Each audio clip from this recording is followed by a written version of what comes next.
You know what the last thing I needed to do was turn on my mic. Good job, Manji. We're very proud of you. So glad you know exactly what you're doing.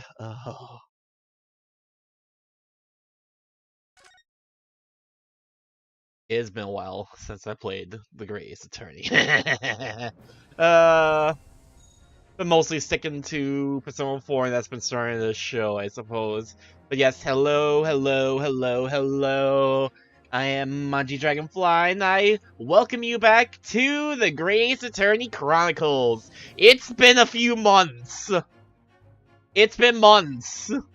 Oh god, it's actually been months. I didn't mean to put this game off for this long, but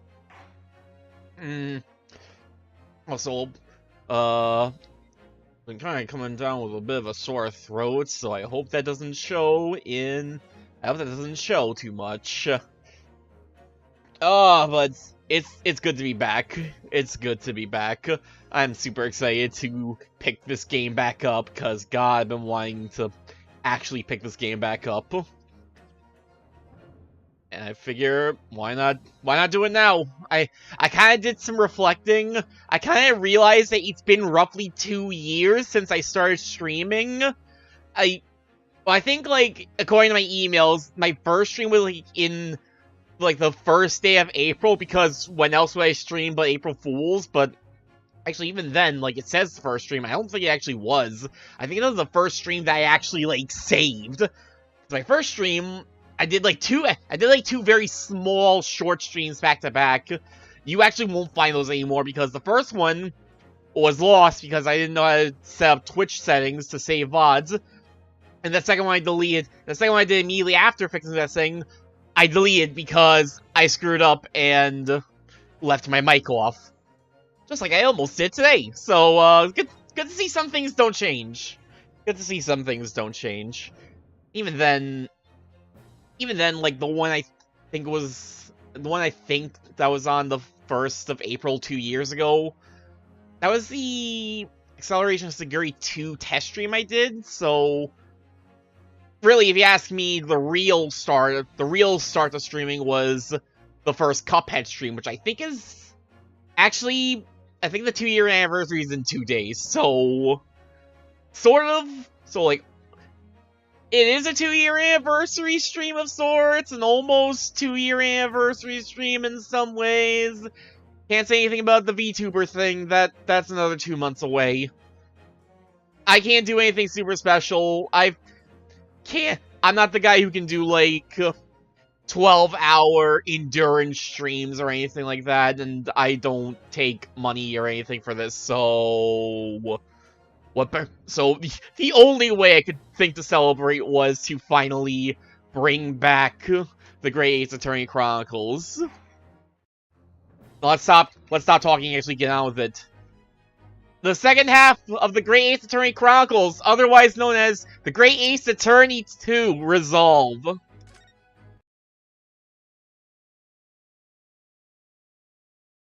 Because there are plenty of plot threads from the last game that need some addressing.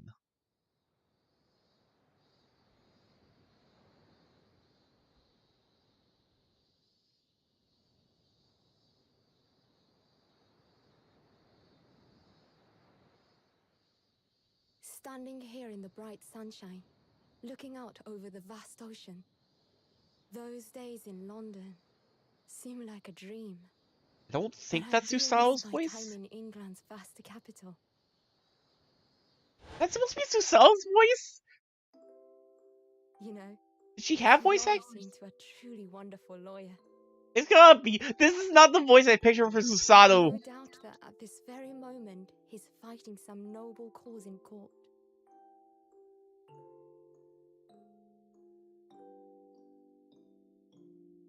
Forgive me for taking so long to come to visit you. My life has been such a whirlwind since I returned. And no one could have predicted what has happened. Just 2 months after arriving home. I find myself faced with another awful crime. Oh, why did we lose the voice acting here? Not the one! You! So I came here today to ask something of you. Tomorrow, I shall be standing in court. For the only time in my life. What? As a lawyer. What? Also, this is not the best angle. I did not like that mouth movement from this close up. Oh! So please, I ask for your guidance. Kazuma-sama.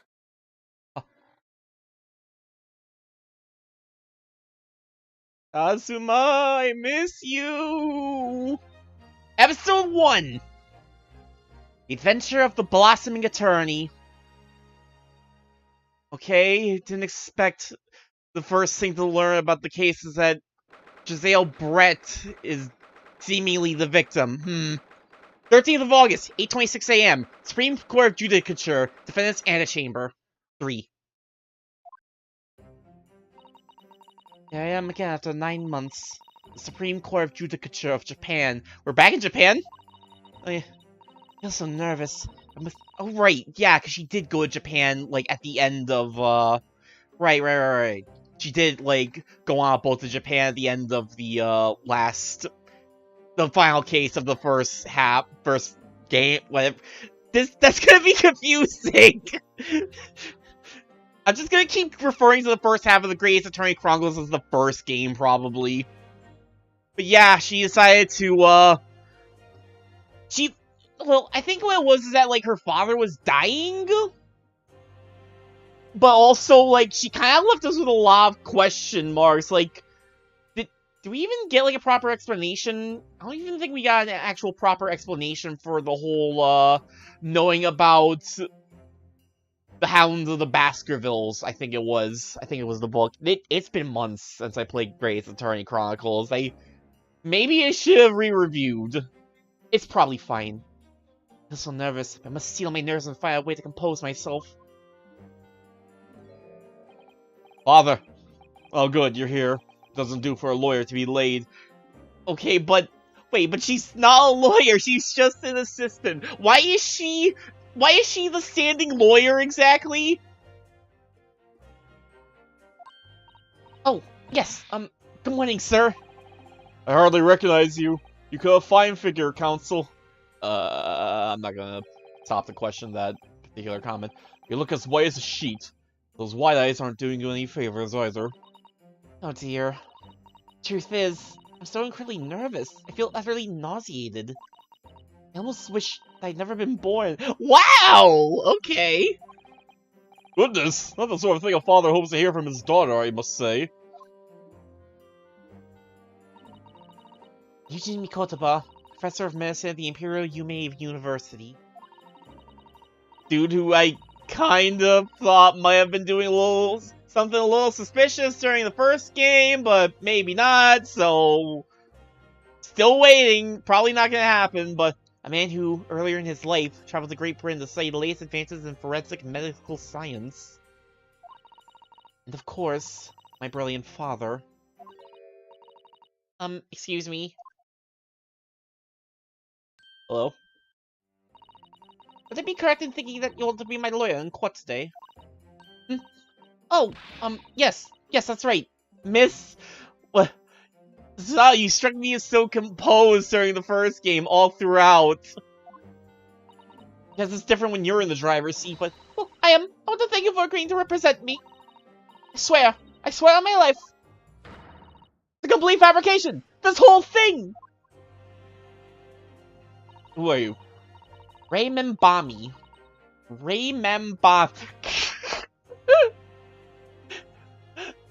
Getting started on those good-ass Ace Attorney names. I love it.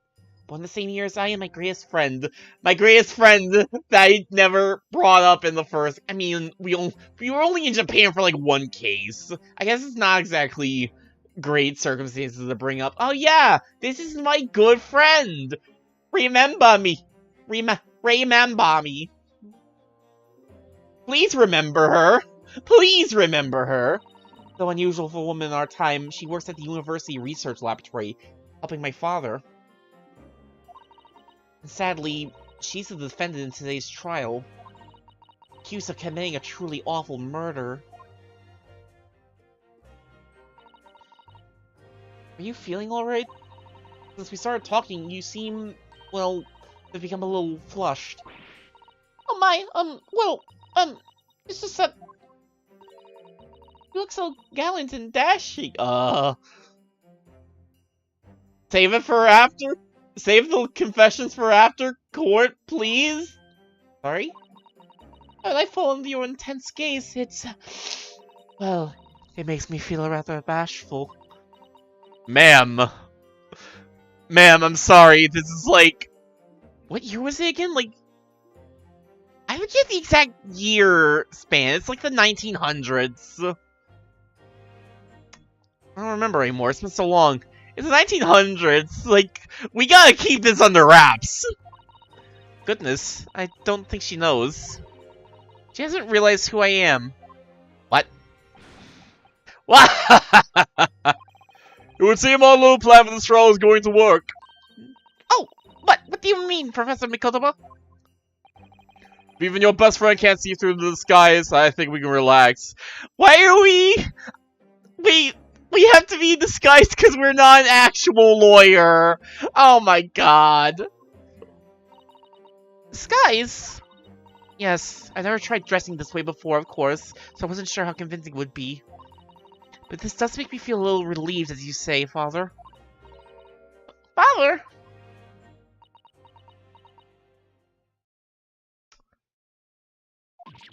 What? Is that you, Susanoo? I'm not taking it back. I'm so sorry, I didn't... wait. No! What are you doing? What's going on? What? That varsity uniform! That varsity cap! That varsity cape! That varsity badge!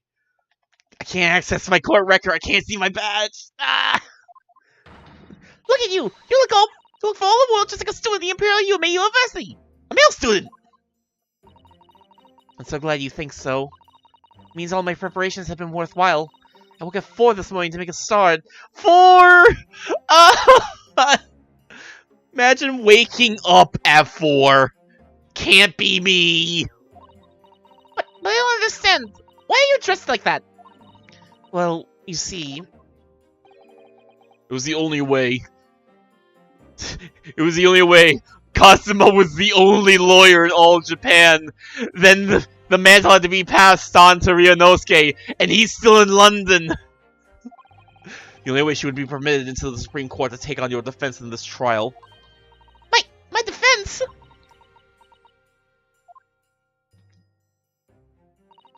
Never before in my life have I felt so frustrated having been born into this body.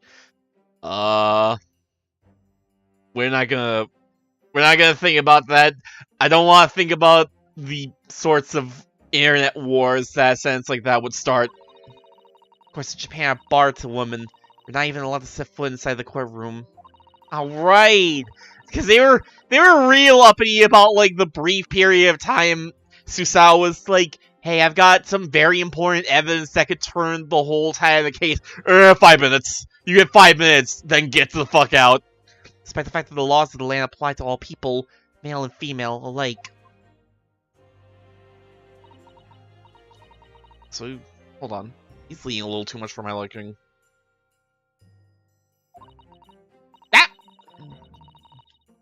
I didn't read that last bit, but women are forbidden. So as for today, I'll be leaving my true self at the courtroom door, so that I can act as your lawyer. Oh, Susanoo! You go to such lengths for me? Of course, you're my greatest friend. I just worry that I shan't be the lawyer you deserve. Considering you almost certainly know who's going to be the standing prosecutor on the other side of the bench, you'll do fine! Oh no, I have complete faith in you! Ray. So strange though. I mean, you're such an accomplished judicial assistant already. And yet just because you're a woman... What a wretched reason! I mean, why shouldn't you be allowed in court? You're so gallant and dashing. I told you I wasn't bringing it back. I told you I wasn't taking it back. Ray, please don't look at me like that with those flushed cheeks and doing eyes. That's love, Susanoo. I kinda hate it too. Oh, sorry. It's just... You really do look so dashing. I'm having an awakening of some type. Yes, you mentioned that once or twice. Actually, 3 times now. What? You should be pleased. It means you look convincing as a man. Ah! I am pleased. I think it certainly helped to bolster my confidence today. So you literally have, like... I think that is literally the exact same outfit. It's just palette swapped. Ray, I managed to put on a brave face and all this, but I can see through it. I don't know, I need to do a side-by-side comparison of Susao's kimono. Notice how your shoulders are slumped and how you're trembling ever so slightly. I am so fucked, and not in the good way. Fuck. Okay, enough of that. Susato, you do believe me, don't you? I didn't do it. I couldn't have. I mean, murder. Of course. You have nothing to worry about. Your conscience is perfectly clean. Isn't that right? Yes. Yes, it is. Perfectly clean. I have absolutely no doubt in my mind about your innocence. Which is why I'll stand by you until the bitter end of this trial. Whatever happens, I'll always be on your side. Because that's what it means to be a defense lawyer. I should totally pass that on to lawyers in the future. That means so much to me, Susato. Have I mentioned your gallant and dashing? Defendant! Counsel! Court's about to begin! Proceed to the courtroom at once!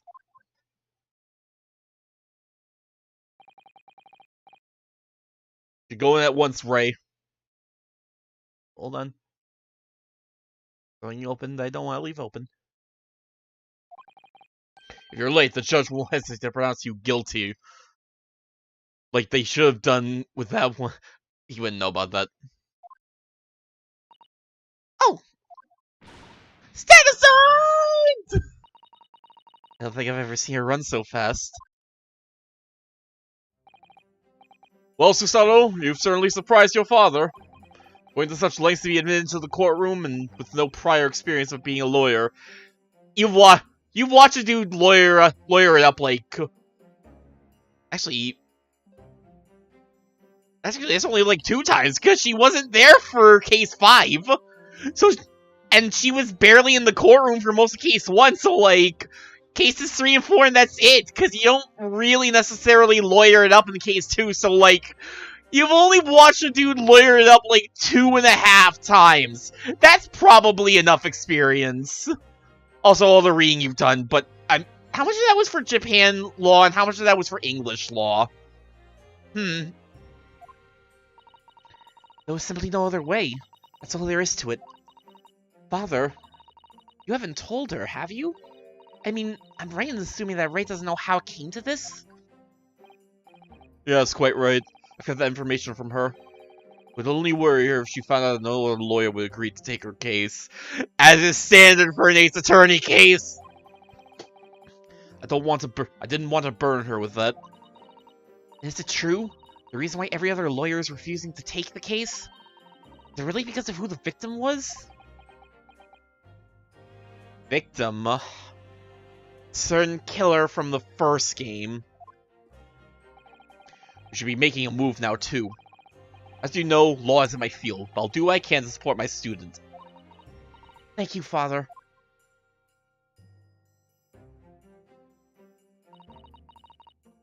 I'm Susato Mikotaba, a judicial assistant. 8 months ago, I accompanied a student of law on a study trip to Great Britain. 2 months ago, due to unforeseen circumstances, I find myself back in Japan. Also, I thought the unforeseen circumstances was something regarding the father? How many times I wish that he were here, I wonder? It really has been too long since I watched, like, Great Ace Attorney 1. Maybe I should re-review Don's, playthrough of it. Still, I have no choice now but to seal myself for the trial ahead. Wish me luck, Naruhodo-san.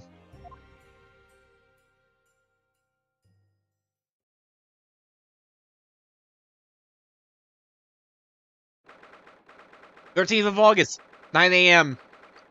Supreme Court of Judicature. Courtroom 1.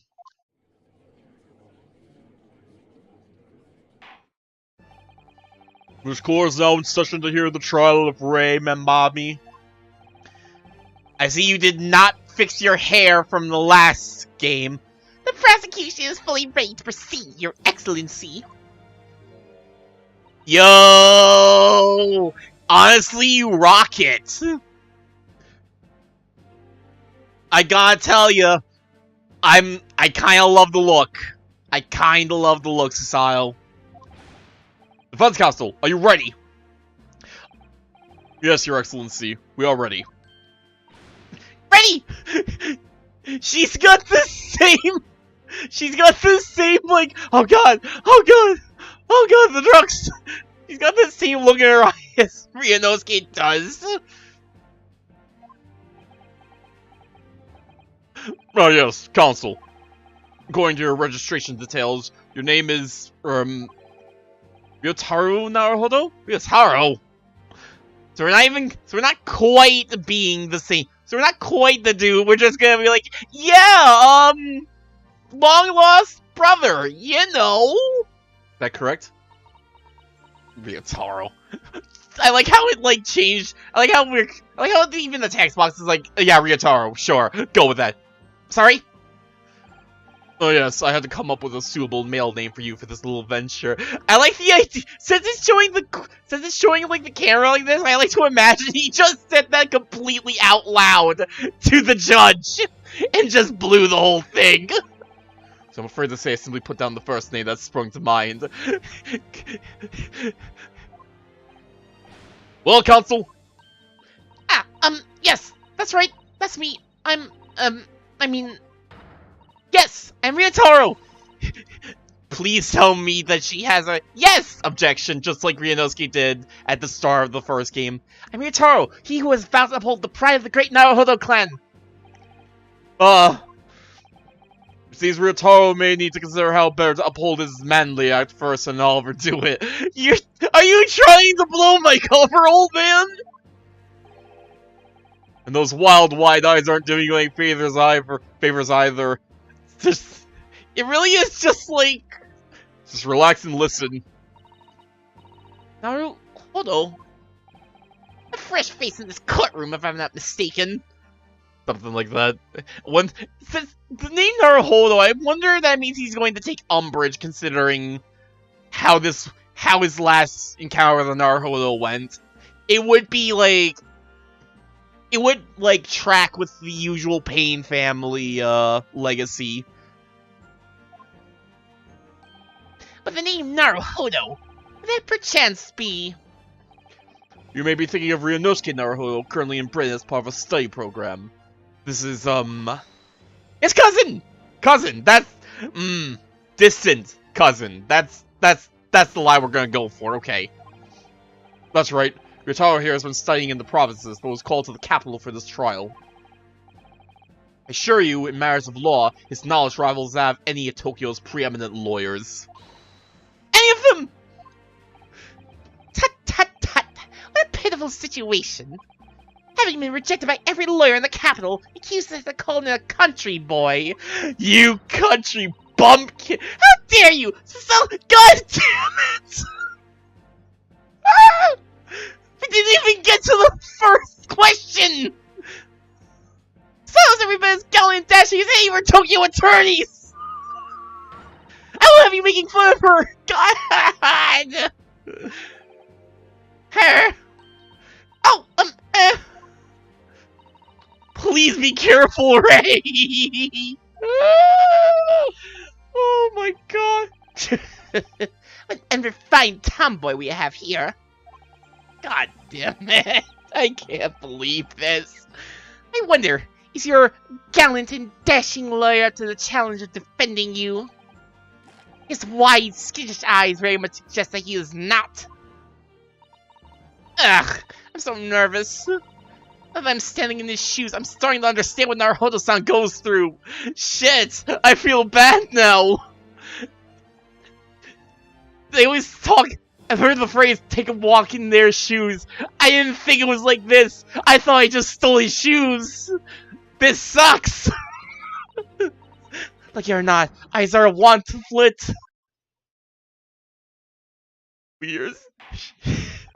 She's gonna get out before the end of this. The case to be heard in this day is a matter of great significance to our national interest. In fact, it would be reasonable to assume that the outcome of this trial may well affect the very future of our empire. Just like the first game. Super high stakes! We brought in, like, the biggest jobber. We brought in, like, the great-great-great-great-grandparent. The great patriarch of the jobber prosecution to cover this highly sensitive case of national... It's like the trial 9 months ago. I'm glad Ouchie, like, even calls out, like, yeah, this is literally the exact same setup. This is literally how it went last game, too. Also, damn, 9 months. And yet, for proceedings of such importance, we have this unknown yokel by the dock. Dear me. I like how even he's like, these super important sensitive cases, let's just give it to the first country bumpkin that walks in. Give it to the first country bumpkin and the first jobber that walk in the building. Oh.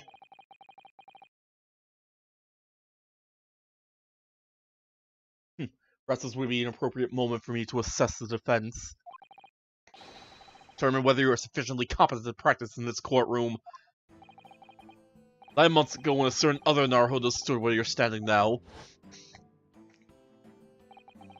the same judge tested him as well. We know this is a sequel, but you're not getting out of this. Forced tutorial. Even though he was just a student at the time, not even of the law, he passed the test with flying colors. Because these tests are really easy, it's almost like it's a tutorial case. For trained and experienced judicial assistant like you, this will be easy. I cannot wait to completely screw this up!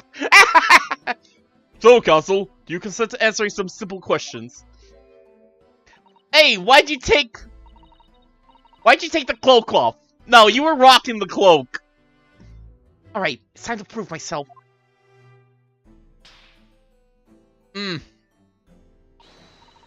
Yes, Your Excellency. Please do make them simple. Very well. To start with, you'll state the name of the victim. Whew, that is simple. I can forget that if I tried. Ah! I totally forgot! What's the matter? Now that I'm standing in his shoes, I'm starting to understand something else Naruhodo-san goes through. Like it or not, minds are wont to blank! You disaster. It's not surprising, really. It's your first time in this position, and in that guise. Even a bright spark like you is bound to flicker and falter a little under the circumstances. Oh dear, this is a dismal failure. Don't fret, you need only use the knowledge you've gained as a judicial assistant to overcome the problem. Of course! The court record! Where's the court record? Oh shit, I can't find the court record button! No! How does he do it? Yes, the answer will be amongst all the key information about the case in the court record. That's right. Just use R1 to open the court record. Then you need to flip to the People's section with R1. Do you see the R1 button, my child? Do you see the PlayStation buttons? Do you see them in your mind? Don't take too long over it. His Excellency is watching you closely. Alright, check the court record with R1. That's where the information I need will be. I must find the R1 key! Where's the R1 button? I'm waiting, Counsel. What is the name of the victim in this case?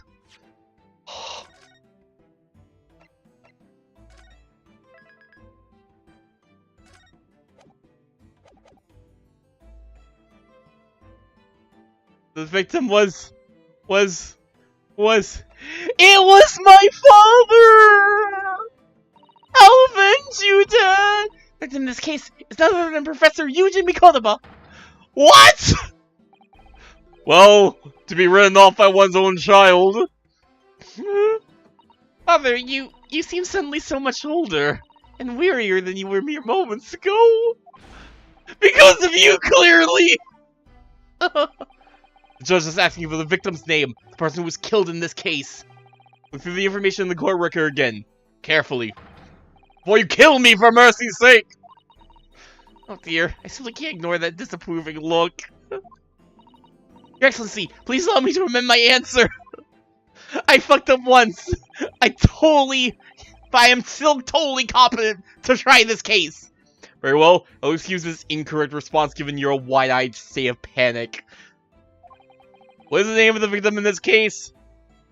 His name was Ouchie!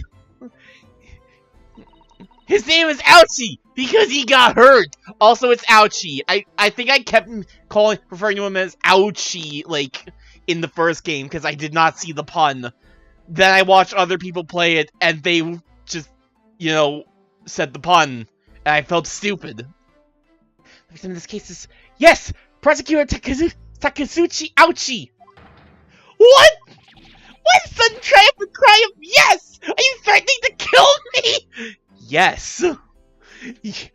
You last time it was your hair. Today, it's your life. He seems angry. And you're surprised. Did you consult the court record? You must look through it carefully. Oh yes, I did, of course. I looked at everyone on file! I totally opened my court record! And I chose the person whose features appeared to be the most deathly. Oh! This is gonna kill me. I must say, this most unusual methodology of yours leaves me almost speechless. It occurs to me with renewed certainty that reading the information carefully is vitally important. I strongly recommend it! Please read! Why are you playing this game if you don't know how to read? Oh dear, I simply can't ignore that imploring look. Yeah, achievement unlocked, Father Frustrator! Oh, I love it! Excellency, please help me amend my answer! I screwed up twice now! I'm totally fine to try!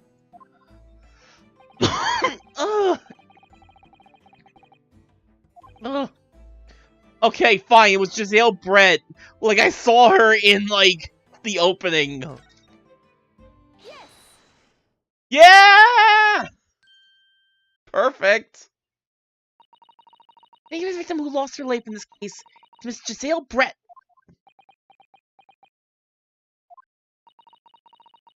Giselle Brett! A name that will never be forgotten in the courtrooms of our country, I'm sure. Correct. Being a member of our empire's judiciary, you will be well aware of the significance of that name. So, let me pose another simple question. As you know, Miss Brett was a visiting student from the Empire of Great Britain. Why then is her name indelibly associated with our own empire's judicial history? Obviously, you won't have forgotten that case from 9 months ago. But if it's proving hard to recall the finer points, everything you need is included in the court record. Obviously, I still remember. That was the start of everything. In a meta sense, even.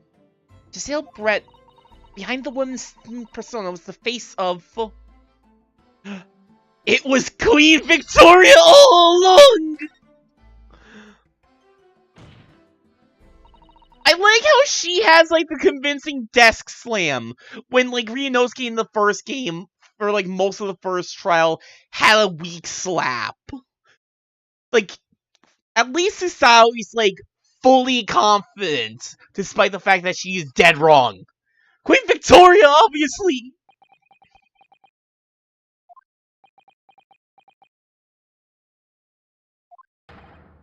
Obviously not! The Queen of England, studying overseas! I thought so, a little odd. Leave me out of this. You're not my child. I disown you! I hope you like your new name, because it's going to be the only one people refer to you as now. I'm sure you know all the details of the case in question from 9 months ago. Oh yes, how could I forget? I know every last detail about it. What on earth was that straight answer you just gave?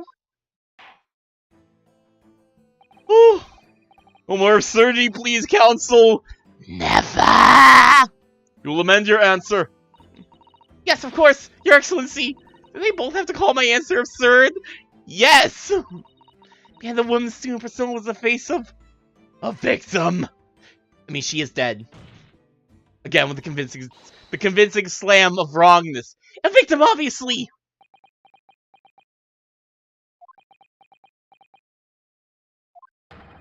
Victim's role is already taken, counsel, as you should know.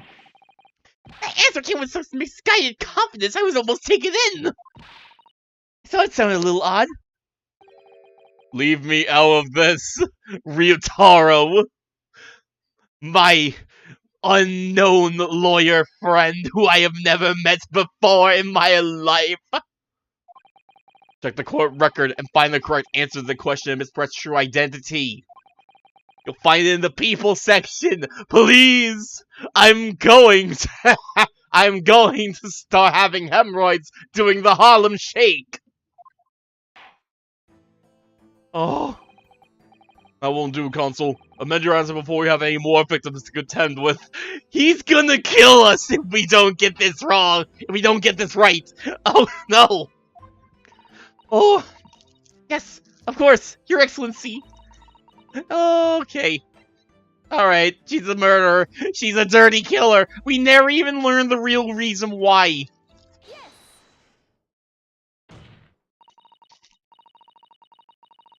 9 months ago, visiting professor of medicine at the Imperial Humane University was killed. And the culprit was Giselle Brett. Yes, he was a killer. At the time, our country had just signed a new treaty with the Empire of Great Britain. Who's talking right now? It was in the midst of this delicate diplomatic situation that the incident occurred. An Englishman, Dr. John H. Wilson, was shot dead. I believe he was an associate of yours, Professor Mikotobo? Yes, I was indebted to the man. He'd been my mentor when I went to London to study forensic medicine. Indeed, it was I who invited him here to Japan as a visiting professor at the university. Naturally, the murder of an Englishman on our soil was a matter the government wished to resolve rapidly. Indeed it was, which is why a secret trial was conducted here at the Supreme Court. And who we have to preside over it other than 2 student lawyers. And yet they were the most competent people in the room! A student of the Imperial Humane University was arrested on suspicion of murder. A second-year English language student by the name of Yanosuke Naruhodo. With the help of his best friend, a student lawyer, the accused conducted his own defense. I miss him! Exposed to the despicable crime committed by Miss Giselle Brett.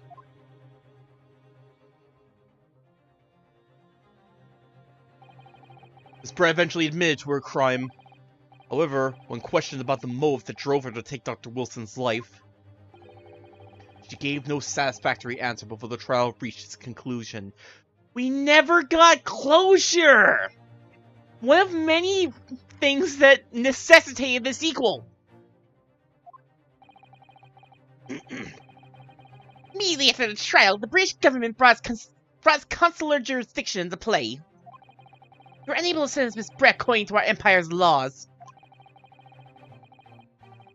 It was decided she would be removed to Shanghai, China instead. Why Shanghai? There's a British consular court there. Correct. I oversaw the negotiations personally. The day of her transfer to Shanghai was finally settled upon only last week. 9 months it took?! It took 9 months to decide, yeah, this is when we're gonna ship her off to Shanghai to be tried for murder. Probably some type of conspiracy. While the remainder of our Empire's obligations was to see the woman safely on board a steamship. And yet, the very day before departure, the Englishwoman was killed! Only the day before?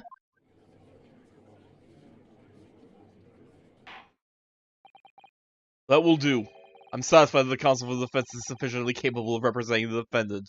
It only took her 3 tries on 2 answers. She got 2 questions, and it took her 3 times. We don't know about baseball yet. We don't believe in the 3 strikes and you're out. We don't believe in 3 strikes and you're out. It's 5 strikes here. Oh. Thank you, Your Excellency. Over the first hurdle. Embarrassingly cleared. Now, summary of the incident, if you please. Prosecutor Ouchie. As is your wish, Your Excellency. The repugnant crime took place on the 11th of August in broad daylight. So it's weird to see just 11th August. At the outskirts of the Imperial capital, under a bright blue sky, at a secluded bathing spot by the sea. The incident occurred inside a small beach hut, erected for bathers to rest or change their clothes. Did she die with a smile on her face? The cause of death was a single stab wound to the posterior abdomen that pierced the victim's lung. Injury which proved fatal.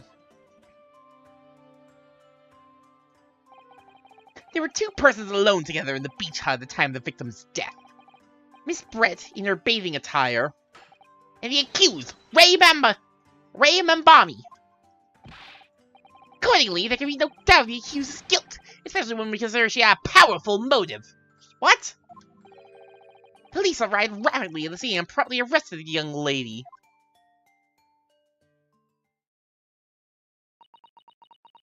Powerful motive? What, we just go...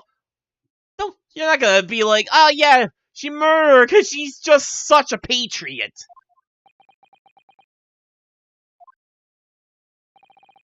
Well, that extraordinary description of events leaves me somewhat lost for words, I must say.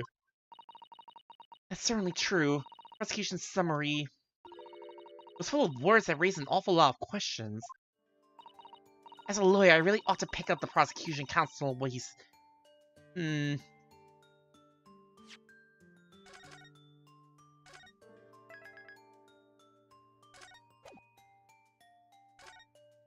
Well, oh my god, that was all the way back in, like, the middle of December? What? I could have swore that...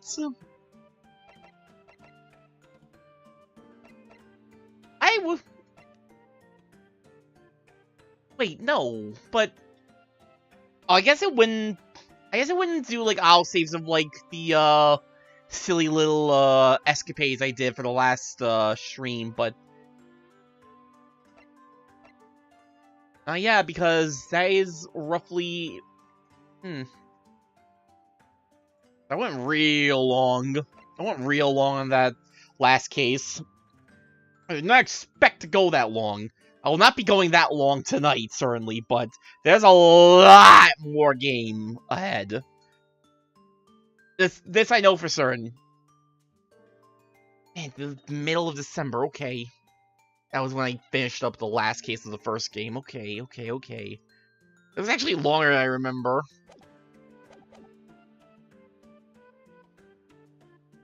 Alright. What were these 2 women doing alone together? Mbami-san. Yes, what is it? Naruto-san? I'm really starting to wish we'd made my alias Ryotaro Susanoo.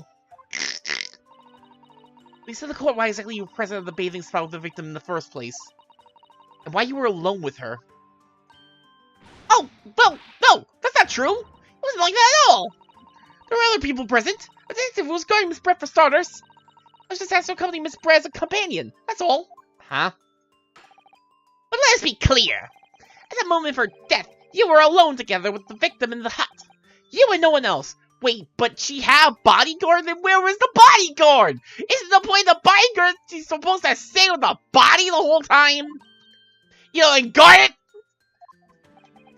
The truth is, there's only one reason why this young woman accompanied Miss Brenner bathing sojourn. It was the accuser's last chance to take the victim's life. No! Because, as we know, the following day was seen as extradited to the British authorities in Shanghai. The accused would never have an opportunity to dispatch her again.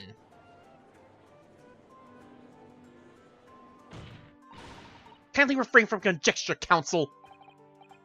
At least she's more at least she is, like, more convincing in, like, staying aggressive. Like, aggression was all Kazuma in the last game. Prosecution counsel seems to enjoy using provocative tricks like that. But now, at least, we need to assemble more facts, rather than let them goad you. Oh dear, this is really terrifying. Father's right, we need more information. As the lawyer, I really ought to pick up the prosecution counsel when we said about the bathing spot? Like, why? If I may, Prosecutor Ouchie. What do you want, you fresh-faced young yokel student? Bitch. I wonder, could you explain, please? You mentioned a bathing spot. Ha! My apologies. Clearly my modernity has confused the poor country bumpkin's simple mind. God. I cannot wait to cut the rest of his hair off. Bathing spots are the very latest trend in health practices from the West. We are told that bathing in the water of the ocean is curative, therapeutic, and excellent for the skin's... No, that's not what I meant. I was referring to the fact that Miss Brett had, to all intents and purposes, been found guilty of murder. Why would a known criminal have been relaxing by the sea?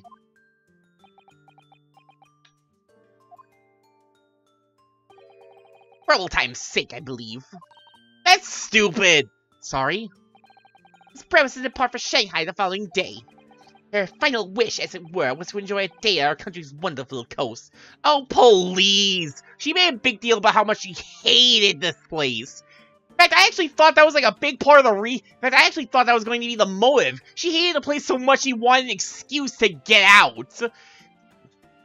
I think I shared, like, my whole, like, big, like, conspiracy theory regarding, like, the first case, like, in the last game, like, on the second part.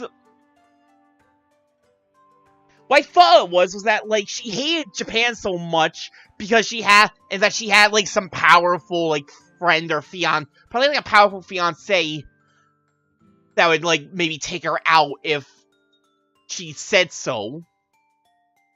But she needed to get her host, or whoever, she needed to get the dude killed in order to get that to happen.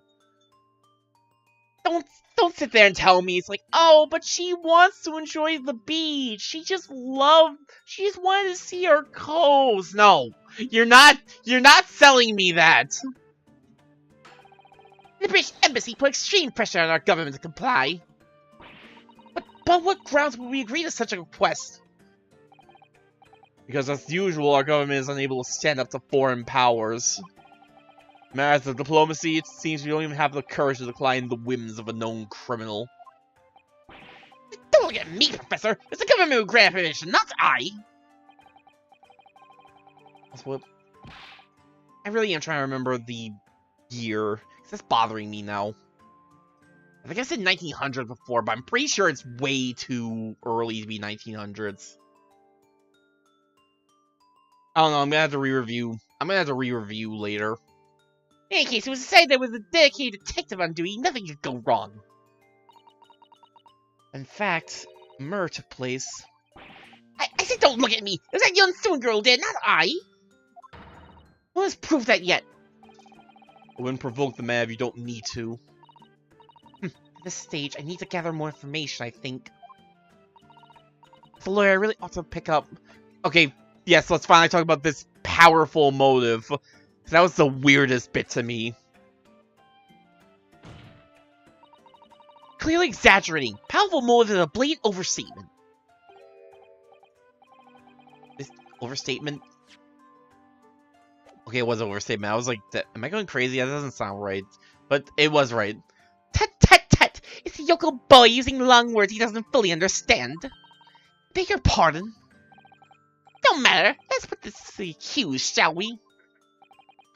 Bami-san, you are a research assistant at the Imperial Yume University, I believe? Yes, I am! I work with Professor Mikuloba in his laboratory at the moment. I can confirm that. The Defendant is an excellent assistant with a strong sense of responsibility. Fascinating to hear. Now another question.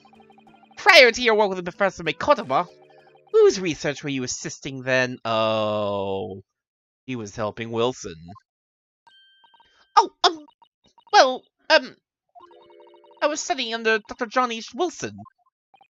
Dr. Wilson? Visiting English professor who was murdered by Miss Brett 9 months ago?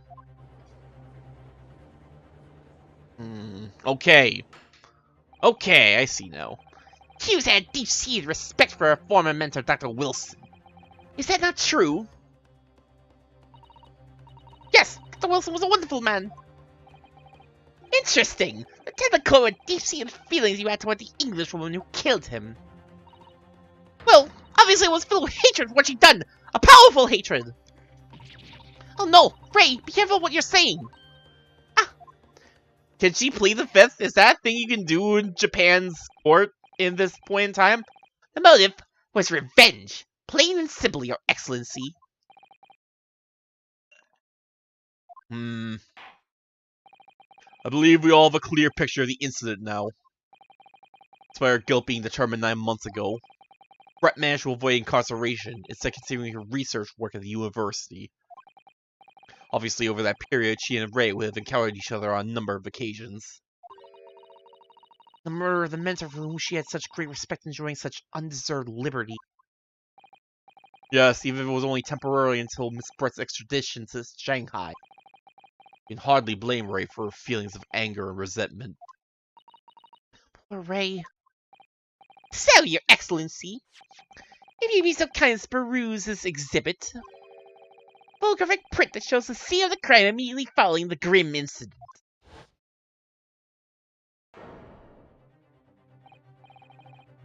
Yes, thank you, Counsel. A tragic image. As you can clearly see, there is nowhere within the hut that anyone else could have hidden. We'll accept this photographic print as evidence. Photograph of the crime scene has been added to the court record. Crime scene photograph. Photographic print of the scene taken by police just after the incident occurred. Stab wound in the victim's back is clearly visible.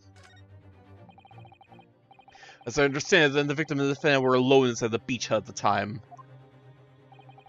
This is deeply troubling, I must say. The finger of guilt points firmly at the defendant.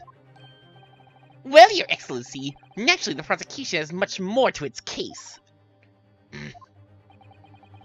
We intend to prove the accuser's appalling actions beyond all possible contention.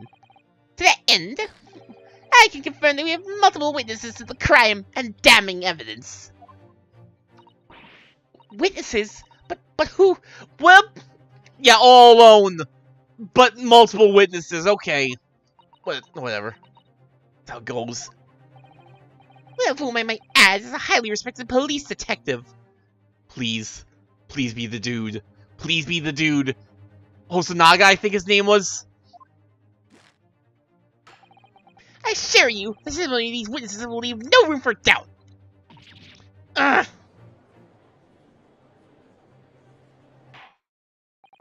Very well then, Counsel. Bring forth your witnesses. I, Sylvierchii, have been waiting for this moment. Sorry? Oh yes, I haven't forgotten. That trial 9 months here in this very courthouse. When the irreverent little student boy utterly humiliated me. Look at me! I'm ruined! I have never recovered my top knot!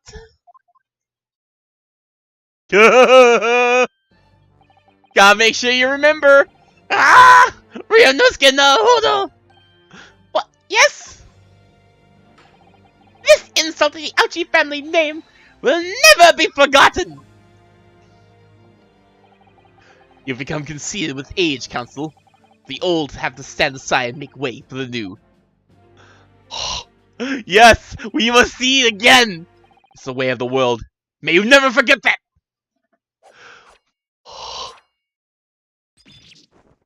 Just slices his hair from across the room! Oh, it's so good! Strike the head of the samurai. Strike the head of a samurai whose top has been cut, and the bell of cultural enlightenment tolls. Yes, on that fateful day, my former self died. So have your own mini Meiji revolution. Are you modernizing as well, Council? Silence! Since I swore revenge back then, there's been a minor miracle atop my head. Observe the ouchie growth! Ugh, I don't want to see anything. I don't want to see the ouchie growth. I don't care what it is. That is a name that instills great fear and disgust. Ugh! I don't want to look at it anymore. You see this seed of hope spreading forth from the bad expanse of my ground. I'm gonna cut it off by the end of this trial. I think that tiny growth is trying to tell me something. Oh no, it's alive! I'm afraid I can't really see. Where is the hope exactly? I said silence! Today I face another Yoko student in our Naruto clan. Well, I will vanquish you! And my victory will be fertilizer for the sea of hope atop my head! You have been warned! With that, the prosecution calls the witnesses to the stand. Looks like the stakes are high on both sides in this trial. Prosecution and defense each has much to lose. He knows if Ouchie loses, he's losing the rest of his hair. The haircut is hardly comparable to Ray's life! It's all he has, though! Yeah! Wait! Starting off strong with witnesses! Witnesses, please state your names and occupations for the court. Chief Inspector Satoru Hosonaga, Imperial Police Bureau. I'm in disguise, obviously, so I can go undetected. Why are you being just so flat out about it this time compared to the last time? Also, bow your head again! I am, well, the next big thing in books. Not the renown throughout the capital, in fact. Yes. Sylvie Solon, the satirical Amaket, a sensational success by Soseki Natsume! Why, you have a publisher now? Also, you totally did like an Okuyasu pose! You were actually... That is some sort of JoJo pose. I feel like I've seen that in a JoJo manga somewhere. Oh my goodness! Friendly student from the provinces, please, you need be in awe of me. I needn't? It's only natural that you feel nervous in my presence. All of you, please relax. Call me Soseki even. Why do you suddenly have so much more confidence? Yes. What on earth is Soseki-san doing here? Tread carefully, Susato. The author fellow knows you from your time in London, doesn't he? He exposes you for who you really are, so it'll be over before it's begun. Yes, he is the biggest worry we have of my identity being exposed. Yes, of course, I know. I presume Soseki-san will have forgotten about me. I certainly never forget him. Well, it does seem to have changed somewhat in the 6 months or so that's been since I last saw him. As for Inspector Hosonaga, that amazing outfit is, hard to believe. Do I have something on my face? Well, your glasses for one, although they don't seem to be helping you see. Because he doesn't recognize me either. Oh, I suppose it's disguise, is it? I thought that appearing here in the clothes I was wearing at the time would make for a more faithful testimony. Look, I just love your little turtle on your head, alright? I'm sorry, I can't stop staring at your turtle. It is my guiding principle to carry out all testimonies flawlessly. Alright, let's call it now. Let's make bets now. What piece of evidence did he steal from the crime scene? He had to have stolen a piece of evidence. I refuse to believe they're not gonna pull that again. Well, I can appreciate why an Imperial Police Bureau detective might have been present. What business did a writer such as yourself have being as a scene, Soseki-san? Hosonaga, were you the bodyguard? I want to talk to the bodyguard. I want to know why the bodyguard wasn't guarding the body. Oh, see. I didn't ask that day to give a lecture. The morning of the incident, in the Imperial Yume University's Grand Lecture Hall, no less. At Yume University?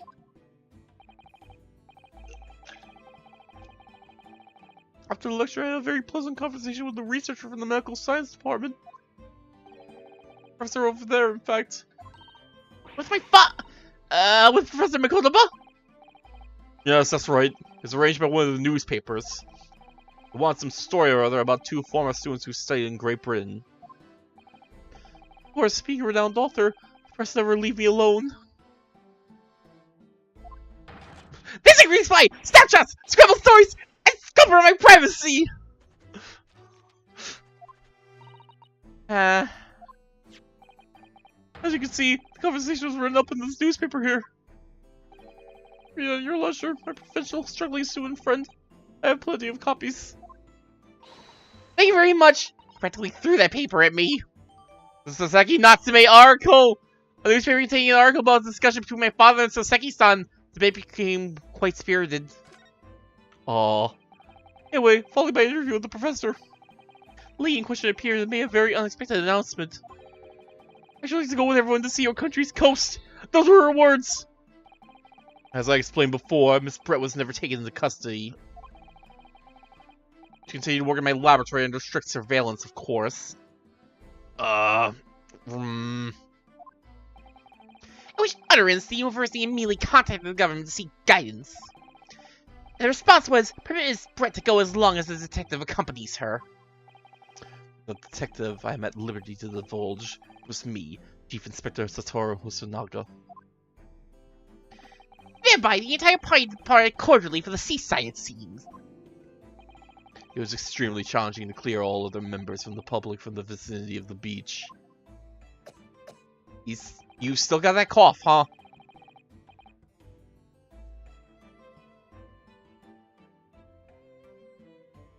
What was the cough about again?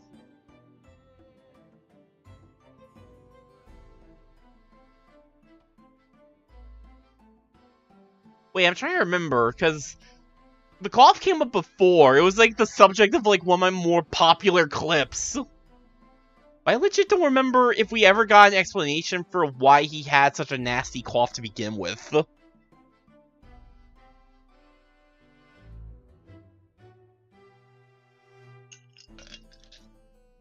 He at least seems to be a little better. He's not like dying on the stand right. I mean, he's only just gotten started, so fortunately I'm at peak physical fitness at the moment, so.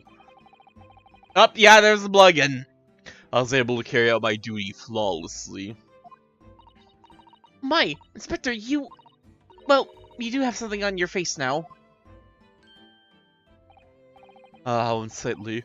I do apologize. That mean you went to the beach too, Father? No, fortunately I had work to finish off.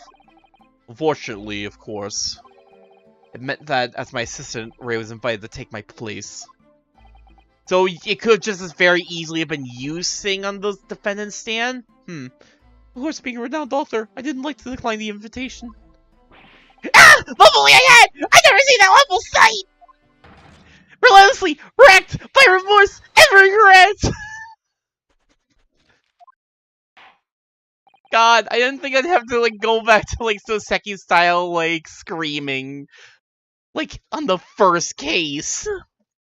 Like, I think I did unfortunately get spoiled that Soseki Natsume did show up in, like, the second game. I did not realize it was during the first case. Very well, I must now ask you to present your formal testimony to the court. Give an account of all that you witnessed on your impromptu excursion to the coast.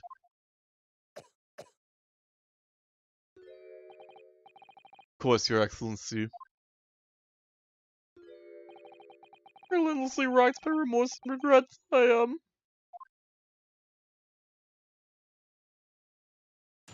Witness testimony! At long last! Witness scene. On the day of the incident, I was ordered on a special surveillance assignment in this disguise. Just managed to catch the crab when I suddenly heard a cow wolf behind me. I ran to the beach hut at once, where I found the pair in question. Yes, yes, yes! The young girl's a strong Englishwoman, dagger in hand, and she stabbed wildly! Stabbed wildly, huh? Interesting. The blood of the blade. It proves me that she stabbed the victim multiple times. Multiple times! Interesting. Thank you, you two. I'm glad to see you two are very much still adhering to tutorial case logic. Indeed, it does appear from this testimony that both witnesses here present saw it. The very moment of this heinous crime. What? Now, if you will recall, I promised evidence as well. What phrase did I use again? Ah, yes, that was it. Damning evidence. What have you there, Consul? A so-called fountain pen, is it? Correct, Your Excellency. I found it at the scene whilst examining the body. It appears that in her dying moments, with her final ounce of strength, the victim clutched a piece of evidence that would positively identify her killer. What? Your Excellency, if you would cast your eyes over the photographic print of the crime scene once more.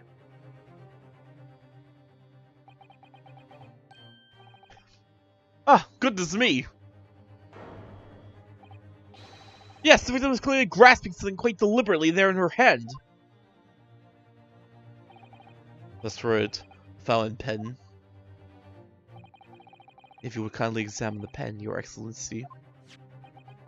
Does that have her name on it? Ah! The owner's initials have been engraved into the ebonite barrel. R.M. Ray Membami. The initials of the defendant. Oh. Ah. No! Ah! Just like, oh my god. The outfit is even more ridiculous from the back. This fountain pen will be admitted immediately as critical evidence. Fountain pen of the victim was found grasping in her hand. It carries the initials RM. Unfortunately, R is pretty hard to get wrong. What else could RM mean? So, have I omitted anything? Besides the testimony and damning evidence. There's a bright blue sky outside the courthouse today. Perfect weather to ascribe guilt, I feel. That's not how that works. I don't understand. I was here ouchie of 9 months ago. I know this man's poise. I think you only really call him at like the tail end of the case where things were really going crazy on him. He kept it up for a little while. He kept up some of that poise for like most of like the first half. Counsel for defense, you may begin your cross-examination now. Alright, I get to do cross-examinations. Naruto-san! Naruto.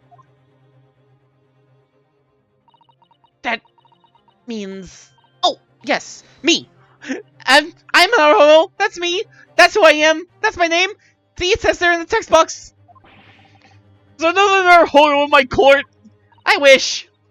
Actually, there isn't even a single Naruto in your courtroom. Cousin Ryotaro, pull yourself together, please. Alright, I've seen this countless times as a judicial assistant. Finding consistencies in witnesses' testimonies to prove that they're lying somehow. That's all there is to it. That's how a real lawyer would handle cross-examination. Let's see what I can do. Here we go!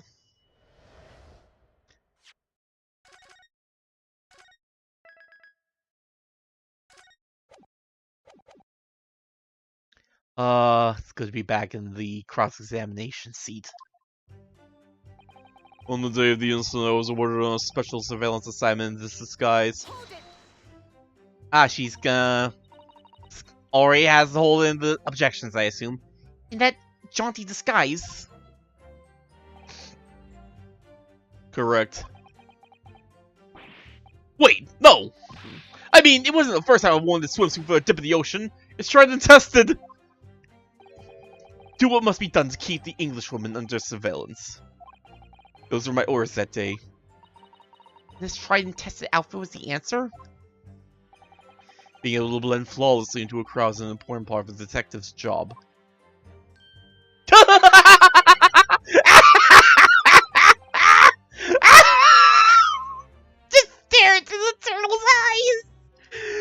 stare into the turtle's eyes. You know what? You know what? I know I'm alone right now, but chat, you stare into the turtle's eyes. I need to get myself more water.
Okay, I am back. I will probably have to make multiple water runs today, since, as I said before, I've got a bit of a sore throat going on. I submerged myself in the salty water, leaving only Mr. Turtle. I didn't even know his name before. Leaving only Mr. Turtle floating inconspicuously on the surface. Mr. Turtle loves the water. Oh, I love Mr. Turtle. But there was no need for you to blend into the background this assignment, really, was there? If that made you late arriving on the scene, I think perhaps you had your priorities wrong. Look, it's all about Mr. Turtle! I'm dying. Do not mind me. You can't be mean to me, I'm dying! Perhaps I shouldn't pursue this line of questioning any further at the moment. I feel bad for Mr. Turtle. I just managed to catch that crab when I suddenly heard a caterwaul from behind me. Did you really need to pull out the $5 word like caterwaul? Ah, you're describing the victim's scream, presumably Mr. Soseki-san? In more literary terms, you might say it was a scream that could have pierced the heavens. Ah! Like a drill? Gah! Or the like. Of course, that's just a metaphor. Renowned authors are wont to describing things so. I don't watch enough Gurren Lagann to make more Gurren Lagann jokes. Soseki-san wasn't at all like this in England. Anyway, I spun around the noise, and the beach house immediately fell under my gaze. I will say, Soseki-san seems to definitely have a lot more confidence. But I mean, he is in his own field now. Dude hated England. Yes, the beach hut. The area is populated with government ministers. May have seaside retreats there for rest and recuperation. Locals are prohibited from entering the area, so it's always very quiet. The beach has a simple structure, erected as the place for people to change or take refuge from the sun. Though, the Englishwoman commandeered the hut for herself. Which meant that I was forced to change my swimwear on the sand. Damn. He had to change on the beach. It's just evil. Ah, I imagine that was rather embarrassing for you. Well, anyway, I tossed the crab aside and headed for the beach hut I run. Or, in more literary terms, I did crab and beetled off hut-wise! I ran into the beach hut at once, where I found the pair in question. Wait, by pair, you don't mean to say... How could that be? No, you misunderstand. Obviously, I mean the victim and the defendant, Raymond Bobby-san. Oh, it would have been helpful if you could have just said that from the outset. Wait.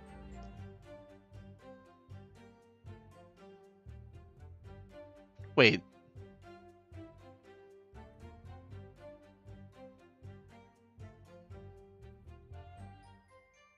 Wait, what pair? What pair were you referring to, Susato?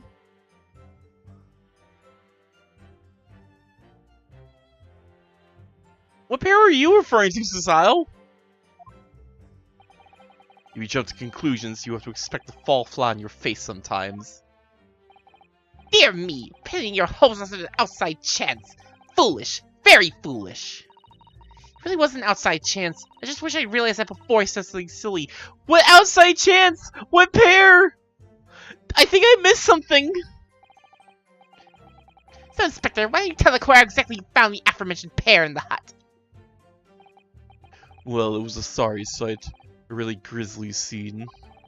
I parted the Norn curtain hanging in the doorway and stepped aside, only to see the defendant leaning menacingly over the lifeless body of the victim sprawled on the sand. He's dying! Mr. Turtle's head is shaking! My glasses very nearly cracked at the ominous sight that met my eyes. How thoroughly appalling! Ugh, he doesn't appear to be lying here. Well, Sasaki-san, can you confirm what Inspector Hosonaga is saying, I wonder? You'd like a literary man's... You'd like a literary man's opinion? Yes! The young girl was a striking woman, dagger in hand, she stabbed wildly! Stabbed wildly? You actually saw her do it? Oh, indeed. Damn, Inspector! The hairpin Inspector! The bloody torrent! The author's torment! Ah! Every sight, every sound still comes to my melancholy memory. That was my impression, at least, as a future literary sensation. Counsel! What on earth was that shrill and feminine scream? Oh, no! No! What are you insinuating? I'm as manly as a Japanese man as you! Please use a benchmark that is not Ouchie! Please use literally any other man in this building that is not Ouchie! Wonder if I might interject here, Sasaki-san. Something you said is troubling me. That was my impression, were your words just now, I believe.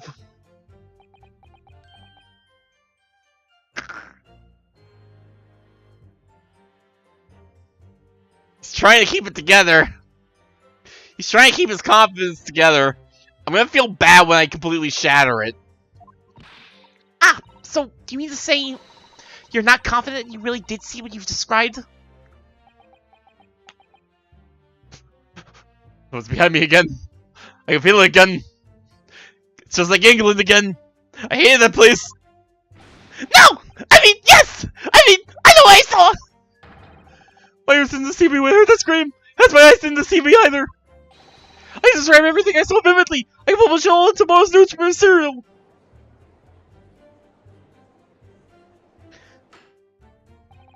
Sounds as though the next installment of I Am a Cat may take a macabre turn.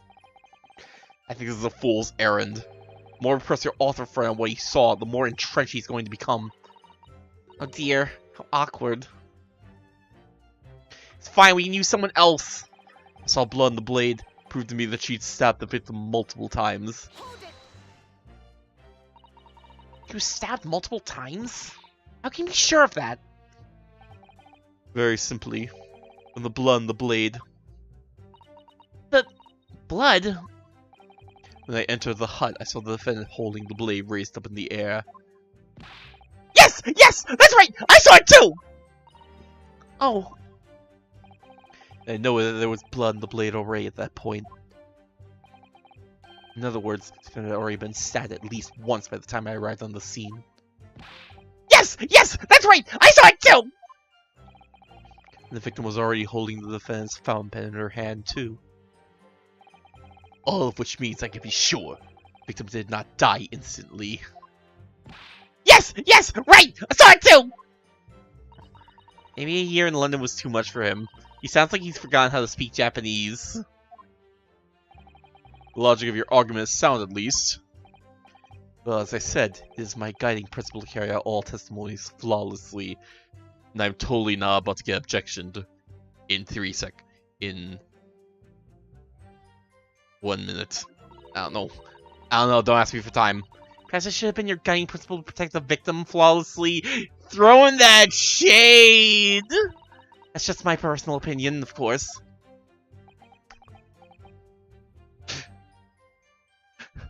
Man, please, I'm dying. You can't do this to me. I have a child.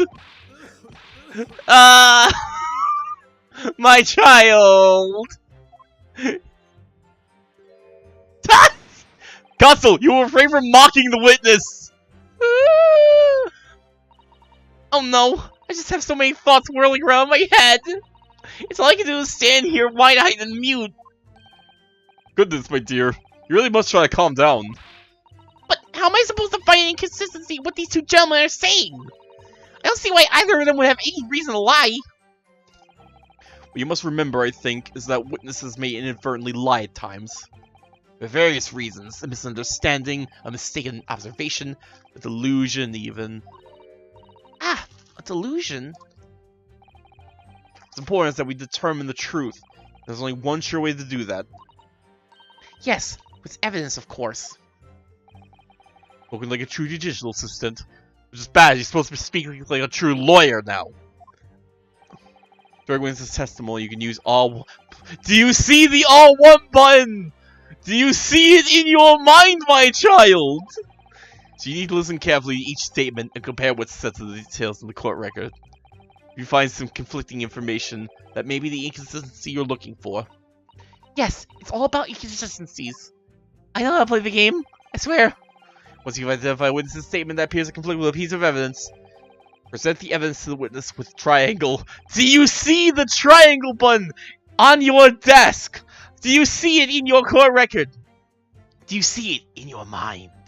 The way it will present itself to you, I'm sure. Yes! Alright then. I'll consider the details of all the evidence in the court record against each statement to find inconsistency.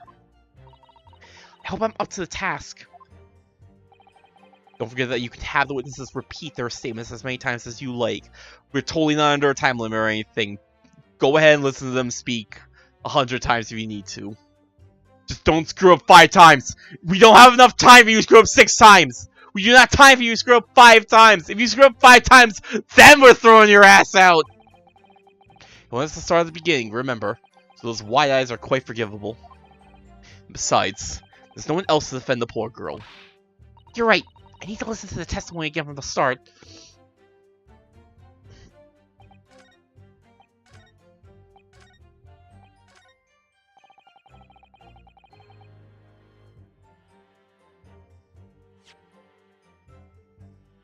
I don't have a badge in my inventory. False advertising. Ugh. Okay, let's actually look at like our evidence for. This is actually like the very first time I'm opening up the court record. It's been an hour and a half. Baltimore report, time of death is just after 2 p.m. Death is believed to be due to trauma and the victim's lump from a knife blade. Only a single wound was identified. What else can we see in here? 11th of August, around 2 p.m. was the time of death, ascertained by examination witness statements. Cause of death, single deep stab wound from behind, piercing a lung, resulting in a fatal hemorrhage. Death would have occurred within minutes. Notes: extreme meiosis. Pupil constriction was observed in victim in both eyes. That doesn't mean anything to me because we never saw her eyes, ever. That was one of the things we did not get to see about her. Alright, so we have our answer here, but I want to also look at this. I want to also look at everything else.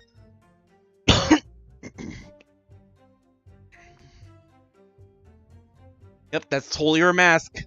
That is her swan. Her swan, which, remember, was a real swan that she wore on her head. Oh my god, they killed the swan too! What a monster!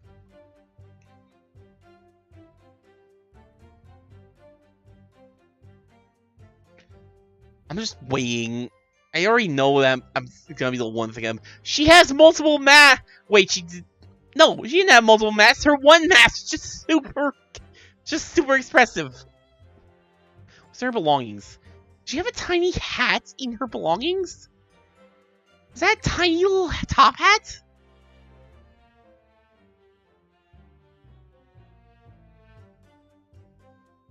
Oh, there's that stupid bag. I hate this bag. stupid see-through garbage. Like, what? That was the stupidest thing ever. I hate that trap. There are so many footprints. There are so many footprints in the... Oh my god. Yeah, those are all swan feathers. They totally killed this swan. Oh my god. That swan did not deserve this. Zeki Natsume article. Newspaper containing an article about the discussion. Wait. He's doing a pose! Also, Spirited, they're totally just chumming it up. He has another cat. You abandoned Wagahai and you just replaced him. Evil. So rude. England changed you, man. Look at this man. I just want to take a moment to appreciate this man. Just riding his bicycle. He's having a good day. You holding? No, I think it's just a fan.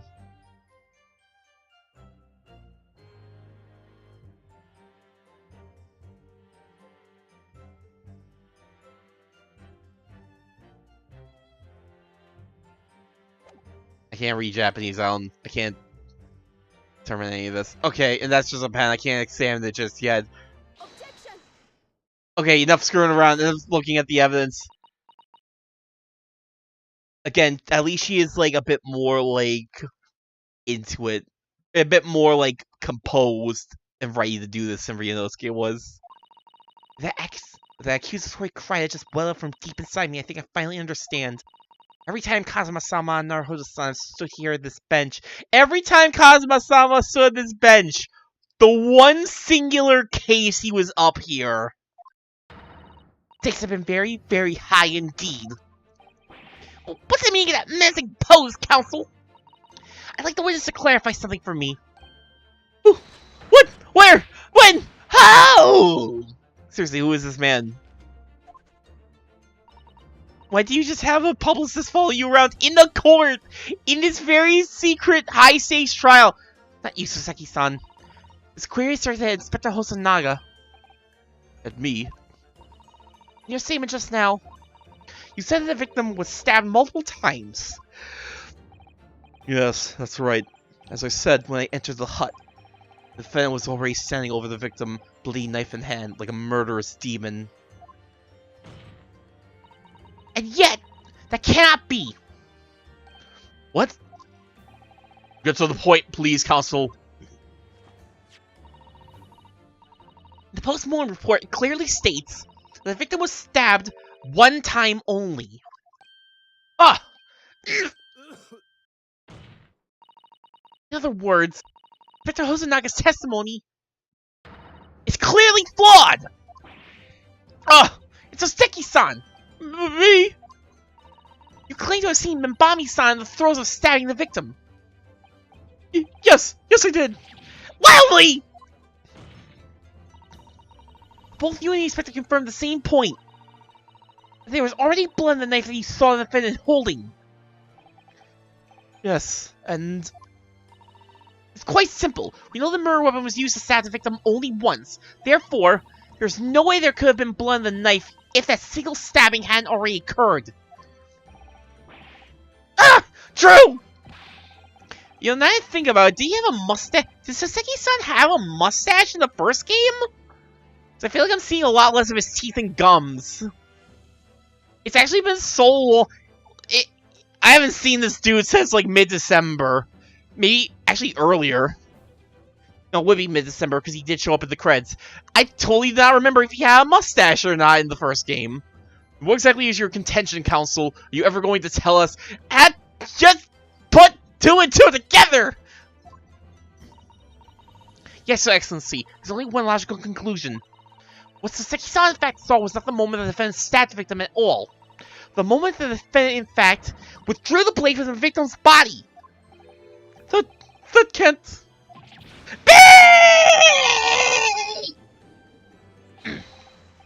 Excellent work, Susato. You exploded them with that objection and proceeded to pull them apart systematically. Well, this takes me back. Yes, I seem to remember your cousin staged a scene much like this in that trial 9 months ago. A half-witted child with a half-baked objection, attempting to steal the show. You're right, there's certain similarities. Except that so-called half-witted child managed to outwit the prosecution, who has only half a head of hair. Yeah! Slender! My head is quite adequately dressed! Not for long. In any case, all this talk of stabbing, withdrawing, and multiple wounds, it makes not a jot of difference. What? Why not? Engage your brain, young man. When the accused first plunged the deadly weapon in the victim, that was a fatal blow. It was that moment, just as she had withdrawn the blade ready for her next strike that the witnesses saw. The knife was already tainted with blood because the accused had already stabbed the victim. Ah! I have successfully shown with your little display is that the mustached author is prone to moments of extravagance. Wait, Hosonaga also said the same. Ah!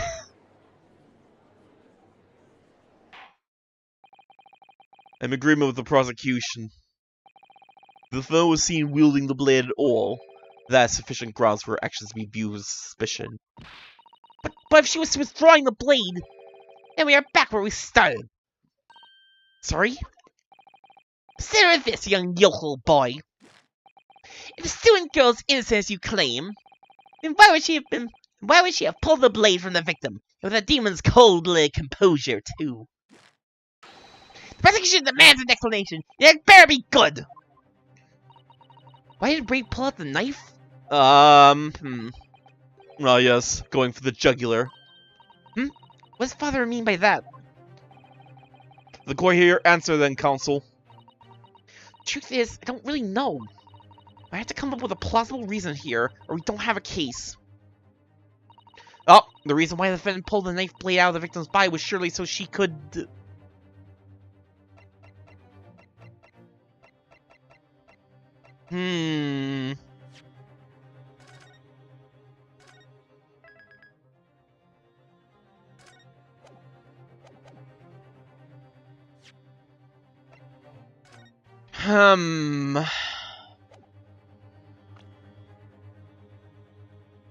Also, I might as well look at the profiles while I can. Medical school professor UPO University. He's an authority in forensic medicine in charge of the university's laboratory. He also happens to be my father. Raymond Bami, assistant to my father in his laboratory. Victim in this case, who was a former British exchange student. 9 months ago, she was found guilty of the murdering of visiting professor Dr. John Wilson.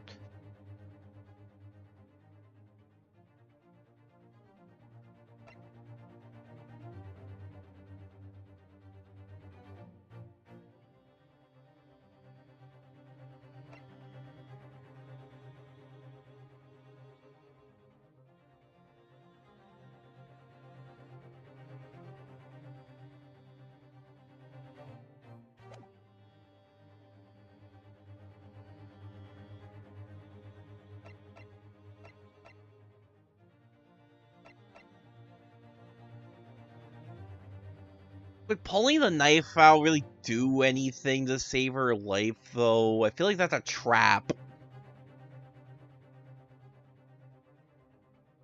Here two are accusatory, but save her life feels like a trap. I'm a little sensitive to, like, the Great Ace Attorney's, like, traps from, like, the first game, because, man, the first game had some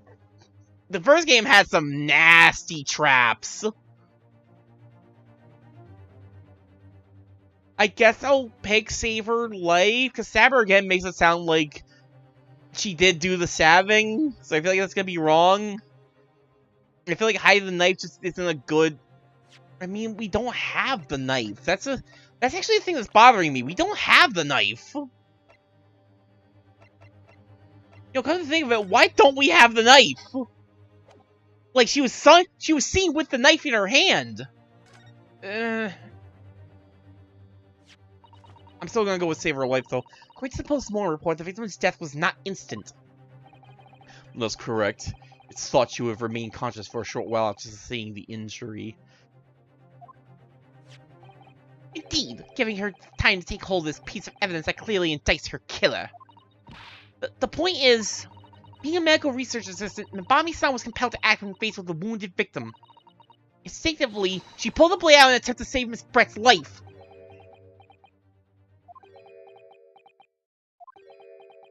The first thing I think of, my first problem with that is that, like, if you see a person with a knife in them, and they're still alive, maybe pulling the knife out isn't actually the best bet, because that kind of opens up the wound and they start bleeding out, whereas leaving the knife in them, it kind of acts as a plug. And, like, it definitely staunches the bleeding a lot. You hear that, Your Excellency? It would seem this is the best we can expect of this young yokel. Indeed. Ugh, is it just me, or does it suddenly feel much colder in here? That was wrong, wasn't it? Your Excellency, if I may. Speak, witness. I would like another opportunity to testify. Okay. Look at Soseki's son's eyes! He's gonna cry! In respect to the slipshod assertion just put forward by the Yokel Defense Council, I mean, fuck you! Slipshod! An excellent idea, Inspector. A young yokel hopeful has a modicum of knowledge when it comes to the law, it seems. But in matters of medicine, he appears to possess not one iota of common sense. Very well, Inspector. I'll permit your request. We'll testify again before the court on the subject of the Defense Counsel's assertion. Yes, sir. I will do so flawlessly. With this testimony, forensic medicine primer. Pulling a blade from a wound without thinking could cause heavy bleeding. Yeah, that's what I thought we were going with this. It's basic knowledge that any medical research system with an ounce of sense ought to know. In other words, there's no good reason why the defendant would have tried to pull the knife from the victim. Let's not forget that the user did have a motive for killing the victim. The man the victim murdered 9 months ago, Dr. Wilson, was the defendant's highly respected mentor. Is what you just said true, Inspector? But pulling a knife from a wound really caused the wound to bleed heavily? Yes, think of the weapon itself as a stopper in the wound that prevents excessive blood loss. Yeah. Just touch on all the things I talked about. Until the doctor is ready to provide proper treatment, that stopper shouldn't be removed.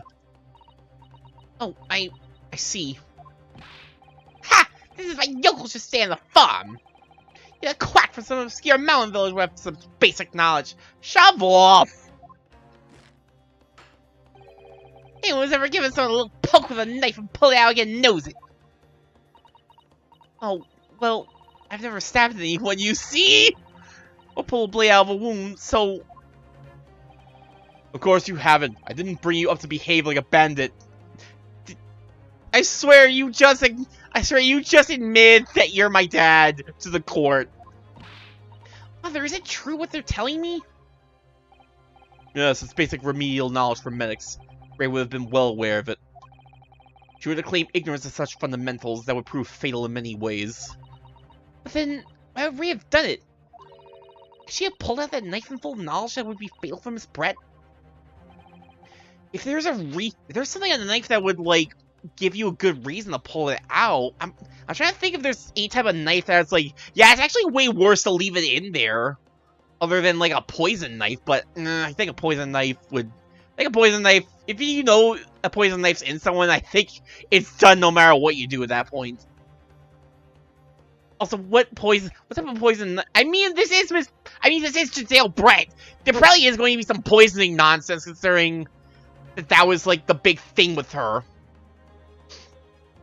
I don't know. He never once mentioned anything about the knife to me. It's almost impossible to believe, but could my friend actually have... Susato!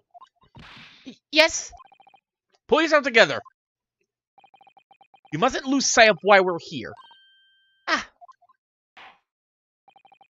Counsel, it's time for your cross-examination.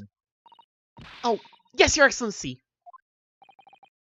However, I must warn you that if your cross-examination fails to identify any issue with the established facts, I will be moving to my adjudication immediately afterwards.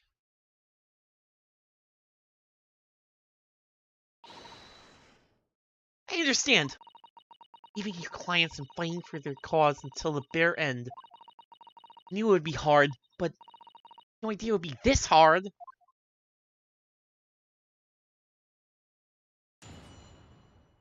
Inosuke definitely got the lesson a bit harder since he was the one in the hot seat, huh? Or a lot quicker at least. Forensic medicine primer. Pulling a blade from a wound without thinking could cause heavy bleeding. Wait, I better save because I don't know where this is going. Hold it! You say doing it without thinking could be a problem. Does that mean that if you use due care and attention, it would be alright? I wouldn't have thought this needed spelling out, really, but... Is he paying the turtle? I just realized. He's totally paying Mr. Turtle. Blade's like a stopper in the wound. Removing a serious hemorrhage will occur. In other words, the medic would need to be present before any attempt was made to withdraw the blade. Doing it without thinking would be madness. Just can't do it. Oh, well, thank you for such a thorough explanation. You see, Counsel, you act without thinking, the result is a bloodbath. Ugh. Back to the witness testimony, please. That's basic knowledge that any medical research assistant with an ounce of sense ought to know. In that case, there's an obvious explanation here. Which is... Clearly, the defendant Raymond Bommy's son does not possess an ounce of sense! My friend's an absolute failure! She is a cringe fail! What do you think about that, Professor Mikotoba? I'm not sure you should be labeling your best friend as lacking in common sense! Well, I thought it would be better than labeling her as a murderer. You don't know anything, Dad! You taught her wrong! I don't know young people today. If that's friendship, I don't understand it. Careful, Counsel. A lack of common sense can be a very dangerous thing. I will bonk you. Oh dear. You recoiled on me rather badly. That's life, I'm afraid. A lesson everyone must learn. Hopefully you can see now that this is basic medical knowledge. Being involved in medical research, Bami-san would certainly have been aware of it. In other words, there's no good reason why the defendant would have tried to pull the knife from the victim. Oh my god! And that's only encountered somebody she knew lying on the ground bleeding to death. They could have shocked her delicate sensibilities, causing her to remove the blade inadvertently. I really don't think inadvertent actions can explain this. Mrs. Hurl is traumatized. A woman is a medical research assistant. I can't imagine she would behave so irrationally. Oh, but rational behavior is a woman's prerogative. Wait a minute! Why are you saying that?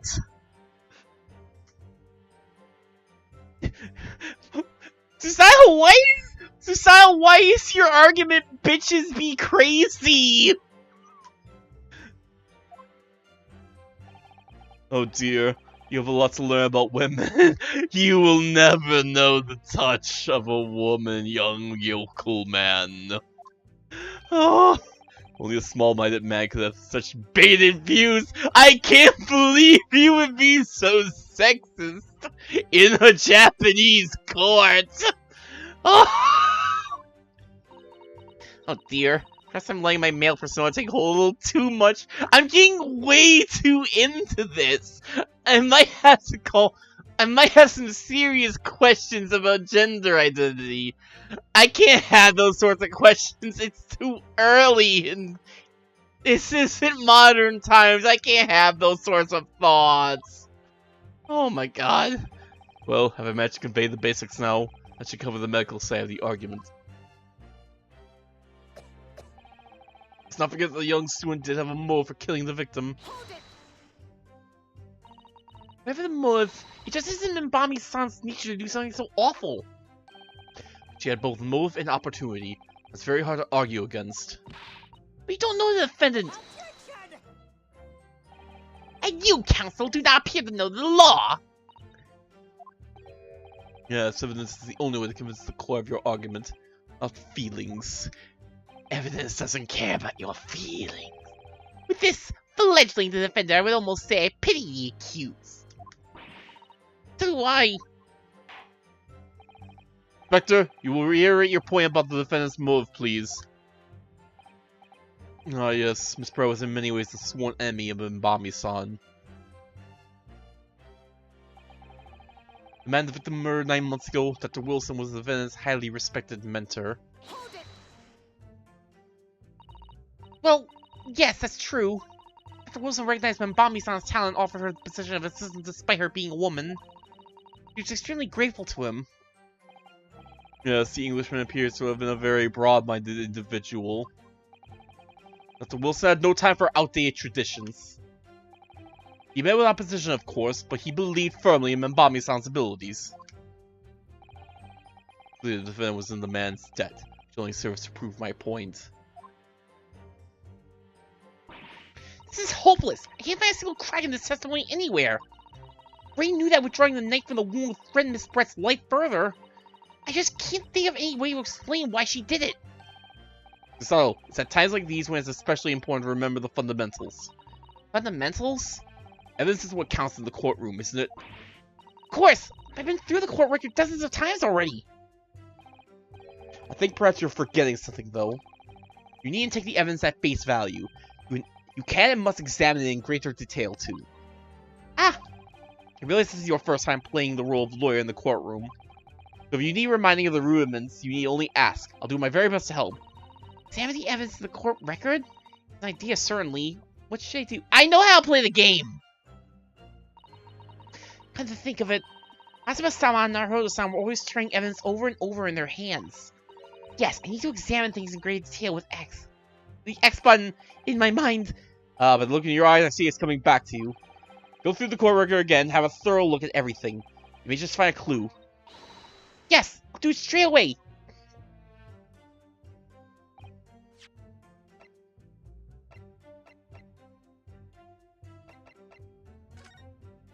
Oh hey, we can actually, like, examine the pen now!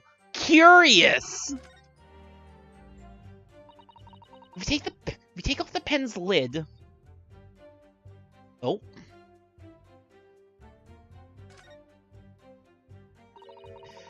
The RM initials are very clearly engraved here.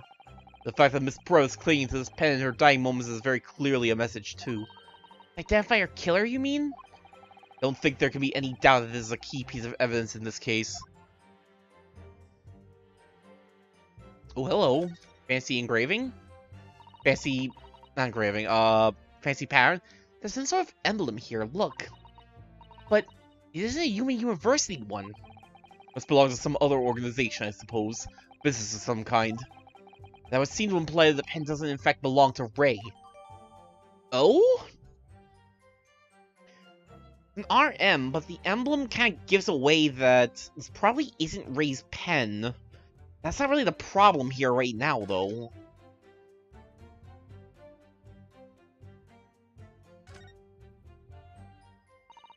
Let's unscrew the barrel, shall we? Huh?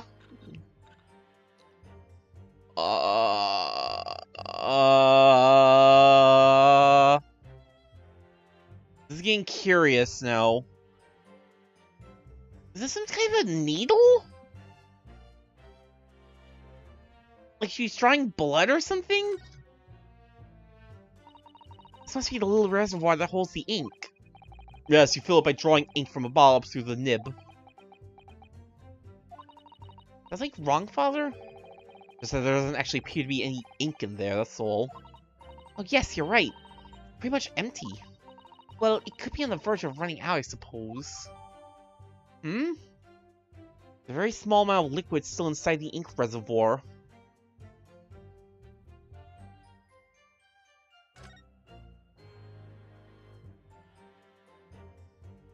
Okay, I guess I just don't know what a fountain pen like this is like.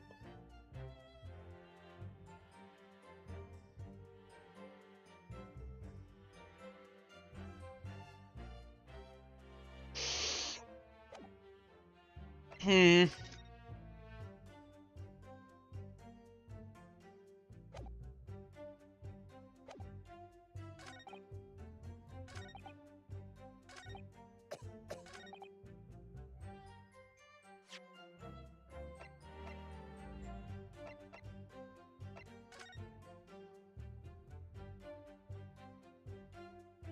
They don't really mention anything about, like...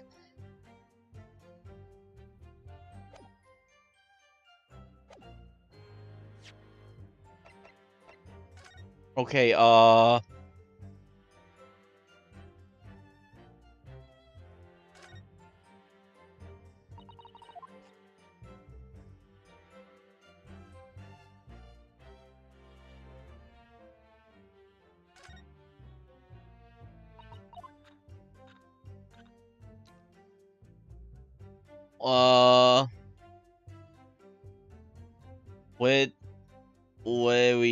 what's the plan here?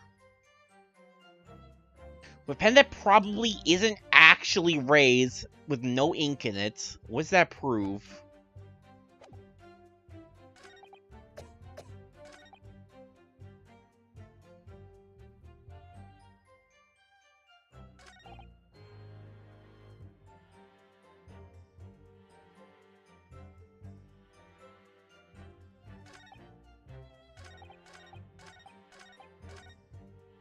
Is there any different dialogue here?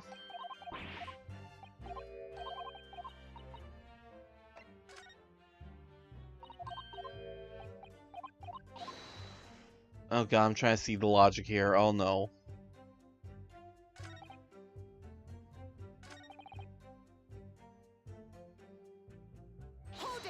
I'm gonna see, like... I'm gonna try skimming through all the, dialogue again, see if there's, like, anything new popping up. Because the pen's important, but they don't really bring up the pen at any point. So it's throwing me off. I would think the reason this would be important is that it's like, hey, yeah, she tried to write the killer's name, but there's no ink in the pen.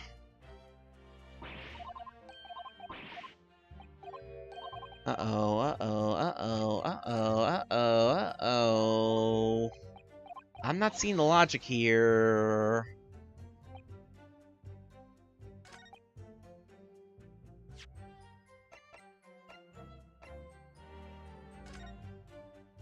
Wait, hello. I can look at this a bit more now. Raucous English attorney tells all. It's the interview with you and Soseki-san, is it, father? This was quite an exchange. Yes, he became a little over anime when he was talking about his time in England. That's just how he is normally. Bullgrabber managed to capture the moment his hand karate chopped me on the neck. They, like, actually karate chopped you? I do hope you weren't hurt.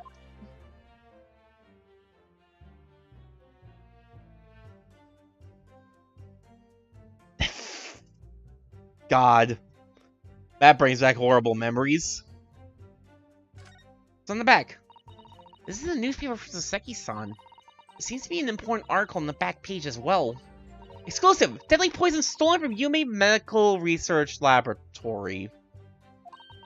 From Yume's Medical Research? Father, isn't that your lab? What the? Let me see that. The poison's been stolen? Why do you not know? This morning's paper that Soseki-san gave us. Are you saying you didn't know? As embarrassing as that is for the head of the laboratory, I didn't. I've not heard any such thing. When on earth could a reporter have gleaned this information? Come to think of it, there's no article mentioning the story in our paper this morning, was there? The highly toxic poison we've been working on in the strictest confidence. I put Ray in charge of the project. Ray! She's managing it? If what's written here is true, it means that she tried to hide the theft from me. You know another thing I'm just remembering? In the first case, the one in Japan, the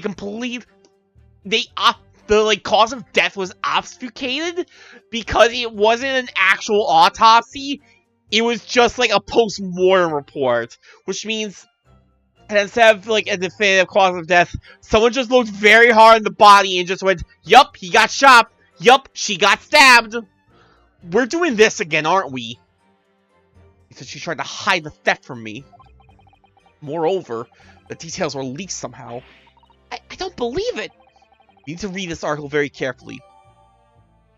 Article of poison that was stolen from a laboratory at Yumi University. Even my father, who was responsible for the lab, knew nothing of the incident.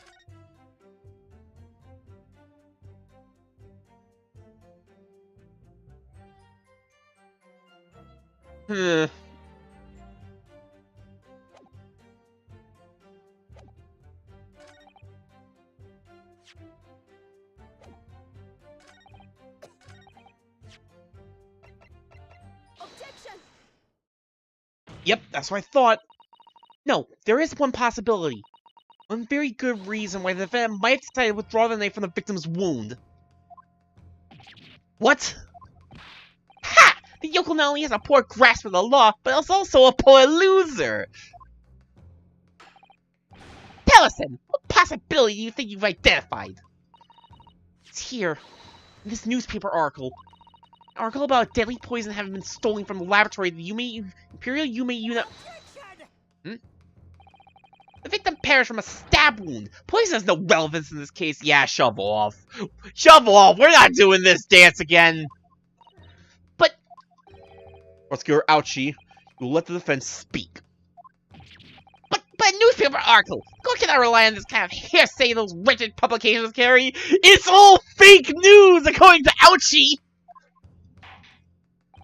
Counsel for the defense. I'm going to need some tangible basis for your claim. You indicate to the court precisely what part of the newspaper article affirms your You indicate to the court precisely what part of the newspaper article affirms your assertion. Your Excellency! Yes, of course. Thank you. They would never have done something to further endanger Miss Brett's life without just cause. The reason why the defendant pulled the knife from the victim's body is explained in the article where it says... Wait a minute. Oh, I can totally look at this for... Right, they did say that. Exclusive. Deadly poison stolen from Yume Medical Research Laboratory. Following a lecture at Yume Soseki Natsume on 11th August, it's come to light that a very disturbing incident took place. A deadly poison being secretly developed in the university's forensic science laboratory was stolen. Deadly in tiny quantities, even the smallest amount entering the body, either via the mouth or via a wound from a poison-laced blade, would prove fatal in minutes. Current methods cannot detect the newly developed chemical. The university would have to be consulted. Why is the poison being developed? Onset of symptoms occurs in minutes, starting with impaired breathing, ending with acute contraction of the pupils prior to death. Acute contractions of the pupils. They said that in the post-mortem report. Yep, this is a poisoning. We're doing another poisoning. Such synthesis would be suggestive of this toxin. Apparently an entirely new synthesis of alkaloids and rumored to have been commissioned by the military.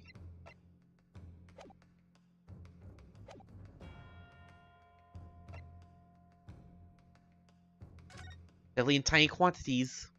Wait, I don't think I was being penalized for this one. The article reveals the following property about the poison in question. When the toxic enters the body on a knife laced with the poison, it is rapidly absorbed and causes death in minutes. Are you suggesting... The knife used to attack Miss Bro was laced with this very poison. To explain why the defendant, Membami-san, would have withdrawn the blade as soon as possible. Yes, the truth is... It was an attempt to stop the poison from entering the victim's body! What?! This is complete and utter nonsense! Not at all! Bennett withdrew the knife blade from the victim's body not to accelerate the woman's demise, but to save her life. The prosecution cannot deny the possibility. Have you not read the post-mortem report? The cause of death was hemorrhage. Word poison appears nowhere in the document. Well, that's because by acting quickly to remove the blade, the defendant prevented the poison from taking hold. No. Come on, you had it. Oh, please, this is clearly desperation. The weasel's last breaking of wind. That's...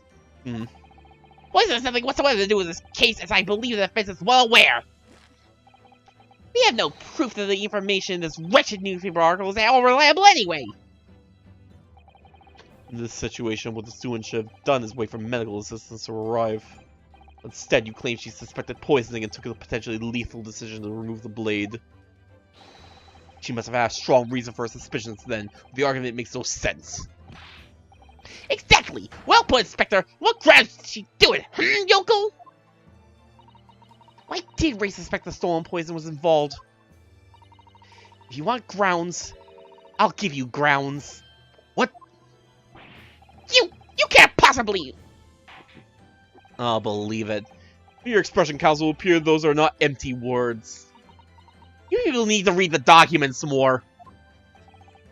Naturally, as you stand in this courtroom as a lawyer, you must be aware that words alone, empty or not, are of no value in our modern justice system.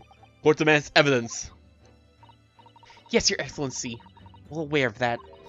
I've seen it many times. From my place I assigned the Old Bailey. In that case, Counsel, you will present the proof to the court now. What evidence demonstrates a clear link between this case and the poison in the newspaper article?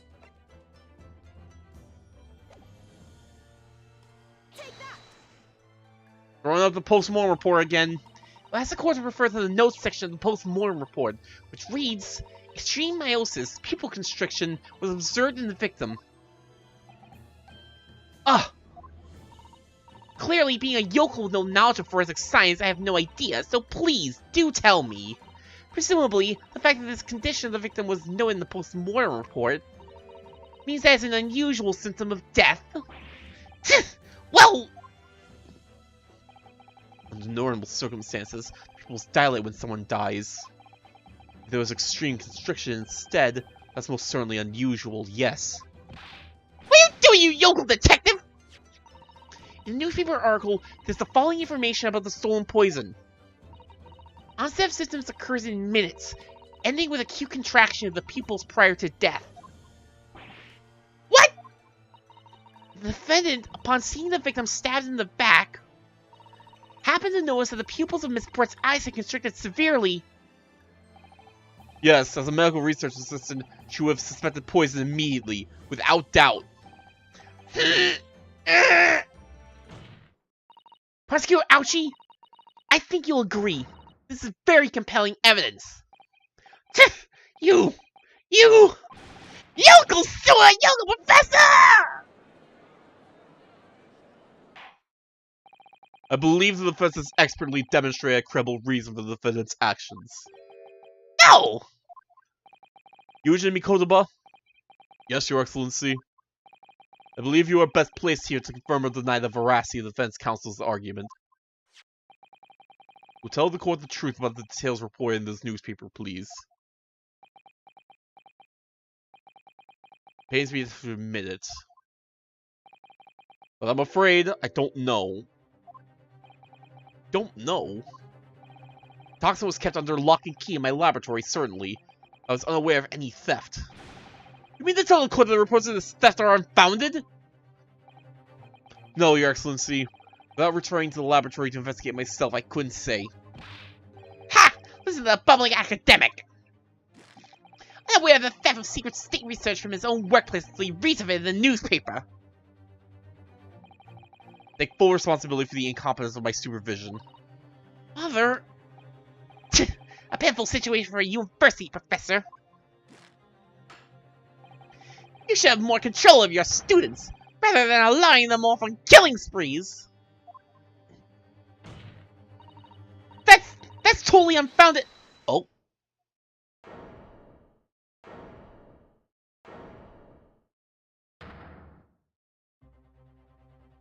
Ray? No, this is Professor Mikotoba's fault. It's all my fault. Ray. Bami-san, you stand accused here. Outbursts like this will not be tolerated. But it was me. I was the one who noticed that the poison we were developing had been stolen that day. What? So you knew? I'd been placed in charge of overseeing the project. The day the professor and Soseki-san were interviewed together for the newspaper. That's why I noticed that some of the poison was missing. It's a tiny amount it was. Why didn't you let me know immediately? I was scared. The whole project was supposed to be confidential, but some of the toxin had somehow been taken. So I decided I'd try to get it back before anyone else found out. Because I had a very good idea who the thief was. You thought it was Brett, didn't you? You don't mean... Yes, of course! It's that dainty English woman.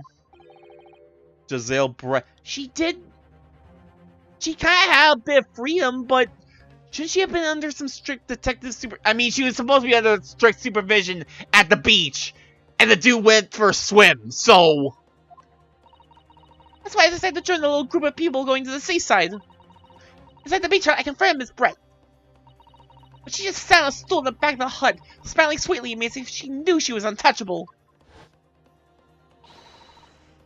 I know it was you who stole the poison. Well now. Whatever do you mean? And then she suddenly got to her feet before falling to her knees in front of me and then collapsing on the floor. That's why I saw the knife in her back. Huh? I couldn't understand what had just happened. And then, a moment later, I was seized with fear. Pupils of her eyes they shrunk to tiny pinpoints. Don't believe it. In other words, you realized that the victim was suffering the effects of the stolen poison. My mind started racing. I hadn't seen anything past Miss Brett's lips once I'd been with her. There's only one possible way for the poison to have entered her body. On the blade of the knife in her back. That train of thought was what spurred you to withdraw the blade. Yes, the amount that had entered her bloodstream was small enough she might still have a chance. That's why I hoped. Really, I'm so sorry for staying silent all this time. But now, they're just gonna paradigm shift and be like, yeah, that's all bullshit. He just stabbed her with a knife. Your attempt to hide the truth of what happened is not something that can be overlooked.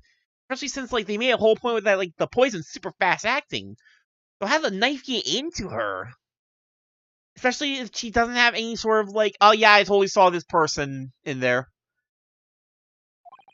However, I have duly noted the courage with which you confessed in the end. Thank you. Your Excellency! Barely perceptible, but I do think balance has shifted a little here. This courtroom now. Nah, here we go. Your Excellency, do not be deceived! The victim just collapsed before your eyes, you say? Well, Membami-san, if that's the case, perhaps you could explain how Miss Brett came to be stabbed. Well, you have no answer because the simple truth is that you stabbed the victim motivated by revenge. Objection! You have no conclusive evidence to prove that assertion, do you? Doesn't, but... Oh, I have evidence. It is very much conclusive. Is he just gonna bring out the pen? Prosecution counsel up to. It was brief, but he hesitated for a moment there. I'm almost sure of it. So even he knows it's a load of crap. You produce the aforementioned evidence at once, Prosecutor Ouchie. That's some praises due, young yokel student. What? I imagine there would be no need for me to submit this evidence. But you brought this on yourself! Oh. Who took this picture? What the? Also, we're actually getting a bit of Giselle Brett's face, huh?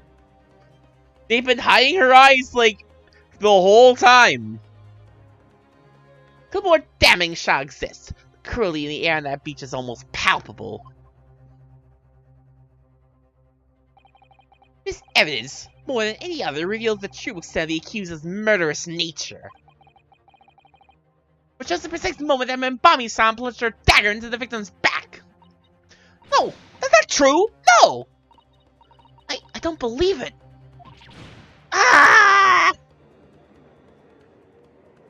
Wait, I just realized you have a bunch of books stacked up on the desk. Like by you. Order! Order! Order! Constable of Defense, was it you who was responsible for that shrill scream that just pierced my courtroom? As his voice is yet to break, these yokels are slow-minded and slow to mature. Damn! He's just accusing us of not having our balls dropped yet!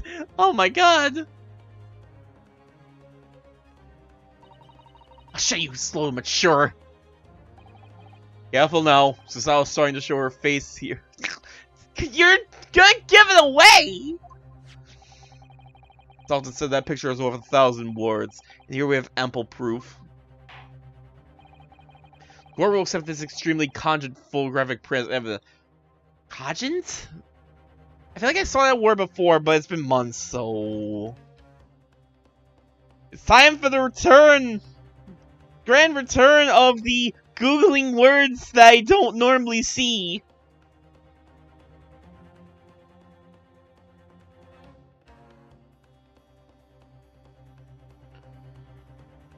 Cogent. An argument or case clear, logical, and convincing. Incriminating photograph. Photographic print taken at the moment the victim was attacked. Friend Ray can be seen kneeling over Miss Brett. Can't believe he's had a photograph like that up his sleeve. Can't believe he's had a photograph like that up his sleeve the entire time. It's such a stark image. I'm genuinely lost for words. The biggest problem was that angle. That definitely came from the other side of the entrance. Which, you know, come to think of it.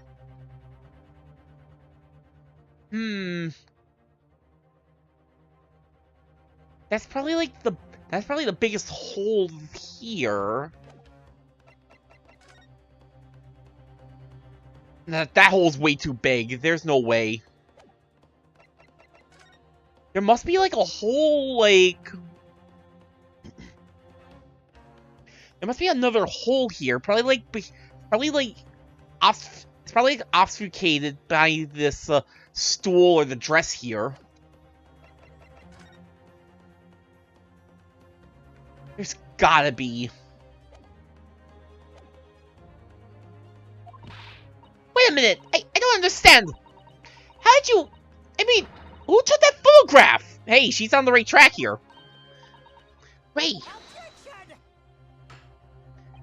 That's of no importance here. Bullshit! They're super important! Stop trying to infer attention. Oh! Objection. That's an absurd thing to say. It's crucially important. Whoever took this photographic print was a witness to the Brett's death. The court must be allowed to hear this person's testimony. Ah! I will uphold the defense's demand. The prosecution will reveal the identity of the person responsible for taking this photograph at once. That's why you didn't want to show a photograph. Well, I'm afraid I can't do that. Anonymous photograph? Pardon? You see, this print arrived at the Imperial Police Bureau headquarters by express post yesterday. There was nothing to indicate the senator's name or address. The provenance of the print is unknown. Goodness! Are we to understand then, counsel, that in full knowledge of the fact that this photograph has the murkiest of origins, you nevertheless believe it fit for submission as evidence in the Supreme Court? When you first produced that print before, I noticed that you hesitated for a brief moment. Because you knew that wasn't completely reliable evidence, didn't you? Silence! You yokel student blabbering professor! What matters is the blatant truth that this print so eloquently expresses. The defendants already admit to pulling the blade from the wound. Clearly this isn't the moment the knife was plunged into the victim's back, but the moment it was withdrawn. Don't waste this course time with your ramblings. Indeed, without knowledge of who produced this print, we have no means of verifying the claim. And the scene it captures is without doubt the most compelling evidence presented to the court. If the defense is unable to shed any further light on the matter, I believe the conclusion is clear. No. Sato, this is the time for you to fight. If what you've established so far is true, then there can be no doubt. The photograph shows the moment that Ray withdrew the blade from the victim. Yes, we just need to prove that somehow. You'll have plenty of time to rue your in the slow train back to the provinces. To rue the day you came up against Takatsuchi Ouchi in a court of law. I can't determine who took this photograph, and the trial is going to come to an end. There must be a clue somewhere. There must be some way of working out who took it. Well, Counsel? Your Excellency, the burning question is who took that photograph, and the truth is... I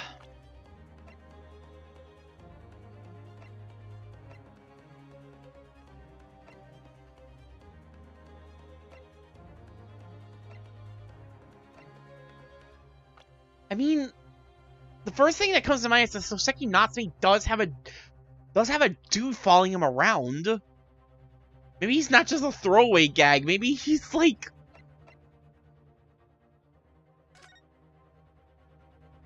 I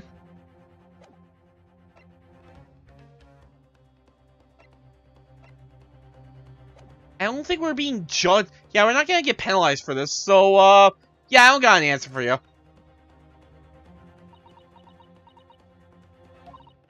No, if I give up now, I'll never be able to look Ray in the eye again. Sato, you need to steel yourself and summon your best argument. I'll do my best.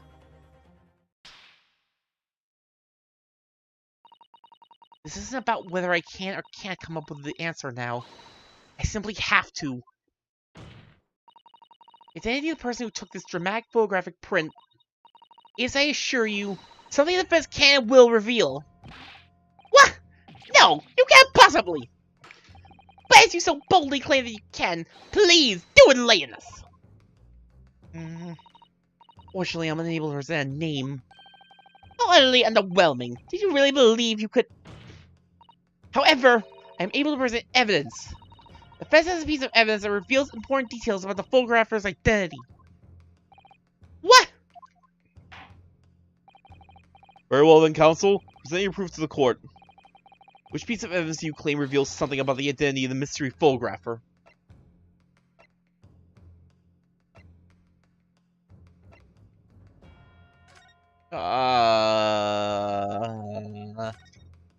Hold up.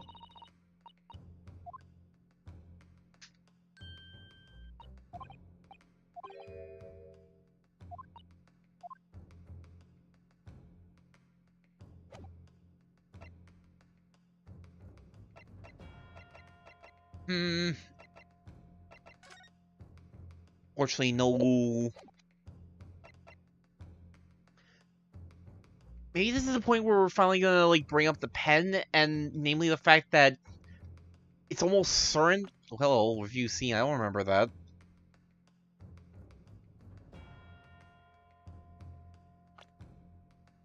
Bring up the pen and the fact that it can't be Ray's pen?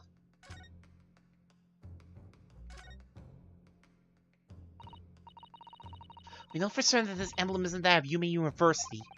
Police really ought to have spotted that. You're obviously convinced of Ray's guilt from the outset. I'm gonna go for the pen. Piece of evidence in question is this! Uh-oh. This isn't looking convincing. I'm afraid, Counsel, that when presenting evidence, you must learn to temper those wide, nervous eyes. Damn it. I'm obliged to penalize you for the lack of focus in both your eyes and your answer. Damn it!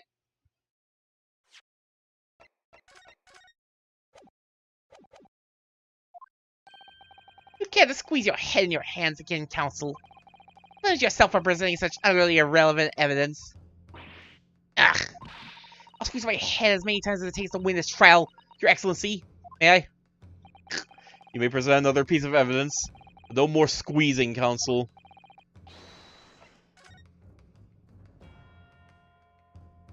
Let me take a quick look at...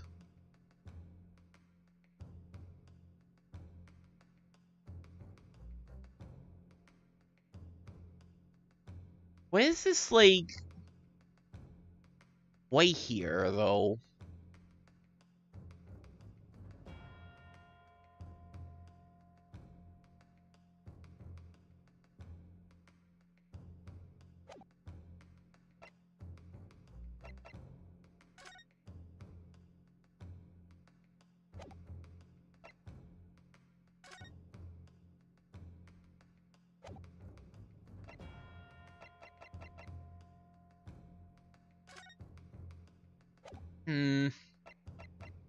Again, the only thing I can really think of is that it's the photograph for following Sylvierchii around. Even that doesn't feel very convincing. What's that? The newspaper again? Right, because he's following him around, and Sylvierchii was at the beach. Ruckus English attorney tells all. Not the headline that's relevant here, Your Excellency. The photograph. If you look at it closely... I didn't even think about that! It's a crack! Oh my god! Good job, Manji. We're proud of you. Good observational skills.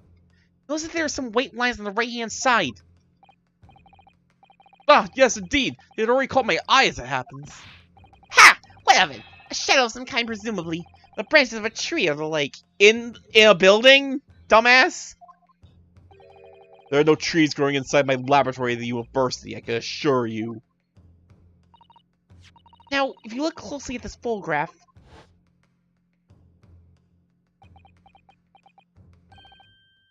But gracious! Yes, exactly the same pair of lines is present on this photograph, too. Well, that tells us nothing. Ha! Ha! Yes, there's a shadow of some kind, definitely. With the branches of a tree. There wouldn't be any trees growing inside a hut of the beach council. What's quite remarkable about it is that the two patterns are almost absolutely identical. There is such an extraordinary similarity has transpired. Gary's matching pattern that appears on both photographic prints is a result of... Wait a minute. No, I need to at least... There can't be tree branches. They're not tree branches. Nah, I'm screwing. Yeah, they're totally tree branches. I need to see this, at least. Clearly, the branches of a tree have caused this pattern. The argument put forward by several moments ago to much ridicule. Indeed, there was considerable ridicule involved. We certainly did ridicule that man. Well, it's hard to think of another explanation. Well then, hard luck! You pointed out yourself that no trees would be growing inside a beach hut. Oh dear. Sorry. What was I thinking? I'd consider another more credible option, I think. Alright, clearly it's his technique. I might as well get the other one since I already screwed up once. I believe the pattern may be the result of a particular quirk of the photographer when taking a picture. You believe? What quirk could possibly produce such consistent markings? Clearly, it must be a quirk that's quite unimaginable! I don't know! I repeat, Casa, what was the nature of this quirk? Look, he was just born with it! As all the kids are! He should be in here. He should be in hero school. Well, I can't really imagine, of course. The shit-eating grid. Because there's no such quirk! I'd consider another more credible option, I think. Alright.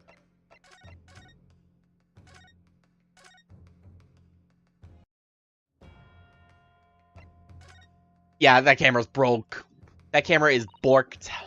Obviously, it must be due to a problem with the camera used to take the photographs. Also, I am once again going to BRB for another water run.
Alright. Alright, I'm back once again. I'm done with my water run. I've got more water. It's already half gone. With the photographic device? Yes, we can confidently say the camera's lenses must be scratched. And that the scratched lenses causes unwanted lines to appear on every print taken with that device.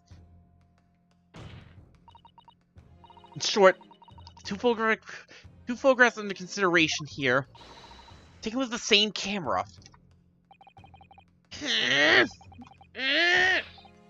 But there must be hundreds of such camera devices here in the capital. It would be utterly impossible to identify the owner of this particular one. Objection! I think you're forgetting, Prosecutor Ouchie. That one of the photographs featured in a newspaper article. A newspaper? Ah! No, it's fake news, I'm telling you! Names aren't real! No one gets credited in this era! That's right. The author of that article is the mystery witness to this crime. What?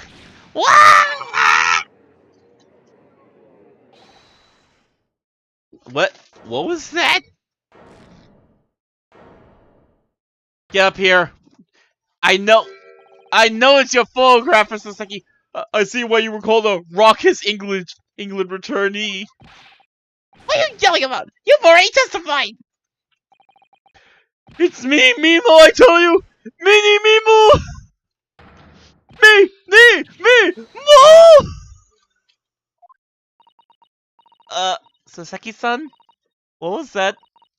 Did you say Mini Mimo? This is a return to Japan. A reporter from the Shoyu News has been hounding me, following my every move. Reporter by the name of Right-Hand Mini Mimo. Yes, hounding me from dawn till dusk! Ooh. Right, okay, I see Right-Hand. Right-Hand Mini Mimo? Right-Hand Mini Memo? Right-Hand Mini Memo? Right-Hand Mini Mem... Right-Hand in my memo. Right-Hand Mini Mem... Blah, blah, blah, blah, blah, blah, blah. That's a bit of a tongue twister. Ah! Now that he mentions it! Secretly spy! Snapshots! Scribble stories! And scupper my privacy! You! I wish I could...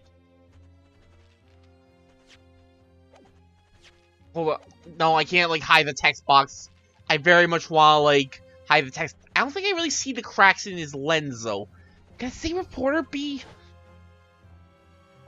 Doing the same pull. Camera to the left of him. A notebook to the right. There I am, stuck in the middle with Right-Hand Mini Memo. You're saying that the picture was taken by Mini Memo! Yes! Hello, Your Excellency, Esquire. Officer!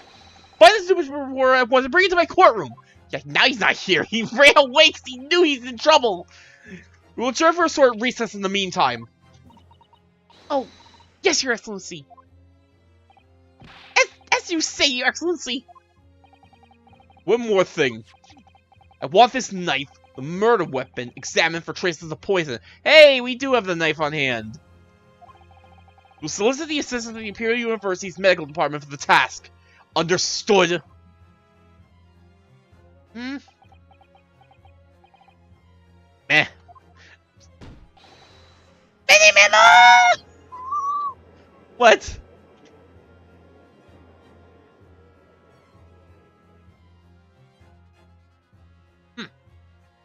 We continued.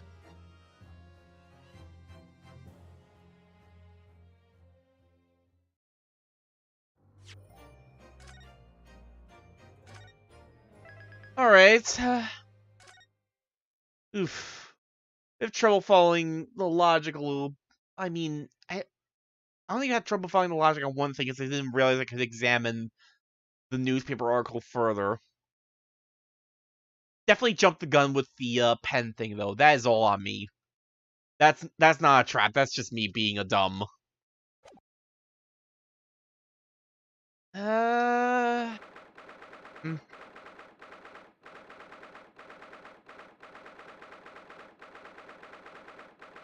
I'll keep going. 13th of August, 10:41 a.m. Supreme Court Judicature, Defendant's Antechamber 3. Might as well get some progress in, since... who knows what will happen next week. So sorry, Susato. I should have told you about the toxin. Ray.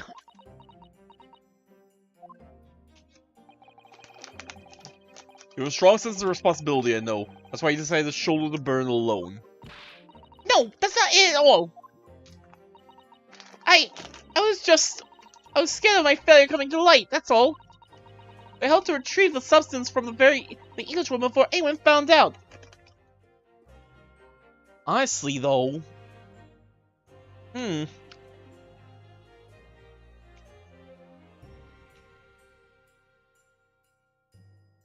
Yeah, he probably wouldn't know since he is following you around.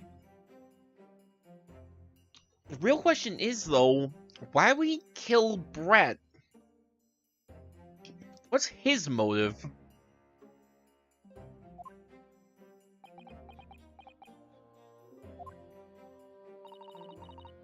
When the trial started, do you remember what you said, Susato? That you had no doubt in your mind about my innocence?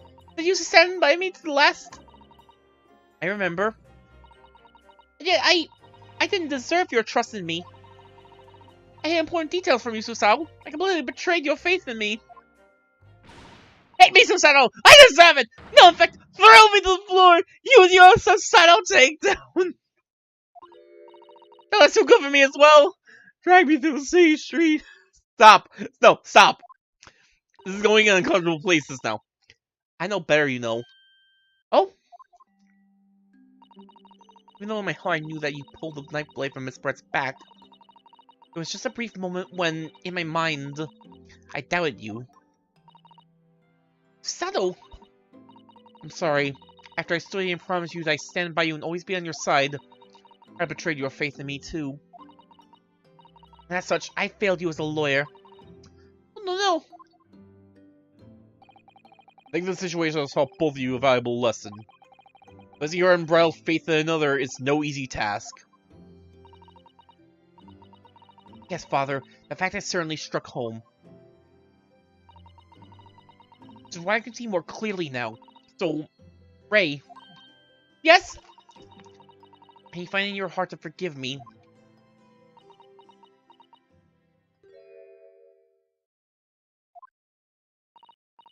Oh, Susato. No, you'll always be a gallant, dashing lawyer in my eyes now. I've seriously had an awakening. Stop.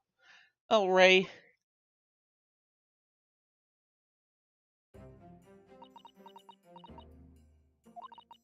was so scared, you know, when it happened. I didn't know what was going on. The Englishwoman was sitting at the back of the hut, listening to what I was saying. And that was you who stole the poison! Well now, whatever do you mean? And then a moment later, suddenly got to her feet. Were collapsing on the floor in front of me, with a knife in her back.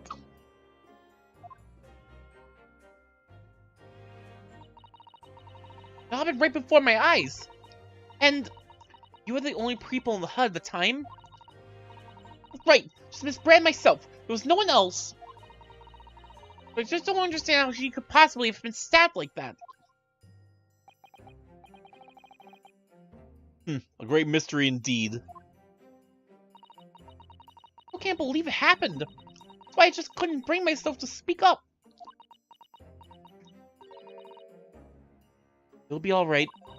Whatever happened, and whatever really went on by the sea that day, I promise you I'm going to prove everything you said is blah. I promise you that I'm going to prove everything you said you saw is true. Looking like a true Mikodaba. Now, I think we should discuss what's coming up in the trial, don't you? Don't have much time. We must make sure we have our facts in order. Yes, I expect the police is going to come under close scrutiny in upcoming proceedings. You should hopefully have identified it on the blade by now. Also, I just remembered. Writing mini memo. RM. Yup, there's his pen. That is Silver bullet. Golden bullet. Totally, he almost certainly used that pen to store the poison. This is a really easy piece together case compared to. I feel like I definitely had a lot, because I definitely remember having like trouble like figuring out like the finer points of like the first case in the last game. So this seems painfully easy.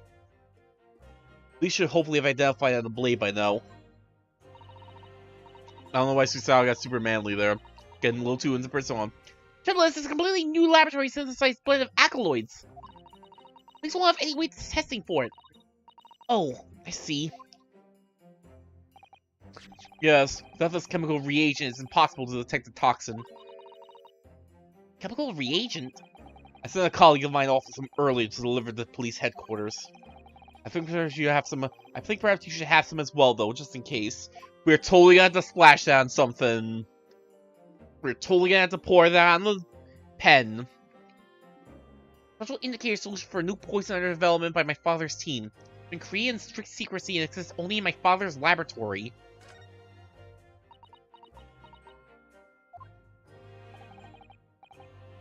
What's the matter, Sal? You're suddenly very quiet. This is a newspaper article. Exclusive. Deadly poison stolen from Yume Medical Research Laboratory. I wonder how the information got out, given that it was a government secret. What's all the Englishwoman's doing?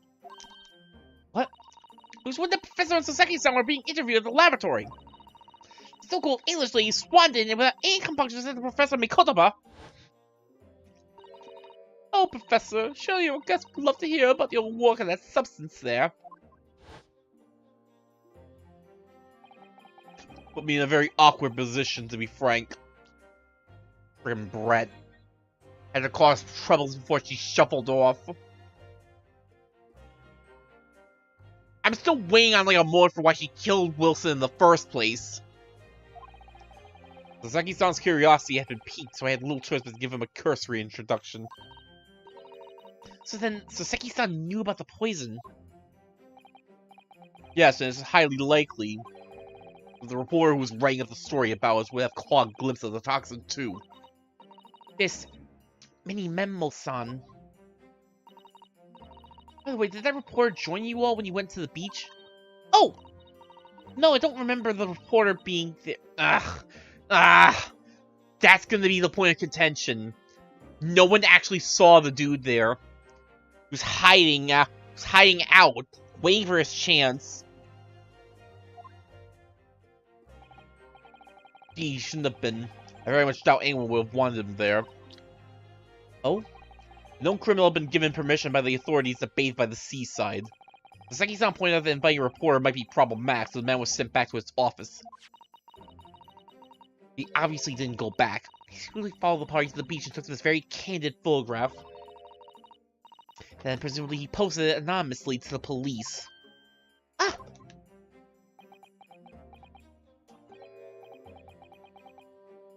Of course, that means that when we do eventually reveal that he's totally there, of course, we can prove beyond a shadow of a doubt he doesn't really have much of a defense because he's not supposed to be. No, but he's not supposed to be there, so that's why he posted it anonymously. Yes, that must be what happened. Castle! We've just heard that the new witness is now ready to testify. Trial is about to resume. Please proceed to the courtroom at once. And steal ourselves once again, then. Defense Attorney Ryotaro Naruhodo. Yes! I do appreciate that when we're out here, it says Susato in the text box. Grace put her faith in me now and told me everything. I can't let her down. I have to prove that what she's telling the court is true. I have to prove what really happened that day.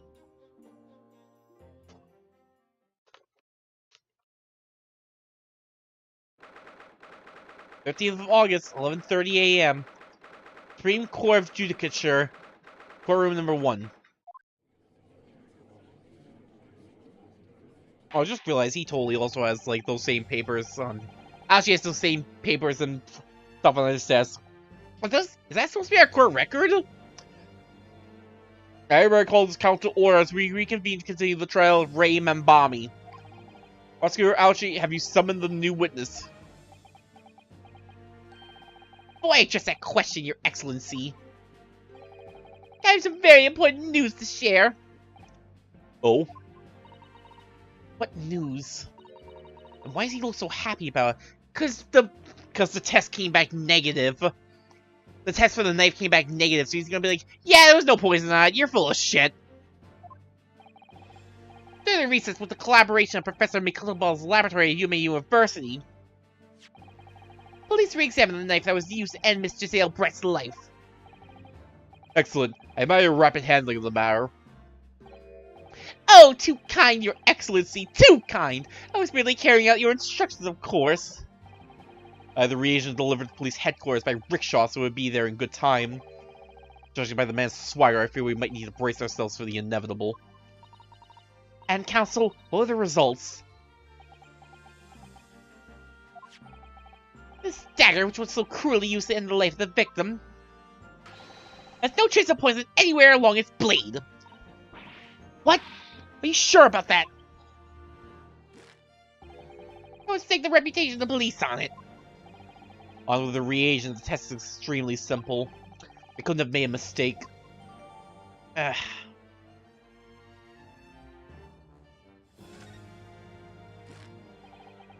In short, Hughes' feeble excuse earlier has been utterly destroyed.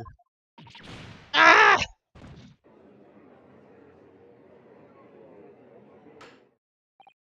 Now, the prosecution is ready to call the new witness. The newspaper reporter who managed to capture a photograph of the crucial moment. Good. Very well. Officer, bring in the new witness. No trace of poison on the knife. If that's really the case, how could the toxin have entered the victim's body? A pen?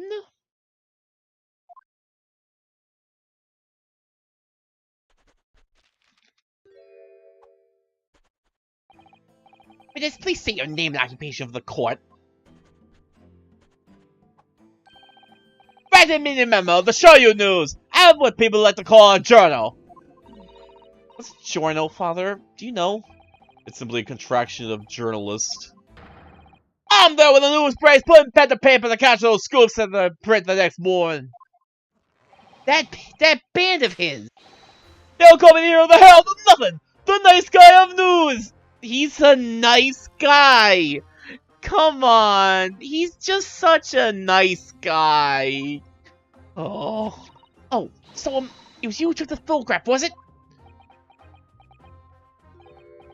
Well, what have we here?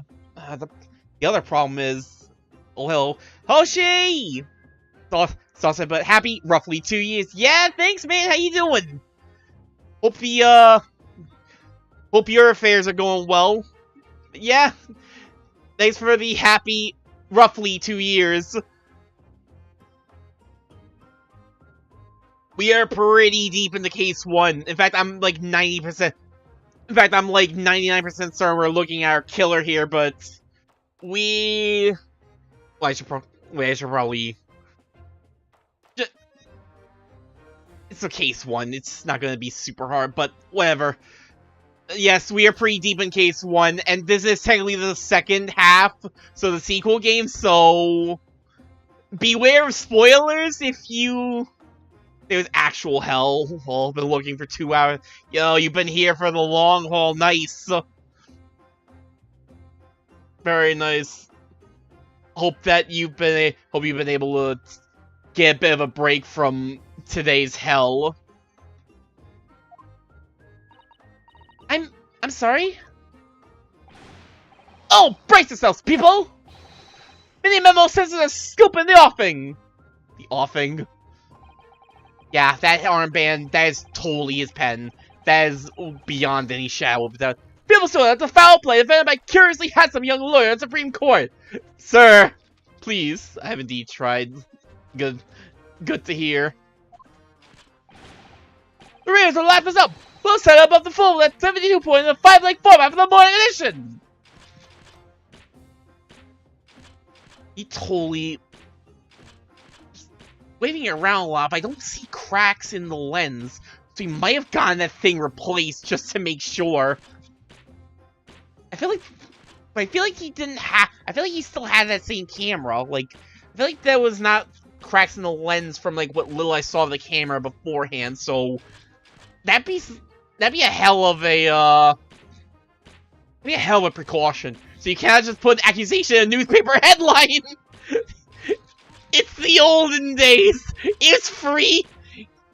It's the olden days. They were just like, yeah, just do whatever the fuck you want. Huh? Right then, let's tell me your name. Oh, it's Ryotaro Naruhodo. Next, what made you want to become a lawyer? Well, I wanted to reform our country's legal system, I suppose. Wasn't that a reason that Ryunosuke gave in the first game? Ryotaro suddenly become very ambitious, I see. I just borrowed Kazuma-sama's dream for... It was Kazuma who said, Kazuma, I miss you! I just had to borrow I had to live Kazuma's dream. He can't be here, so I will be there in spirit. Ryunosuke may have taken the blade, but I've taken his heart. But metaphorically, of course. Totally metaphorically.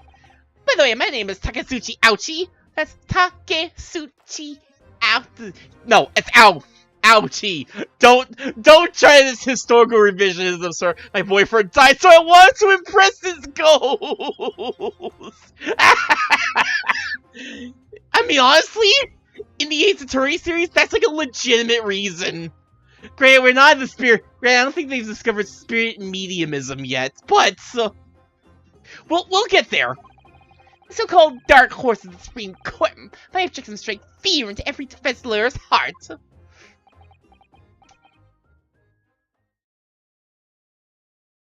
Well, I want to say the pencil's touching his tongue, but it probably wouldn't be the pencil that was poisoned, so he's probably fine on that front. No, the Rios won't buy that. What? At least Mini Memo doesn't give the prosecution the respect that they do not deserve. I appreciate him for that common Ace Attorney weighing valuables. Post-death promises! Witness. Yes. What this court demands to know is whether or not you were responsible for the taking of this picture.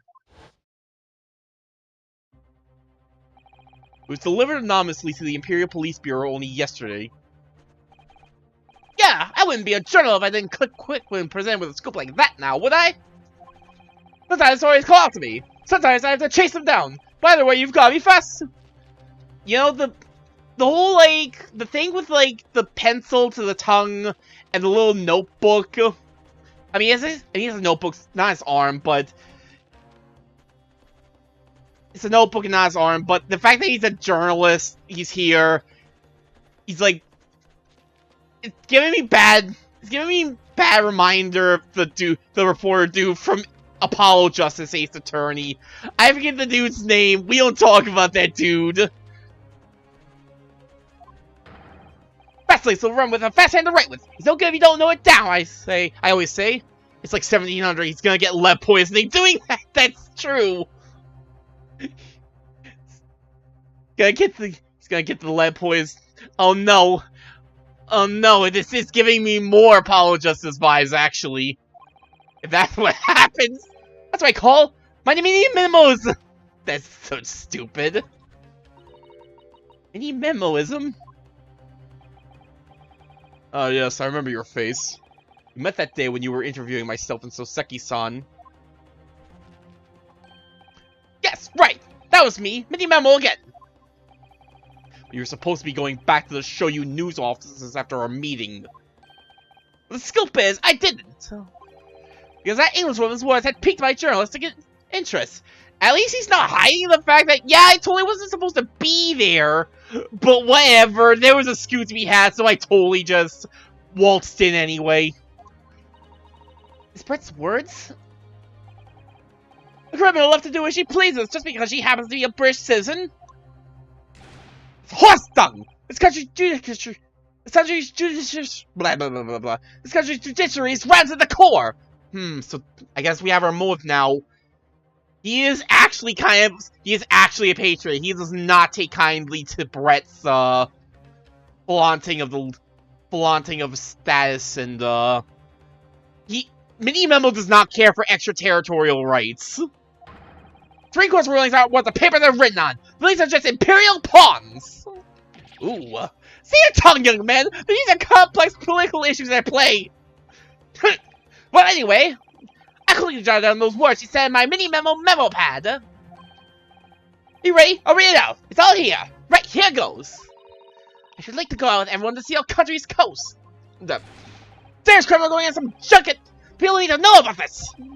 That's why I decided to sneak after them.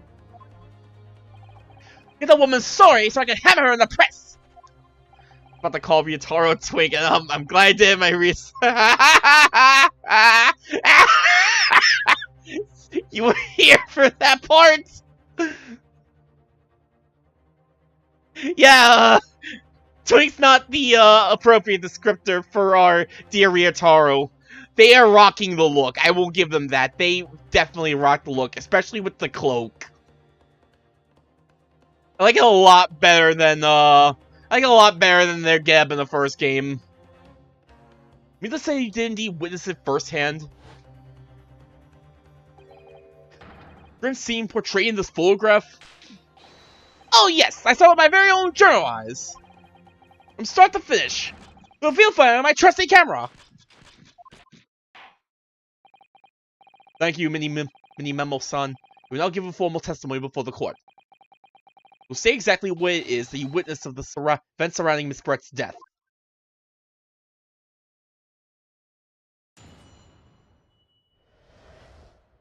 Camera never lies. Beach house was made of shiny old beat screens, so there were plenty of gaps I could see inside through. The Englishwoman was sitting on a stool when the student girl came in and started arguing with her. Seconds later, the girl pulled out a knife, throwing the Englishwoman to the floor. She stabbed her in the back.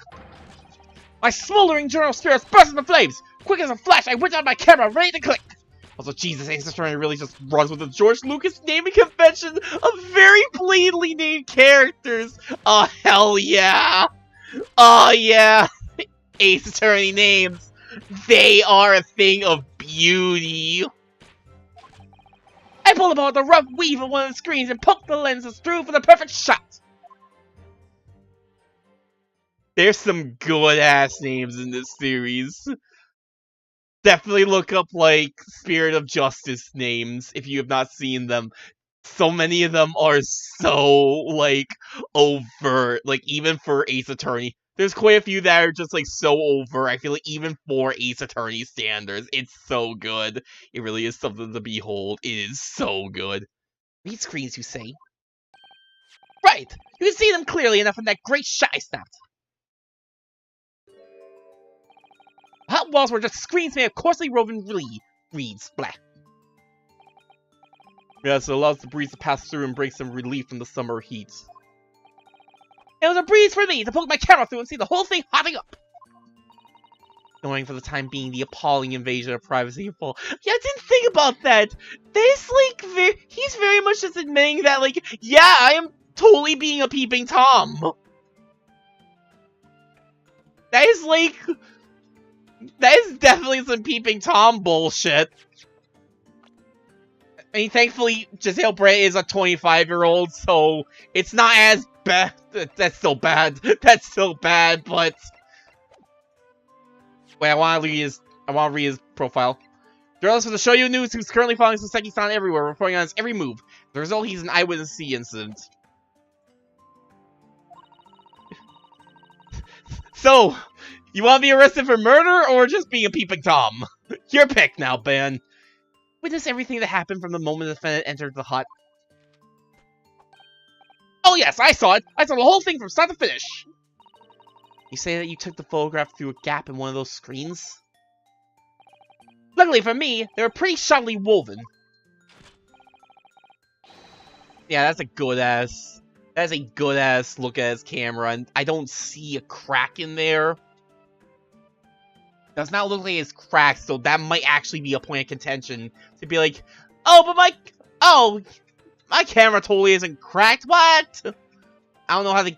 Again, I don't know how to get away with that.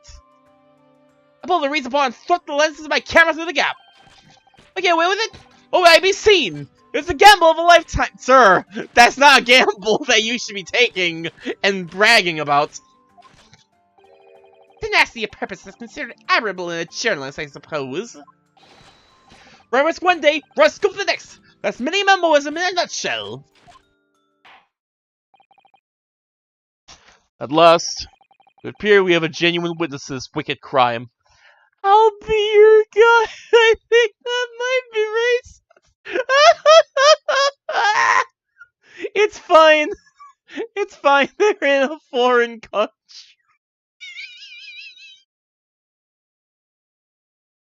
What is it racist against? If you don't know what's racist against, you don't have a leg to stand on. Jesus, that's the worst. The evidence and testimony are extremely compelling. I believe we may be close to a verdict. No! Wonderful news, Your Excellency! Wonderful! Nevertheless, it cannot be denied that this testimony begs one very large question. Feels like it's all Indian names.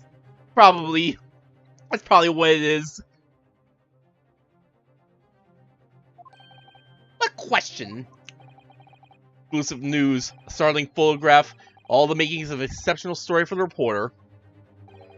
Why then was the story never published? Oh, that's right. Seems clear to me that there are circumstances at play here that are yet to be understood. Ha! What pathetic excuses! Very well then, Counsel. Proceed with your cross-examination. Yes, Your Excellency. There's more to this reporter than meets the eye. He's keeping something about this case very close to his chest. Closer than the straps, or...?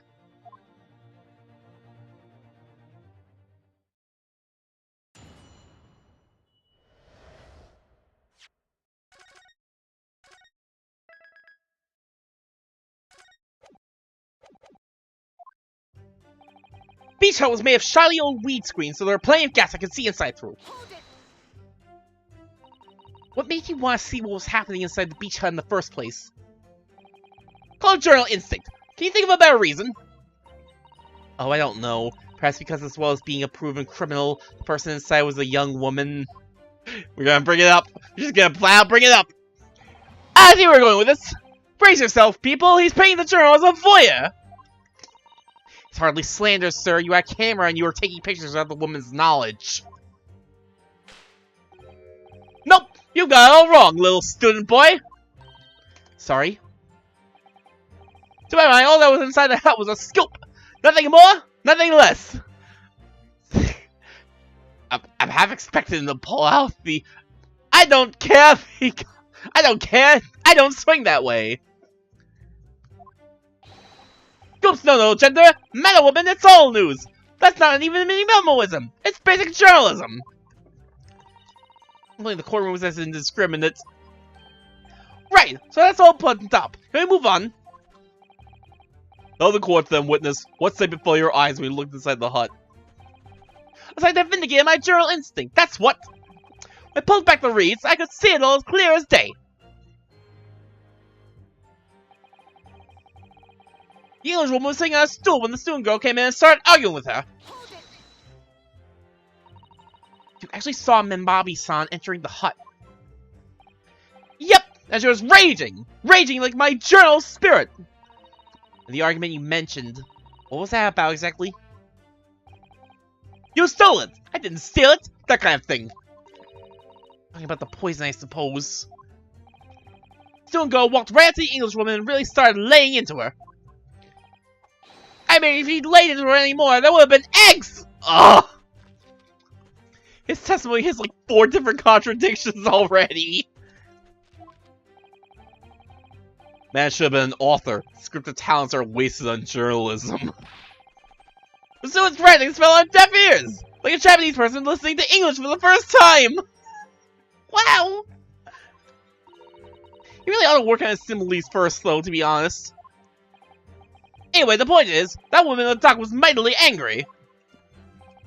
Their temper finally got the better of her, it seems. Dear me. Which was the climactic moment I caught on film. Seconds later, the girl pulled out a knife, throwing the Englishwoman to the floor as she stabbed her in the back. Did not need the off-abortion mental image. Wait, don't... Man, you don't want to watch a woman lay an egg. that was a very, like... That was a hell of, like, an image he brought up. You swear before the court that you actually saw the precise moment the stabbing took place? Ha! Precise moment? I didn't see just that. I saw the whole hellish scene play out, from start to finish. I have here a simple plan of the beach hut. Perhaps you could use it to explain to the court exactly what you witnessed.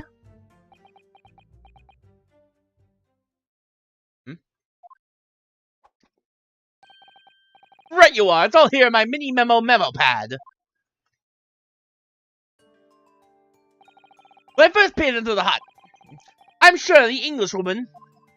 This man should be banned from having suspenders. He's gonna break them. You know what? That's gonna be his breakdown. He's gonna break the suspenders. It's gotta be. It's... Oh god. You know, I also think of suspenders. You know what else I think of? I think of the fucking clown lady from Spirit of Justice. Oh no. I don't need a reminder of her. Can't believe that. Can't believe how thoroughly she tore apart the fandom. I say that wasn't even really... It wasn't even really her. It was like everything else about that animation. But man, if there's one thing that everyone's gonna remember about the animation, the internet's waifu for a week. Yep. The rest of the animation might be forgotten, but no one's gonna forget what that thing did for that girl. But it's still the back of the hut here. Yes, he can use his own testimony to confirm that. She just sat at the back of the hut, smiling sweetly. That's why I have noted it down. It's my turn to testify now. Try not to interrupt. Then, the next moment, as I was watching, the evil stewing girl entered the hut. After a while, a pair of them ended up in the middle of the hut, arguing furiously. The usual woman for the stewing, but the girl dodged out of the way. Ooh. And in a flash, plunged the knife into her adversary's back as the two passed each other. I mean, is he gonna, like, be like... No! Is he gonna be like, it was justifiable self-defense? So this is a cross-examination, not a monologue. Aren't all cross-examinations monologues?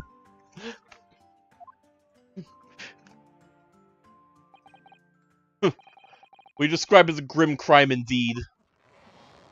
So we just said...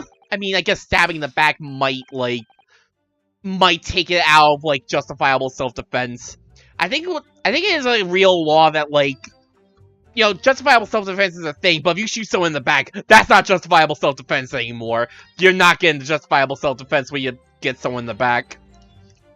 Never sugarcoat the truth. That's what mini memoism says. Those events do not track with the photo. Each have plans for an entered into the court record. By the way, Mini Memo-san, whilst you were watching that terrible scene unfold before your eyes through the gap in the screen, did not occur to you to try to prevent the tragedy rather than capture it on film? Journalists have to be observers. We can't get involved. That's our raison d'etre. I've never actually been 100% sure how to pronounce that word. You didn't converse with Miss Brett at all? Obviously not. As there always remains, on the outside looking in. And that's something to be proud of, is it? Your Excellency, if I may. Yes, Professor? I think the witness's last expertly phrased statement. No, that's actually a crime. That is totally... Yeah, that is a crime. Should have to be added to his formal testimony. Father, where are you... I mean, it is the 1800s, something like that. We're in the era where, like, where Herlock Sholmes is running around. So, maybe that law hasn't been, like, fully etched out yet. But, like, that's always a big question, like, what laws are, like, not actually in play at this point in time. I'll grant the defense's request.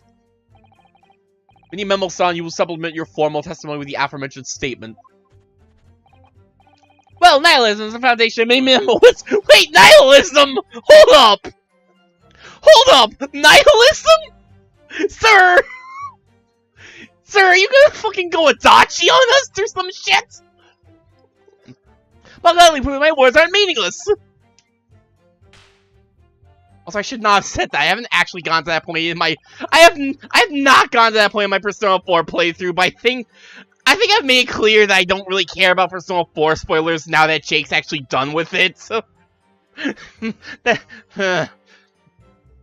Many memos of Nick's fist. I never once set foot in the hut, nor spoke with the Englishwoman. I was there only as an observer. Really, you didn't set foot inside the hut at all? Are you quite sure about that? I think you made the wrong impression of me. We're talking about a murder scene here. My nerves were stretched to the breaking point already. Oh, I see. You're scared? Maybe I did have the wrong impression of you, yes. It was all I could do to stifle a scream and hold my hand steady enough to snap the shut. You really should have summoned help before thinking of your camera. Minimalism and humanism don't always agree. Wait, just admitting it. Most of the time in those instances, minimalism comes out on top. Half the VTuber community has played P4G at this point, TBH. I mean, that's true. P4G is not really... At this point, P4G is not the one I'm, like, most concerned about spoiling. As a sculptor of stories, sometimes I have to be cruel for my art. Yes, that's spot on. Surely he's making all this up. Claims to have spied the whole affair from start to finish.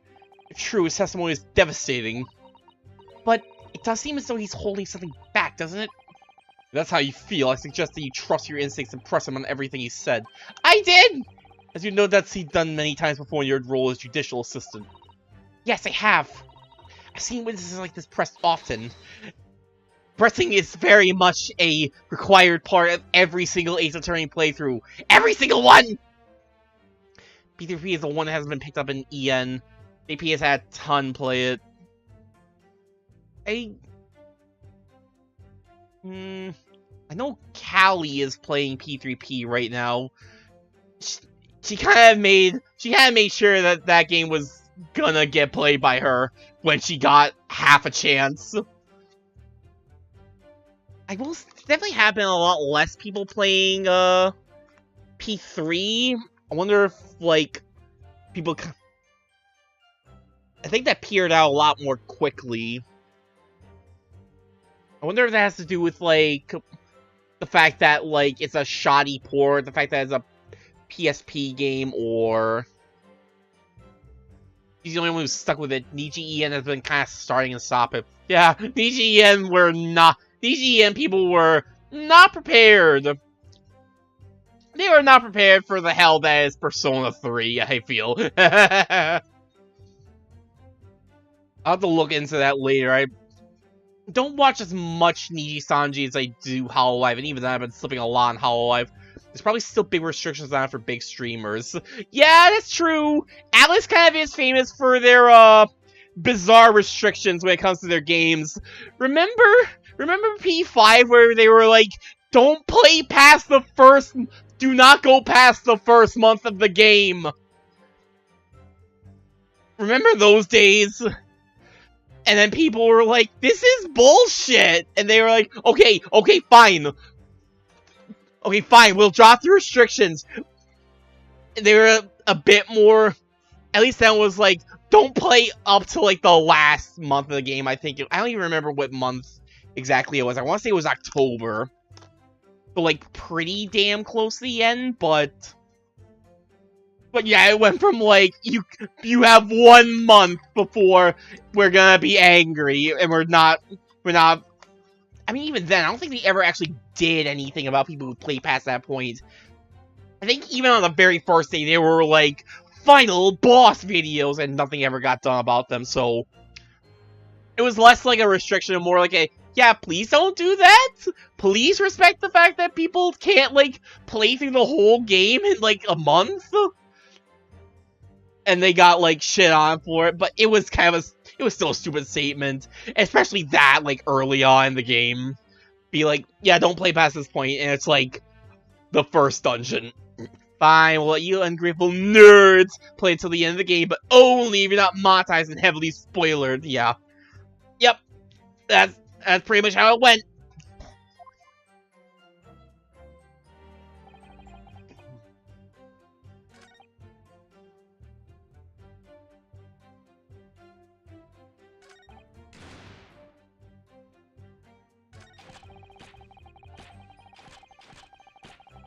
Did I not press this? Of course, fully aware of your desire to capture the incident on film, I'm sure. But why didn't you choose to post a photograph anonymously to the police?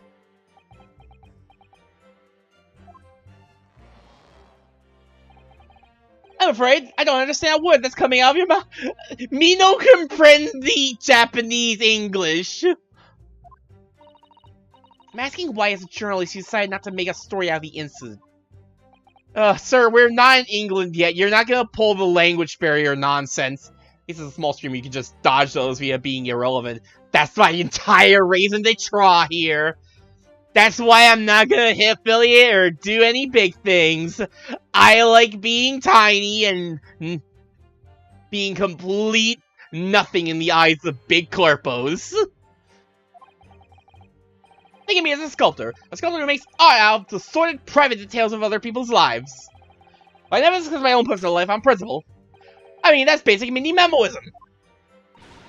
That's something to boast about. I thought your brain desire to see the truth exposed and justice done was what motivated you. That's it! That's brilliant! A burning desire to see something or other exposed! There has to be a good reason why you didn't think to write an article about what you saw, though. By your own admission, you were outside the hut. How then did you manage to take the photograph? Ah yes, that! I'm glad you asked! I pulled up on the rough weave of one of the screens and poked the lens through for a perfect shot. Shout out to me for having one of the only complete PV3 port series on YouTube, right? Oh my god, like, what the yeah, actually. You're probably like one of the only people who's played the whole game from start to finish. That's oh my god. You're the go-to guy now.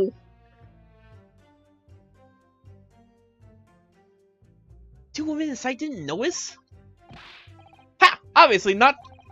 If they had, where would I be right now? In jail, that's where. Which you think would make you reflect on what you were doing. No, a journalist's job is to collect little snippets of life as unobtrusively as possible. Leave nothing but footprints. Take nothing but photos. Yes, that's spot on.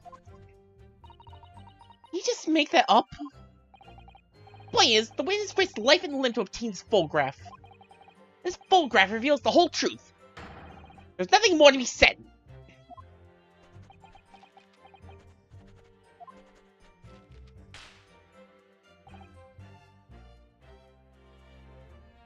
I think I pressed this one already, I think. Not gonna go far enough up to...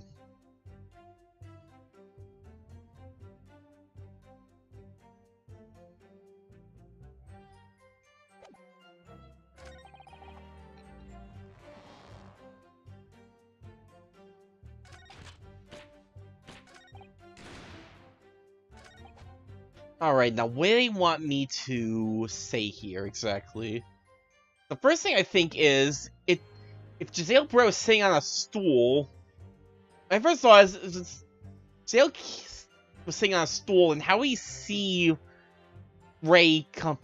How we see Ray come in, but I suppose... I don't want to go for that, though. I feel like the thing that's gonna be like, oh, hey, oh, I hurt her, so, I mean,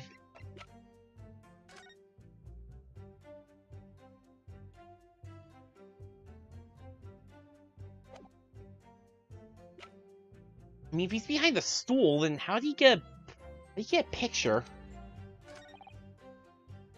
I mean, I guess there were multiple read screens. Let me look at this knife while I'm thinking of it. Oh yes, this must be the victim's blood.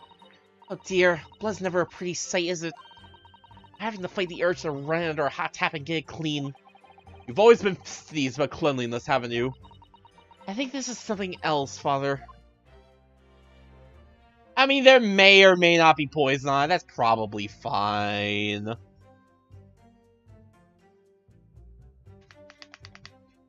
Stab!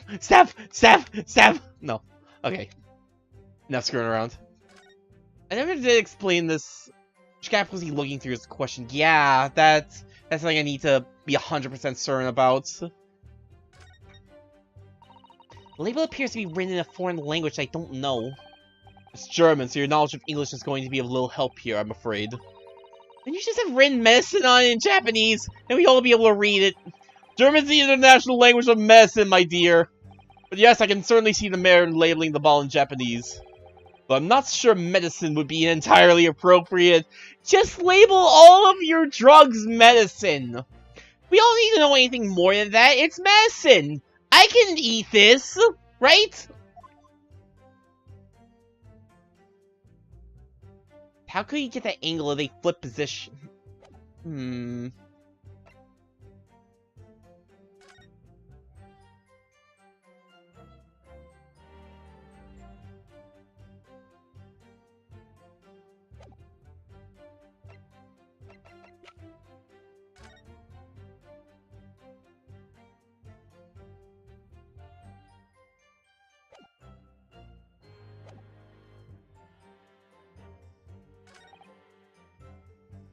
The guy in the Queen Mary drank bleach rather than scotch! I don't think... Wait, I think I need to look that one up.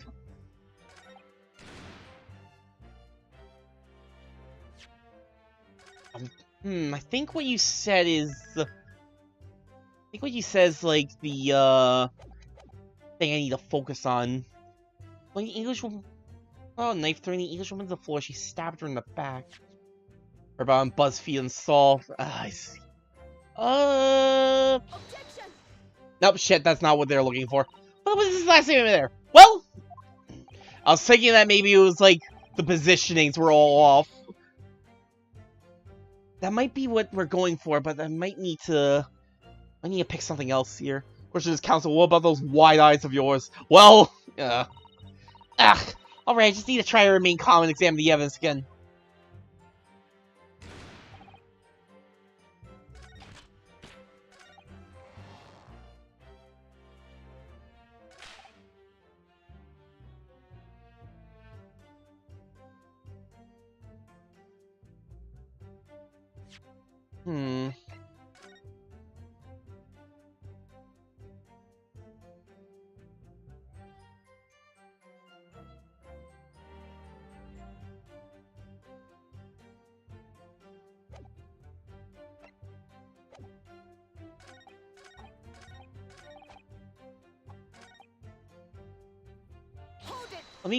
Let me re-examine some of the first few presses, see if I can get a better idea of like the exact position he was in to snap the shot.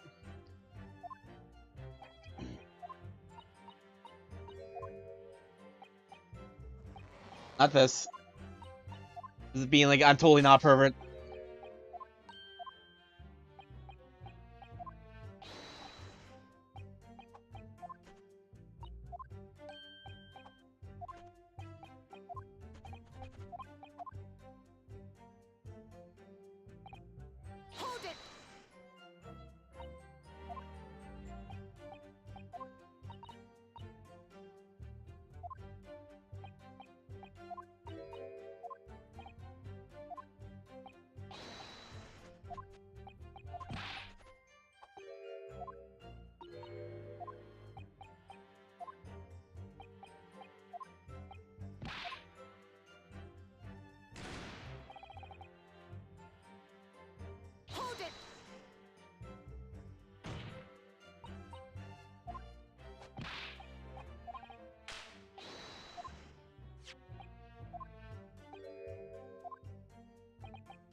I feel like this is the statement I need to focus on.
The only other thing I can think of is that he makes it a point to be like, pull apart the rough weave of one of the screens and poke the lenses through for the perfect shot, which makes it sound like he didn't have a good view of what he saw.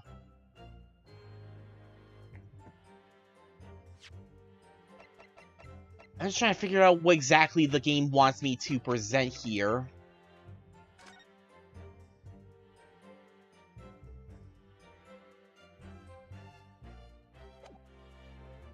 Objection! Nope. I think I know what I need to do here. I just need to figure out...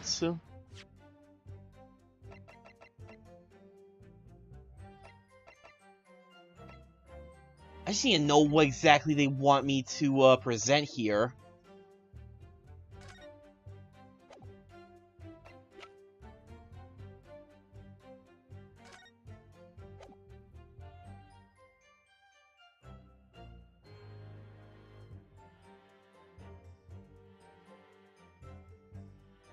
Objection!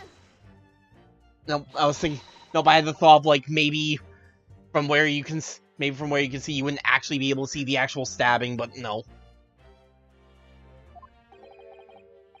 I'm totally not gonna fail the first fucking case, am I? Because I can't figure out what exactly the game wants me to present here.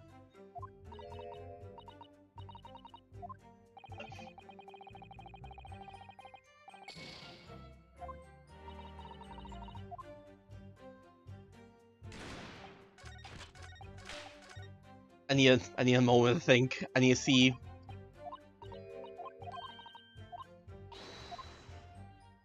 To just like keep pressing.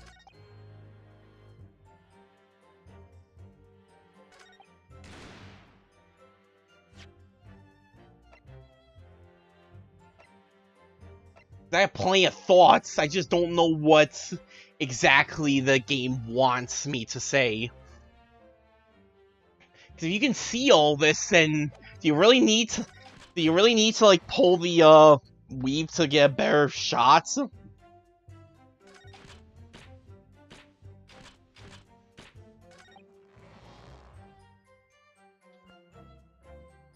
Walk through time. No, I don't want to resort to a walkthrough. It's the first case.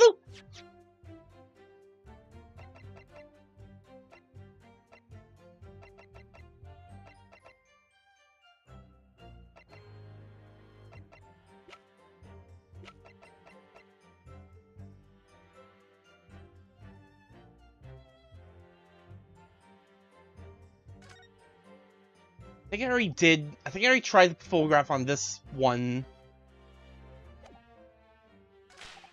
Probably weird, but again, this is the first case. This is supposed to be, like, baby mode. Like, I think... I say that, but at the same time, I feel like Ace Attorney Chronicles is, like, really nasty with the logic at points. I'll still never forget, like, the first case of the first game where it feels very much like... It feels very much like, oh, she took the glass because she tried to hide the fact that she poisoned the glass, but no. It's not the glass. She just poisoned the entire bottle, even though she stole the glass!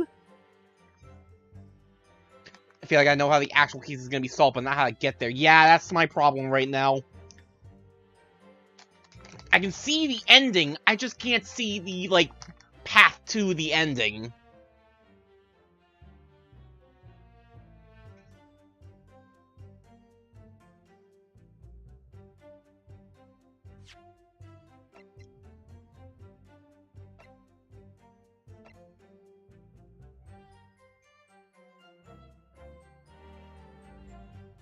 Wait.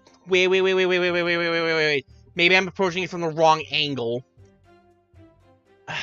My next thought is, this is definitely his fountain pen. It's definitely his fountain pen. The emblem on his armband is on the fountain pen. But at the same time, I feel like that's something that's gonna get brought up later. Like, I feel like this is jumping the gun. Objection! God damn it, I was not jumping the gun. I suck. Me, Memo-san, until now I've had firm belief that newspapers are in the business of uncovering and publishing the truth. You're spot on there. Press doesn't lie, which is why I'm proud to wear the emblem to show you news on my arm. In a way, that's more mini-memoism. Oh, the penning was poisoned. That's, honestly, that's, like, what I'm going with. Like, the pen ink is not ink, it's the poison. Or, like, at the very, because they made a point to be like, yeah, this thing is, like, almost bone dry. There's a very small amount of liquid still inside the ink reservoir. And, like, if they're gonna be, like, the knife isn't poisoned, and they're gonna be, because they made it sound like Professor Mikoba did get the reagent there on time, but they still found nothing. So, if it's not gonna be the knife, the only other thing I think of is that he somehow... Then the problem is, how the hell did he stab her with the pen? Was in her hands, but... I don't think there's any mention of, like... Yeah, there's no mention of, like, a stab wound in her hand or anything. I suppose a stab with a pen is small enough that if you cover it up with a knife stab, then you might not notice the pen wound in there. That's what I'm thinking. At least that's what I'm leaning on for now. Sadly, though, these the journalists who write for those papers don't always share the same passion for the truth. What are you suggesting with those recriminatory words, Counsel? Me, Memo-san, do you recognize this fountain pen? Maybe the stabbing was a stab, and rather than going after Ray, she was reacting to some kind of poison seeping into her skin. That is probably the case. The problem is that, like, from what Ray says, it sounds... I mean, from what Ray says, it sounds like she... I mean, she did get up, and... I think what it is that, like, he's trying to make it sound like there was a fight when she literally... So when the poison was just finally starting to hair, and she got up and, like, finally dropped dead. Ah! Cat was found to see Miss Brett's death. In fact, the murdered victim was gripping in her hand as she died. Where you... If you look at the barrel of the pen, you'll notice that its owner's initials are engraved there. R.M. Yes, thank you for bringing that up, Counsel. The initials of the accused Raymond Bommy. Dumbass! Is it a coincidence, I wonder, that your initials are also R.M.? Yeah, knife could have been planned, not visible until she fell on her stomach. Yeah, the thing is that, like, it seems like Ray... Because, like, it's definitely no question that Ray did find the knife in her. So it's not as if he went in there after the murder was done. I'm just wondering... Really, the big question is, how the hell did he stab... That's gonna be the big contention. That's gonna be the big point of contention. That if Ray was already... Because, like, it seems like Ray was already confronting, Giselle Brett over the case. Giselle Brett was still up... Giselle Brett was still at it, sitting on a stool. How the hell did he get in there, stab a woman with a pen, and then stab her with a knife, and get out without... I'm half expecting there to be, like, oh, he's, like, a fucking trick shot with a knife thrower. He's a fucking trick shot knife thrower. That's, like, my next thought, but I need that's the one I, like, have my mind on. My else is the eyes points to the poison, non-knife. Yeah. Yeah, we pretty much know... We know that she got We know she's been poisoned. Ouchie can play coy all he wants. Meiosis is the dead giveaway. No! Write in mini memo. RM. Honestly, the fact that they have the same initials probably made him a bit more, probably gave him the, idea to plant the pen on her. Didn't even think the pen was used as a weapon, but exposure to poison in the penning, yeah. I'm trying to remember exactly what they said about, like, the poison itself. Even the smallest amount entering the body, either via the mouth or via a wound from a poison-laced blade, would prove fatal in minutes. Unfortunately, from what Ray said, Giselle didn't drink anything at any point, so we're not pulling that nonsense from the first game again. So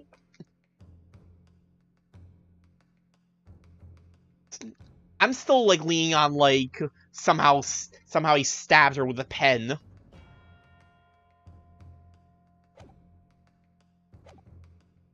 That's horse dung! Can't you see? One of the central tenets of mini memoism is being a pencil user!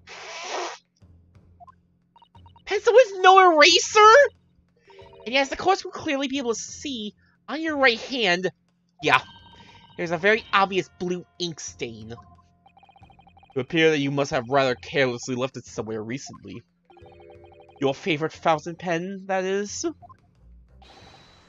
I don't even think the pen was used as a weapon, but exposure to poison in the pen ink. I suppose... It just sounds like it either had to be ingested or it had to get on there through a wound. I think this is something we'll find out as we play along. Horsey, horse dung!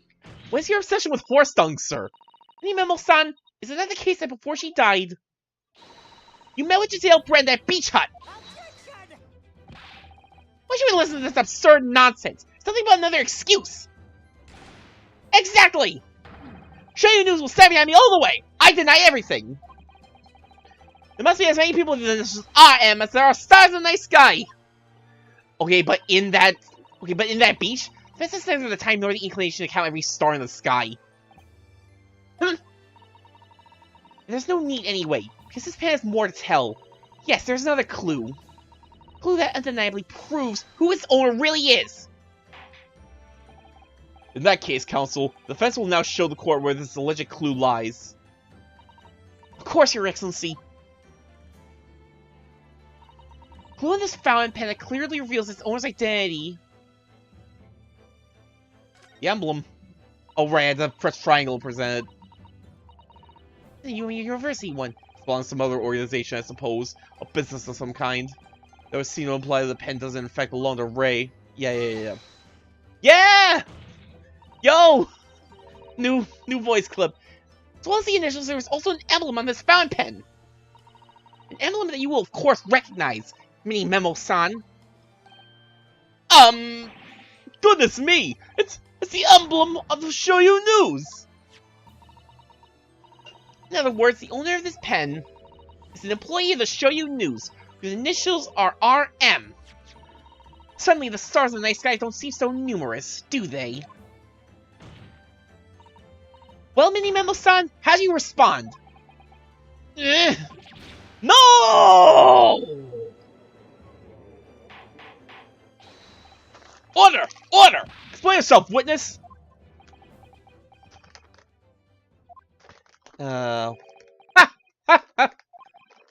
So, this is how the Mighty Supreme Court works, is it?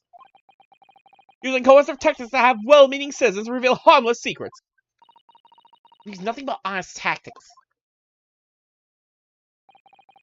Alright then, fine. I won't try to hide it anymore. Yes, not long before that grim tragedy unfolded. I assure you news reporter on behalf of the public. I did an interview with an English woman. An interview? You never mentioned this before! When exactly was this? As I said, it was before that evil little Suan girl showed her face in the hut. It didn't have lasted more than 2 or 3 minutes, that's all. This was a brief exchange. It came to nothing. As we many memoists say, people don't pay their dues for unworthy news. However insignificant you deem it to be, this court cannot overlook the meaning between yourself and the victim. You testify now under oath about the precise nature of this meeting and what transpired. Got it! Yes, alright. But, on one condition. Condition? Tonight's testimony of this witness is now in question. This court is the kangarooiest. That's just how all Ace Attorney courtrooms are.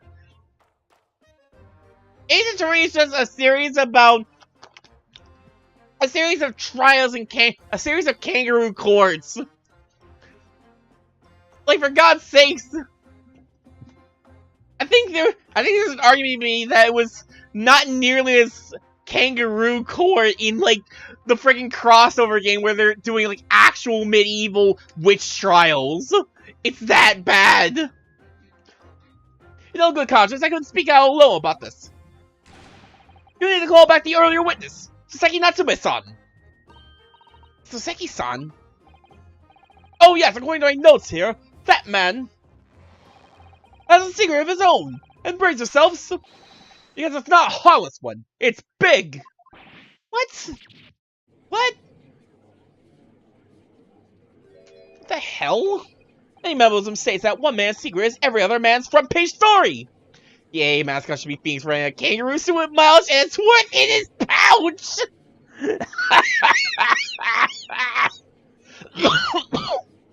Oh! That's the secret. That is the secret. Perhaps they haven't actually pulled out, like, a witness or anything with, like, a name that is, like, a pun on Kangaroo Court. Maybe that's the judge's real name. We will grant the witness's request in this instance. Officer, summon the earlier witness back to the stand. This is not where I expected this to go. Soseki-san hiding something? Is he just gonna be like, yeah, Soseki-san totally got tried in London.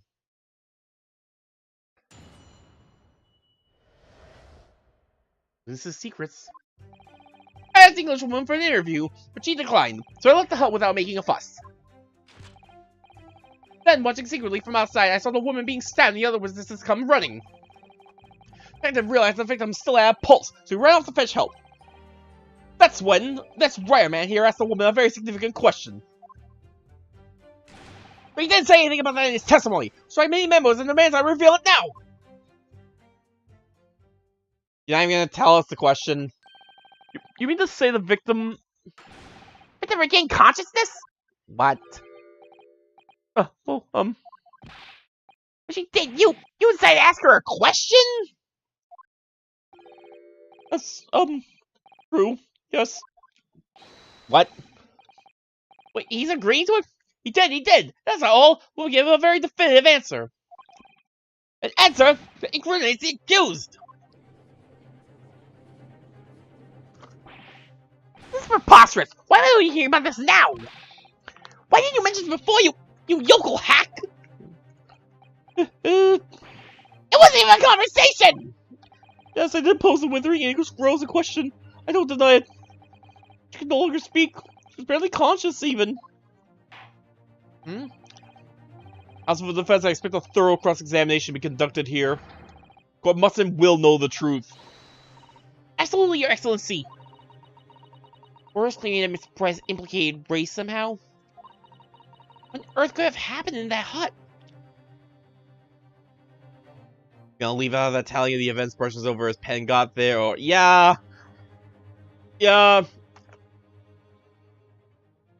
He's just kind of like, yeah, my pen was there, but wait, so Soseki-san's weird. What on earth could have happened in that hut?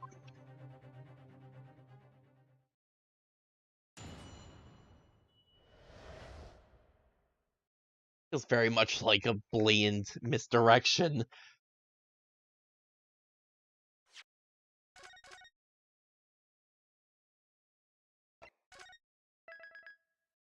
I asked the Englishwoman for an interview, but she declined, so what the hell without making a fuss? You asked her for an interview, you say? Well, of course I did. I wanted to ask her about the incident she was involved in at the end of last year. About the case in which Dr. John H. Wilson lost his life. Also, I'm 90% sure you cannot use the hearsay if someone's saying that dead person says something as proof in court. Probably not, but again, 1700s, Herlock Sholmes running around. We're very much just... It's like the Wild West out here, which is back as we're in the Far East. Fuck it, no rules. Law is still in its infancy. We don't have rules. You can't plead the fifth. You can't... We don't have real laws. We're just making up as we go along, really. That's not the way I phrased it. Maybe liberalism calls for straight talking. Why'd you murder Dr. Wilson? That's how I put it to her. He's running around filing books.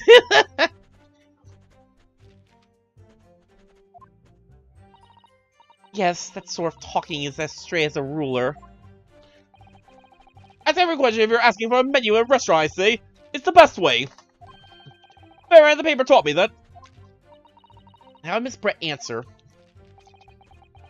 One simple phrase. Mystery is a woman's charm. He was in the book. Oh, no. Oh, don't remind me of that one.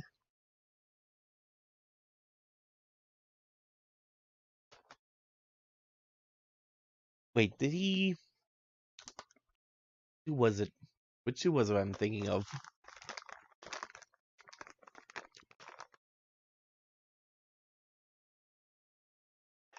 Valvella A. Oh, right. It's been a while since I like sat down and like really watched Val Novella's Ace Attorney joint playthrough. I like started it up and then I just never really sat down and like finished the rest of it. I think I was like playing it off because I wanted to like keep playing. Cause I think like I was still in the middle of like my the first half of the playthrough. I need to sit down and actually watch all that now that like I'm way farther ahead of them. Woo! It's been so long too. Shit, they've been so busy. Yeah, I think they like started. Didn't they start that playthrough like when the game came out? Like, was that like almost 2 years ago? Hold on. Because I think I only started playing this like roughly a year after the game came out. How long ago has it been now?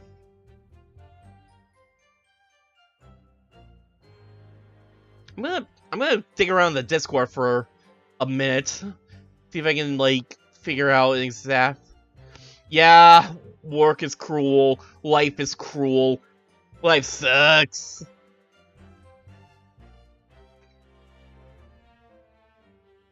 There is...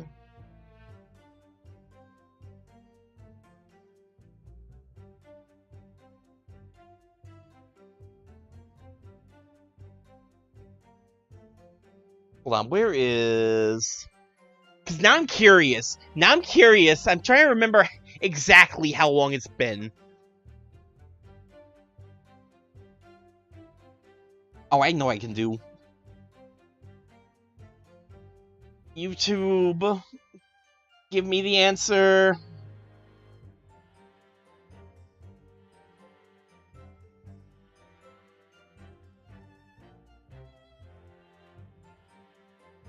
What the hell? There.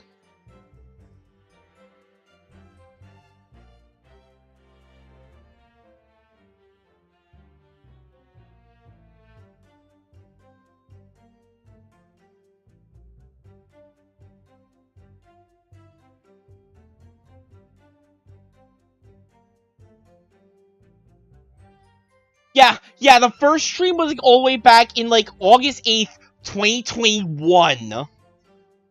It's been like a year and a half since they started, and they have gotten like so like beaten down by like real life and work and all that, that even like a year and a half out, they are not even done with like they're not even done with the final case of the first game yet. That is just so cruel. Whew, that told me, so I waltzed right out of there. Really? Something about that doesn't quite seem to fit together. Leave every room as if you're waltzing in a dance hall, I say. It's the best way. There, the paper taught me that. Man watching signaling from outside. I saw the woman being stabbed and the other witness come running. 4 months from 2 years. Yup. 4 months. 4 more months. 4 more months and then it's a 2-year-long series. That's a hell of a thing. That's when you start to, like, see, like, major changes in life as they occur. That's very persistent of you, considering that Miss Brett just turned you away. Persistence wins the prize. Any minimalist will tell you that. I don't think you've left. Then, just when they lower their guard, that's when you swim into the scoop. The fruits of your labor are all too apparent in this telling photograph. Though I'm sure the young yokel soon would rather not be reminded of this damning evidence. Actually, it's thanks to that photograph that we managed to identify this witness. And now you found me, I'll tell you whatever you want to know. I've got nothing to hide. I'm sure. Please, do go ahead, witness. Of course, eager to hear what you have to say. Because they were talking to the only mini-memoist. He's... Mini-memoism. Party of one. Religion of one. I feel like there was, like, an actual... I feel like there was, like, an actual religion that was just, like... Yeah, it was just one dude. I don't remember it, though. Oh god, imagine this dude has, like, siblings, and they're all like him. Ugh. Try to stop me. There's a story I tell you, and I'm going to tell it! Detective realizes the victim still had a pulse, so he ran out to fetch help. So Seki-san remained behind in the hut? That's right, yep. Other friend here. There's a blabbering wreck, shaking all over from his head to his toes, mustache twitching, eyes bulging. I thought you were gonna say, imagine he has Sims. Who would simp for this man? Who would shrimp for this man? I am technically on Twitch as well. I need to stick to Twitch appropriate language. I got their shrimps. I can't imagine this man having any shrimps. Even though he was at a beach, that's where you pick up all the shrimps. Didn't even pick up his shrimps. Ugh. Blabbering wreck, shaking all over his head to his toes, mustache twitching, eyes bulging. Sorry, you banned on Twitch! No, it's fine, remember, we talked about this before. There's the advantage to being, like, tiny and insignificant, that big companies just don't see me. I do not exist in their eyes. So technically I can say all the shit I want on Twitch. They'll never know. No one will ever tell them. Right. Right. Still, better to err on the side of caution. You never know when Twitch is like, we need to show that we totally play by the rules and don't just favor the big streamers. Oh, look at this tiny guy no one will ever know is banned. No, what they're gonna do is that they're gonna, like, call, like, all the insignificant nothings to be like, yeah, our platform has all the big people. There's so much talent here. Nobody gets left behind. Like, being like, we totally don't have a homeless problem by just kicking all the homeless people out. Displacing them, throwing them into the woods. I'm sure it'll never happen. I'm sure that we are all totally safe on Twitch. I'm totally not a multi-streamer, to be prepared in case my bridges get burnt. Anyway, what do you expect? You don't know the terrifying troubles that taunted me whilst traveling abroad. Back behind Belmo bars! They'll be coming for me, surely! That's all I could think. I was gasping for air, drowning in a sea of cool sweat. Of course, the Seki-san, experiences in the land have scarred him deeply. As the world seemed to close in around me, I quietly recited a prayer to Amida Buddha. Eternal emptiness! Empty! Eternity! The end is coming for me, surely! No sutras to resound in my courtroom, please. I don't believe in that shit. Now we come to the crucial part. That's where it happened. That's when this rare man here asked the woman a very significant question. question. What exactly did he say? Well now, you should hear that from the horse's mouth, I think. Don't you, Mr. Rayerman? Ah! How is it, you yokel hack? What do you say to her? What do you say to the dying English woman? Well, in truth, I'm catching crabs at the water's edge and building castles in the sand, you see. Well, the seaside is a place to be at leisure, I suppose, even for a grown man. But then all of a sudden, from that little beach hut, young girls panic-stricken cries for help pierce the air! Ray! I ran to the beach to see what was happening, to find the defendant leaning over the collapsed victim. As soon as Inspector Hosendaga saw him spread on the ground, he spurred off to get help. And then, just a moment later, I heard a faint moan. A moan from the dead English woman. I nearly jumped out of my skin! But where did you ask her, Soseki-san? I asked her, who did this to you? Don't protract this any longer. How did the woman respond? She did! She said nothing in response! But...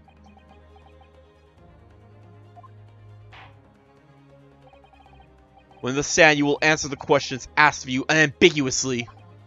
Now, without evasion or resistance, I demand you amend your testimony. I will! I asked her, who did this to you? But she never replied. So you tried to find out who the culprit was. You asked the questions a fool for a minute. He who does not remains a fool forever. Having been labeled a criminal twice during my time in Great Britain, I was quick to make up my mind. Twice?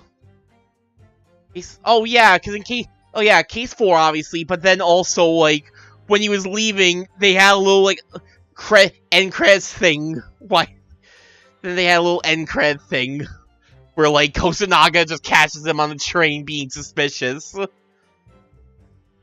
Why Soseki Toad? You don't get like the big Toad vibes from this man? Have you seen? You should have seen this man when I first met him.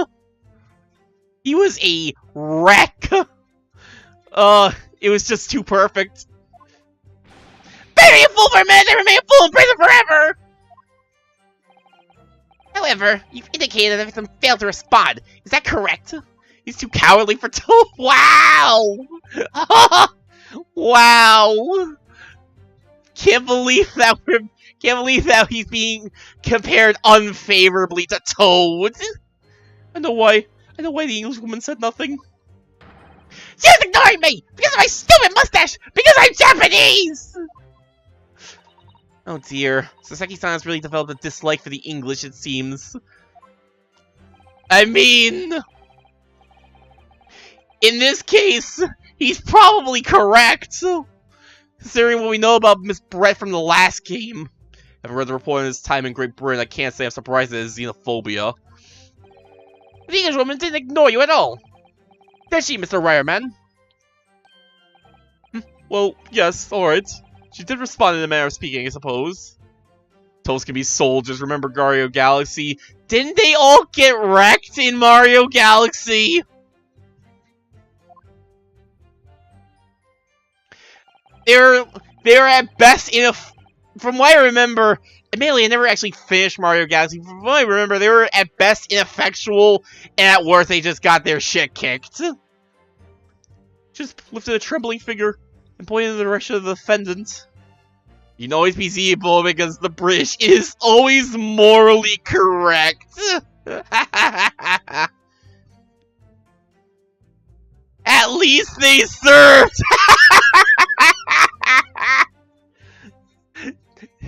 I mean, did they serve or were they drafted? What is the army drafting policies of the Mushroom Kingdom look like?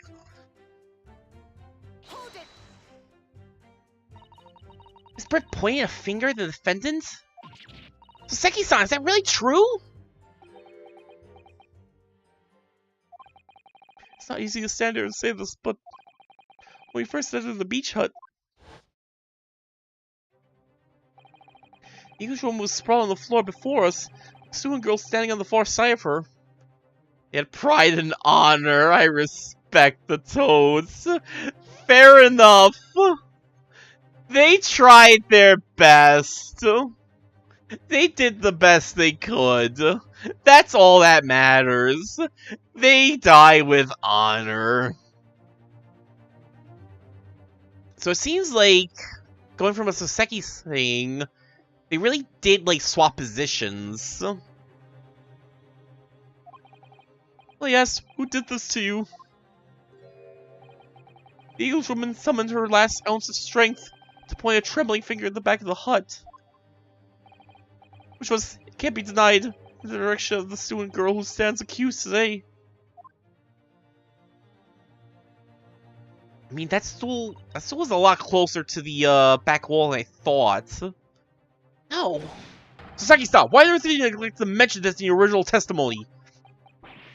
But fiddlesticks, I say! This is not British court of law. You will respond in Japanese.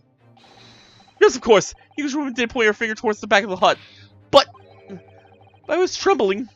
She was trembling. Everything was a blur. We gotta get you some good diazepam or something, man. Thinking about it, I feel as though perhaps she was pointing in a slightly different direction. Actually, no! Not slightly! In a very different direction where the student girl was standing! What? Somewhere at the back of the hut, where nobody was standing at all! Meaning your memory of events and the direction in which the victim was pointing are both unclear? Yes, that's it! Unclear! I'm very, very unclear! Your Excellency, surely this proves a matter beyond all reasonable doubt. This proves a matter beyond all reasonable doubt. His memory can't be trusted for shit, but if he's saying he was pointing at the student, he's pointing at the student. Guess the woman may barely have been conscious. I guess perhaps her finger wavered slightly. There can be no doubt that this was an attempt by the victim to confirm the identity of her assailant. Why? Because as the court can see, there was no one other than the accused in the direction the victim was pointing. It's now abundantly clear that no one besides the accused could possibly have committed this crime. I'm inclined to agree. In the absence of any credible argument to the contrary, I believe we can now conclude this trial. No! Reasonable doubt does not work in any case of murder, I believe. Not an Ace Attorney! Ace Attorney is guilty until proven innocent. Reasonable doubt? Feh! Pointless garbage! If we have a person on stand, you gotta find the real criminal, or that person's going to jail. Going to the row. That line's right itself. Dashing lawyers hopes dashed. 92 points across the whole page. We'll do an extra edition. This is a serious blow, Susato. Unless we're able to identify the true culprit and substantiate our claim with evidence. That's not how court works, Judge! You can't just accept hearsay! Oh man, so much hearsay. I'm just thinking about all, like, the hearsay. I know there's, like, been some, like, real shit throughout the years. Again, we're in the time frame where, like, Herlock Sholmes is running around. We're just making it up as we go along. We made the rules yesterday. Well, yesterday, 9 months ago. But, you know, 9 months, that's totally not enough time to develop our law any further. We'll just go with it. Judge will give his ruling and the trial will be over. But that's impossible, Father. You don't even know how the crime was committed yet. Like, honestly, I'm surprised. Like, honestly, like,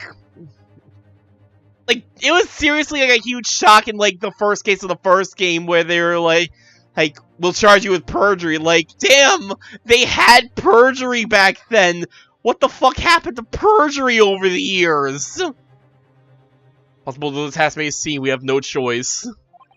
Considering that perjury hasn't really been brought up yet, I think they may have done away with that rule. They were like, yeah, perjury, that's a stupid rule, we don't need it. Let's think back over everything we've learned thus far. Don't worry all those details, I'm confident we'll find the clue we need. Can you give us your account of events unfolded in the defendant's antechamber before the trial resumed? Shows what happened at the precise moment the spread was killed. Here's what was saying at the back of the hut, listening to what I was saying. And then a moment later, she suddenly got to her feet. Before collapsing on the floor in front of me, with a knife in her back.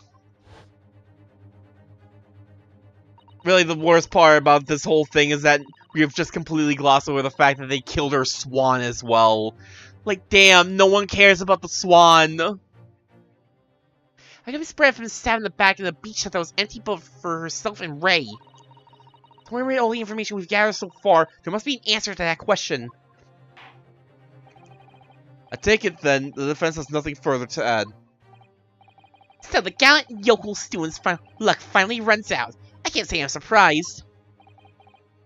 In that case, I'm ready to deliver my final verdict on this matter. This is a crucial turning point now. If I can't establish what really happened, it's over. Where was the real culprit hiding? And how did he or she stab the victim? I mean...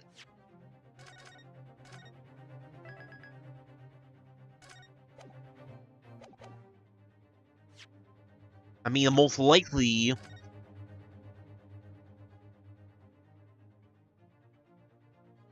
it's just a stool, so... Yeah, that's just a stool. Hell, there's even, like, a really good-sized slipper sticking a knife through here. Screw it. Just say yes. I probably should have said no, because I don't think I was going to get penalized for that, but whatever. Your Excellency, I respectfully ask you to postpone your education for the time being.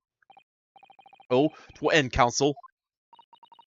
The defense would like to present the court with an alternative theory.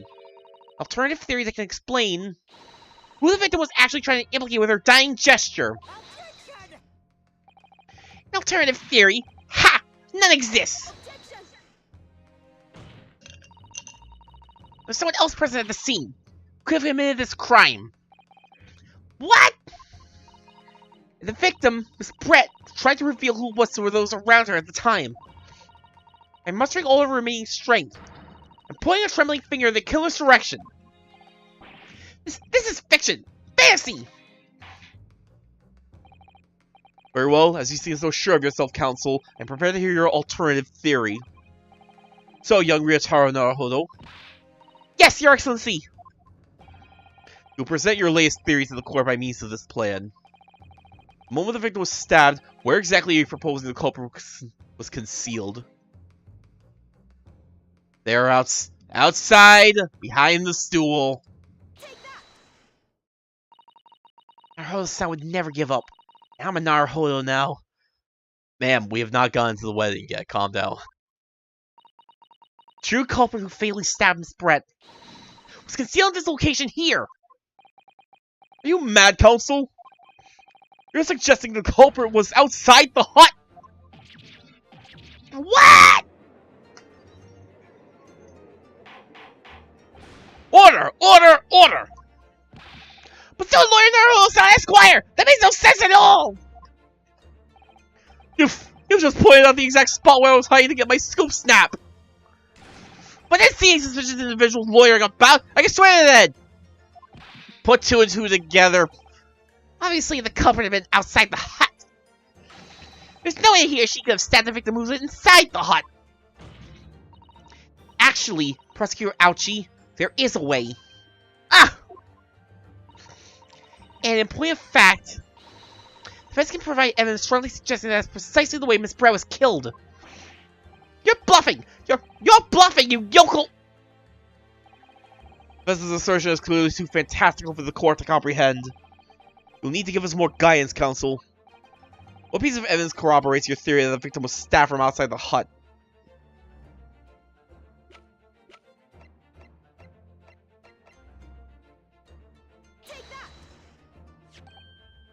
The original photographic print of the crime scene? Yes, it's clearly visible in this print. Trace of the failed thrust that was delivered from outside the beach hut. Do you take us for fools? There's no hint of any such thing. I'm not sure that everyone present would agree. Someone, at least, appears to have noticed what it is I'm referring to. Counsel, once again, I must call on you to be explicit for the court. Where in this photographic print is the trace of the stabbing which you claim took place from outside the hut? There's a big-ass slit right behind the stool. There is a very big-ass split that is perfect for thrusting a knife or a pen through. Look closely just here. The screen at the back of the hut. You can see the effects of a blade having been forced through the reeds. No, I can't! I can't see any such thing! Get new glasses. Sure, the hut in question had 4 walls as you'd expect. However, by parting the reeds, a knife blade could easily penetrate them. This is extraordinary! Yes. True culprit actually stabbed the victim from outside the beach hut. Of everyone present at the scene, there's only one person who could have done that. Only one person who was directly outside the hut when Miss Brett was killed. Right there, Minimo-san! It could only have been you! No! This preposterous idea leaves me almost speechless. Just look at the photograph again. Realize was exactly in the center of the beast hut, does she not? I like to assume as part of this farcical scenario, they said it was a knife thrower? Objection. No, of course not. But not? Did he just explode? Yes. He did just explode. He is dead now. I wish. But yes, he did just explode. That's what happens here in Ace Attorney Land. Even back in the 1800s, whichever it was, people just explode when they know they're screwed. Called testimony to the defendant about the events just before the victim's death. It's at the beach hut. I confronted Miss Brett. But she just sat on a stool at the back of the hut, smiling sweetly even as if she knew she was untouchable. A stool? Have another look at the photograph. Slit in the read screen. The line perfectly with the back of a person who was sitting in that stool. My word! So, in fact, the victim was killed while sitting on that stool by stab wounds to her back delivered through the read screen. Ah! Having been attacked, Miss Brett rose to her feet instinctively. But then, unable to speak, she collapsed on the floor in the middle of the hut. Before the defendant, Manbami-san's appalled eyes. And that, Your Excellency, the truth of what happened on the beach that day.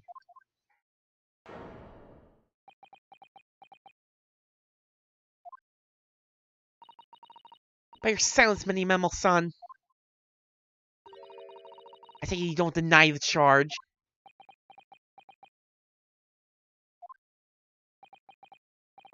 My word, how have we not noticed this before? Are we blind?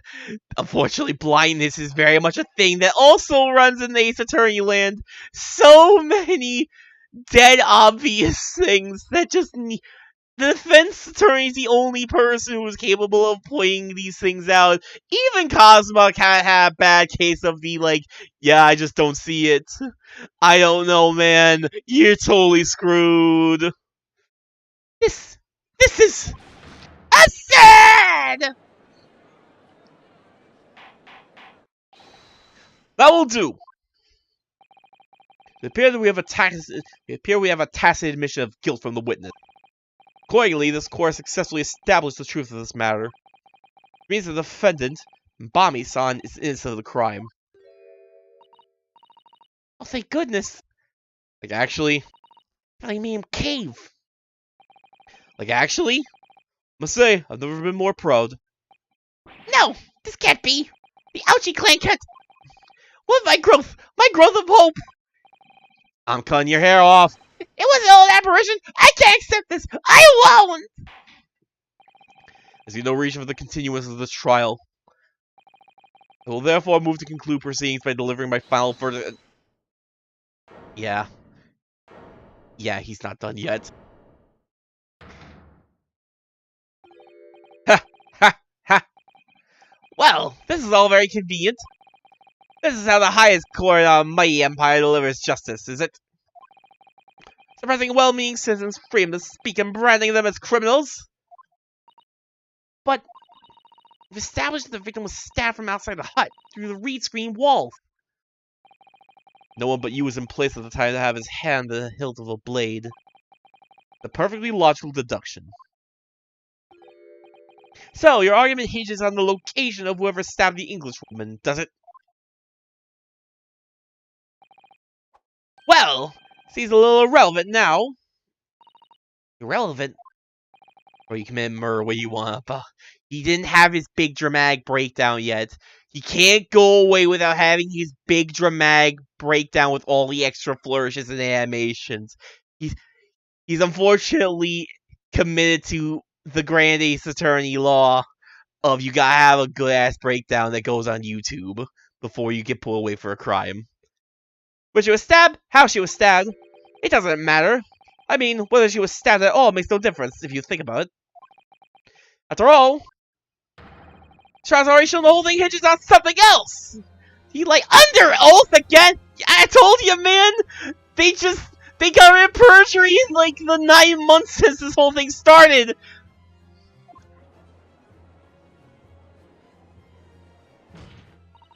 What are you talking about? Brace yourself, little man! I'm talking about the fact that everything's changed! Because of the dirt you dug up! Huh? What? Enough obscurity! Explain yourself, witness! What's to explain? I'm talking about the poison, of course! The poison? Let's ask the professor for a comment on the situation, shall we? I understand that deadly poison you're developing was stolen from your laboratory, correct? It's been shown that the poison was administered to the victim, Miss Brett. Is that right? Oh, he's gonna point out the fact that since it was the poison under Ray's authority, Ray's care, she had to have administered the poison. That's correct. The usual constriction of the victim's pupils are a sure sign that this particular poison was used. I see! So, presumably that means that the victim already had the poison in her body before she was stabbed. Ah! Given that her pupils were clearly constricted, it seems highly likely, yes. She had been dead already, the poison could not have circulated in her blood.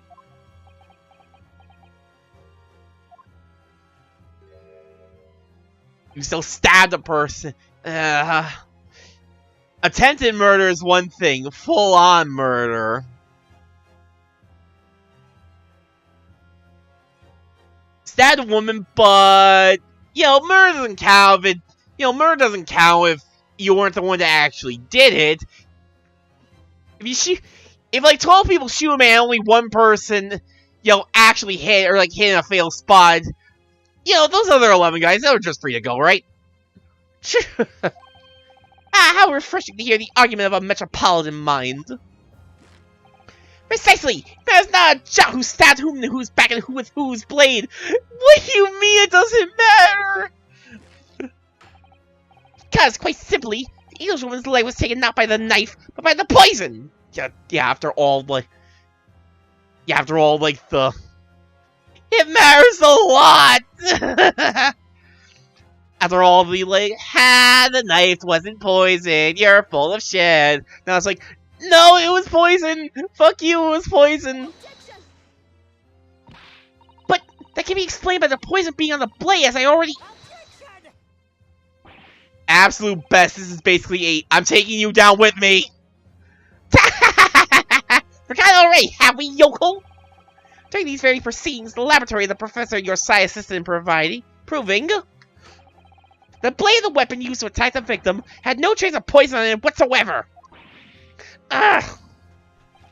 So let me get this down. The facts as skillfully established by the defense in this trial turn out to be a headline making red herring. Is that about right? Well... Ah!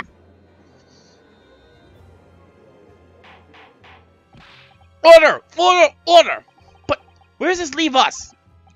How, in that case, did the poison enter the victim's body? There's an undeniably obvious answer to that. The lady most likely imbibed it. Mean she drank it? Have another look at the photograph here. As you can see, a bottle of carbonated water and glass had been knocked onto the sandy floor of the beach hut. Oh yeah. Carbonated water? Really bringing that part back? Poison could have been slipped into either.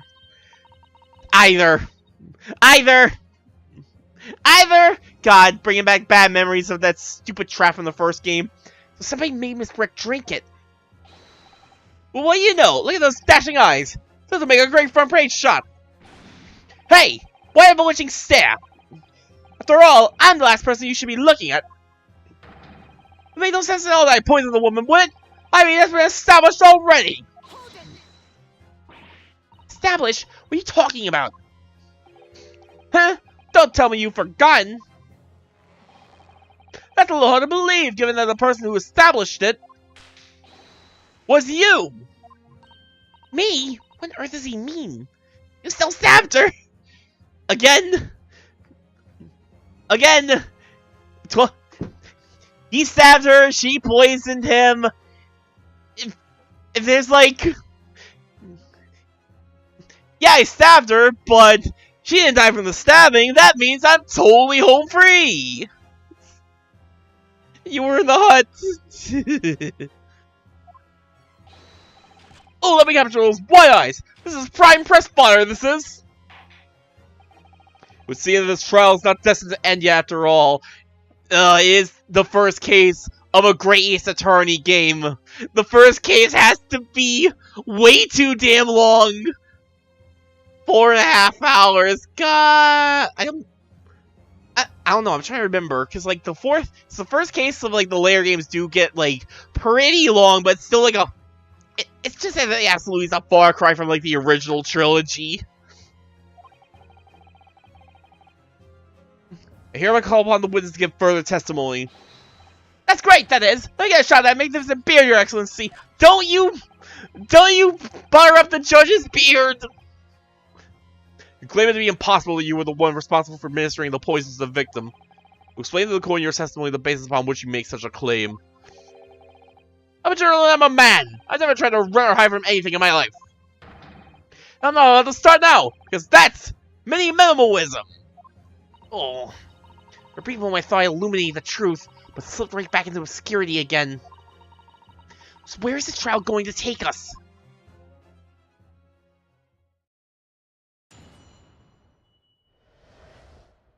Complete innocence. Oh yes, I stabbed the Englishwoman. It's that very fact that proves I'm innocent. Because why would I bother to stab the woman if I already poisoned her? Except when you lie in the sand like 3 times. They just forgot. They just forgot perjury was a thing. They were like, oh yeah, we have perjury. Eh, we don't need that anymore. 9 months later, they're like, we don't need that anymore. Perjury doesn't exist. Everyone can lie in the stand. All of our grandkids will do it. All of our grandkids will do it. I heard the stupid girl and that pompous English murderer arguing. It got my goat. Of course, we're going to punish Brett for what she did. Someone else had to see justice done. He's afraid of someone else. So, you admit then? Everything happened as I described? You were the one who stabbed and spread the back through the read screen. You can blame this miserable country of ours. A country that bows to the pressure of foreign powers and lets murderers walk free. What kind of future can a country like that have? That's why I did what our pathetic leaders didn't have the guts to do! Perfectly reasonable motive when you know the poison is nearly untraceable! Slap bang in the middle of that charming lady's back! I pledge the blade of sweet justice right in there!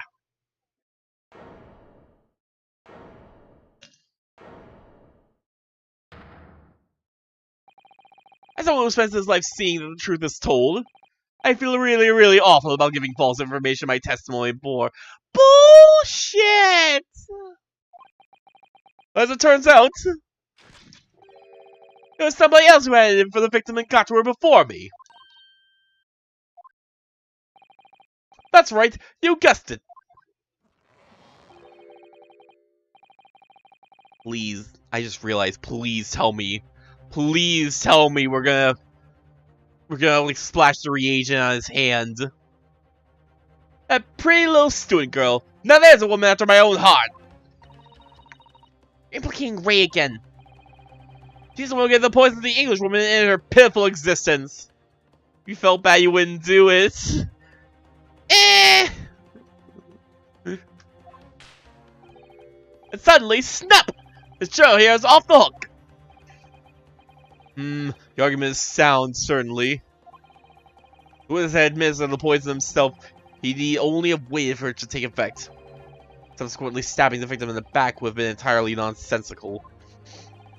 Therefore, this report had nothing to do with the poisoning. Yes, it's all quite logical.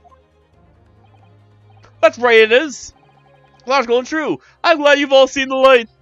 No, the fuck you are not off the hook. At this point, he really is just being like, hey, if I'm gonna go down, she's going down with me. Justice at last! This is unbelievable. After I made so much progress in proving his guilt, is he going to get away with it now? It really is just like, yeah, he might have stabbed her, he might have planned to kill her, he might have like lied in court about it, but hey, if we have any reason to believe that it was the defendant, so screw it, he can do whatever. You know, he's a revolutionary now, whatever.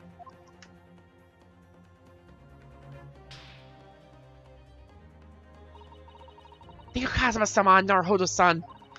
They never stopped looking for a way forward until the judge's final gavel.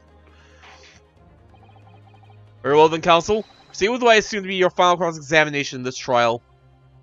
Kazuma was in one case and he wasn't even the main lawyer! Yes, Your Excellency.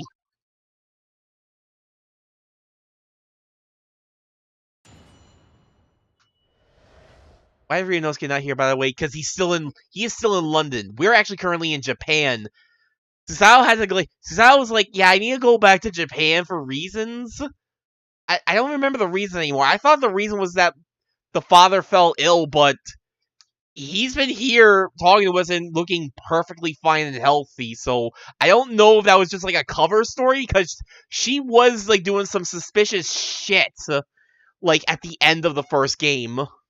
Like, she had some knowledge that she should not have had. I don't know.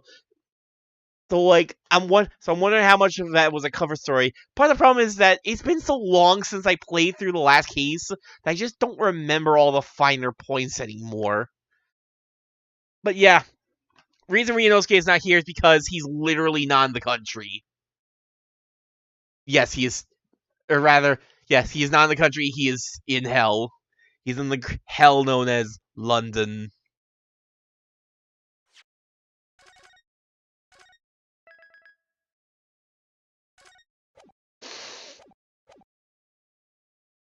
Okay, I'm gonna BRB go for one more water run.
Alright. Let's see if this is the end. Let's see how bad it gets. Oh yes, I said the English woman. Is that very fact that proves I'm innocent? So, you do admit that you had murderous intentions towards Miss Brett, then? Ha! One of the reasons offended my sense of justice! Your sense of... He's claiming some sort of righteous indignation? She was pure evil! A cold-blooded killer who committed murder right here in our Empire's soil! Did our good for nothing government do anything? Not a chance! So I had to step in. Fly the flag of justice! Put things right for the people! Yes, it was my civic duty! That's what drove me to do it! I will murder and call it a revolution! You can't declare me guilty for that! So summary, murder's intentions then. Whatever you want to call it, the point is this. That English woman was a blight! So I had to do what was right! For society! Yeah, real wrong was done. A student girl in the dock. A crime for which she must pay. Obviously, because the poisoning was nothing to do with me at all. Because why would I have bothered to stab the woman if I'd already poisoned her? You still maintain you didn't give the poison to the victim? Obviously, that'd be like putting a belt on your trousers when you're already wearing braces like these. Accused administered the poison following which this victim stabbed the victim. An unforgivable act, certainly, but not with murder. That crime rests on the accused's shoulders. Attempted murder, totally different from real murder. That's how the law works, you see, yokel. That's how the law works. You can try to kill someone all you want. As long as you don't succeed, you're totally fine. You're totally fine and innocent. Who knows? You may even learn something here today. 2 consecutive attempts on her life in the space of minutes. What a day for the victim. Just like that, evil, and you've got it coming. That's how the law works. The law of reckoning. That's not the kind of law this court upholds. You'll reiterate why you were compelled to stab the victims then, witness. I had the student girl and that pompous English murderer arguing and got my goat! Also, I just realized, your goat, you say? Don't bring up goats. Don't bring up ghosts around me. Exactly what are they arguing about? About what happened at that restaurant 9 months ago, that's what! Sungo was laying into the Englishwoman for killing a beloved mentor, Dr. Wilson. Yes, John H. Wilson. Professor of Medicine. Invited here from England by Professor McCordaba, no less. Right, but the Englishwoman just jeered!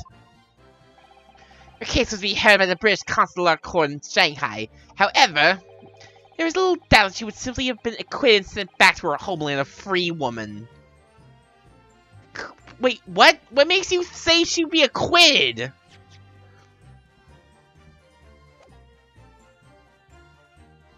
Actually, are you shrimping for her again? She's dead! You don't need to shrimp for her anymore! Who's eating that student girl up inside? You can see it. I really felt for her. Oh? Who's that? Ray? I can't stay here and listen to this tripe! Ray? Young girl, you stand accused here! You can't just blurt out whatever you feel like it! No, you can! Shut up! You're just saying that because she's a woman! We literally had this exact same, conversation in the first game. Sorry, but I'm in the middle of some very important testimony here. Just keep quiet and listen. But this awful man's making all this up! So Sal, please! You have to make them listen! Turn to the dog at once, Minbami-san. We're in the middle of a cross-examination. Your Excellency, please, I implore you. That journalist is clearly not a trustworthy witness. He tried to murder a man! Exactly! He's a filthy, rotten, black-hearted, big, dirty, great, beeping Tom! Wow! Laying it all out there! Whoa! Take it easy there! Please! I really think the court should hear what the defendant has to say. Your Excellency, I see no need whatsoever to entertain the accused's remarks. I will grant the request of the defense. But, Your Excellency! Excellency! This is likely to be the final cross-examination of these proceedings. As such, I believe it would be ill-advised to stifle the defendant's obvious concern. So, whilst recognizing that this contravenes regular protocol, I hereby call upon the defendant to speak. Oh! Thank you so much, Your Excellency! Who? There's nothing to do with Dr. Wilson. You're discussing the stolen poison. Stolen poison that killed the victim, you mean? I suspected her of being the one to steal it. I mean, just think about how she killed Dr. Wilson. That's true. Additionally, Miss Brett certainly had knowledge of the new poison. Surely it would be no easy task to steal a highly secret toxin being developed by the government. Indeed, all physicists in the laboratory are thoroughly searched where they leave. It's the pen, it's the pen, it's the pen, it's the pen, it's the pen, it's the pen! Even if the thief managed to avoid being seen by myself or a colleague, getting the poison out would be very difficult. That's true. I pestered Professor Mickelson who agreed to show me the poison when I visited his laboratory. As I left, I searched from top to tail. Miss Brett rather bluntly revealed the existence of the toxin we've been developing, you see. And since Soseki's not expressed such an interest in it, I felt unable to refuse. You know, A known killer just totally blew the whistle on this secret government thing that we were working on. And the author dude who got accused of a crime was like, I want to see it so bad. I just couldn't say no. That's how government secrets work, right? Obviously, I gave nothing away other than the fact that it was an extremely potent substance. I'm very ashamed of myself. It's just that I've had a singularly terrible experience with a deadly poison.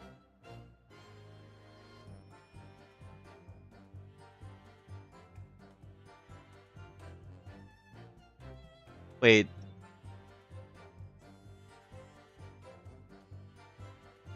There wasn't poison involved in his case.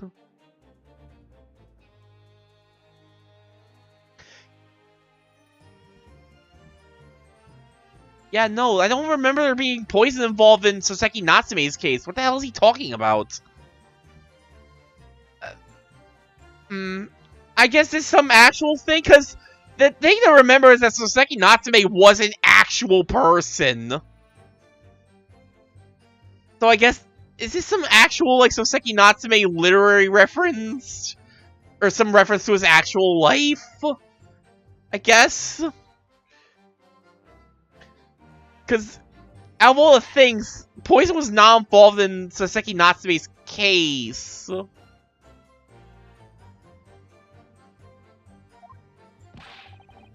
want to look my old enemy in the eye! Sure you can understand that!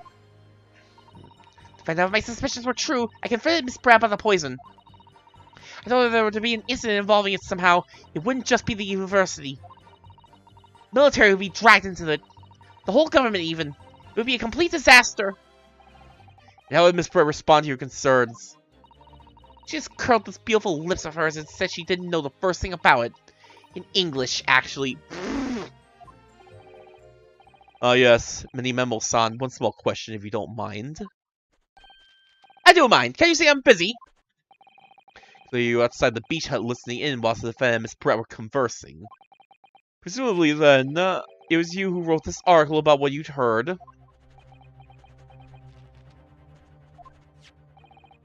Exclusive. Deadly poison stolen from Yume Medical Research Laboratory. The story was published in this morning's edition of Shoyu News.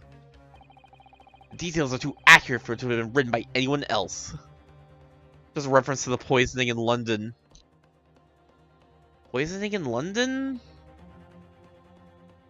That's something I'm gonna need to look up. Because I hear poisoning and like the first thing I think of when I think of like a poisoning is actually the Austrian wine poisoning. Because I know that was like a big deal like when it happened. But that's Austria. That's not London.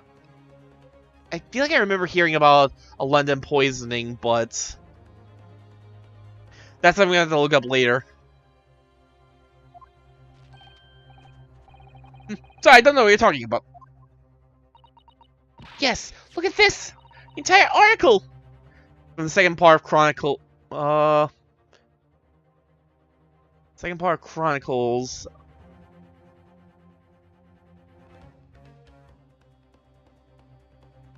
An in-game world reference. Oh my god, I'm drawing a blank right now. Second part of Chronicles, so that'd probably be like... Second case? Would be the...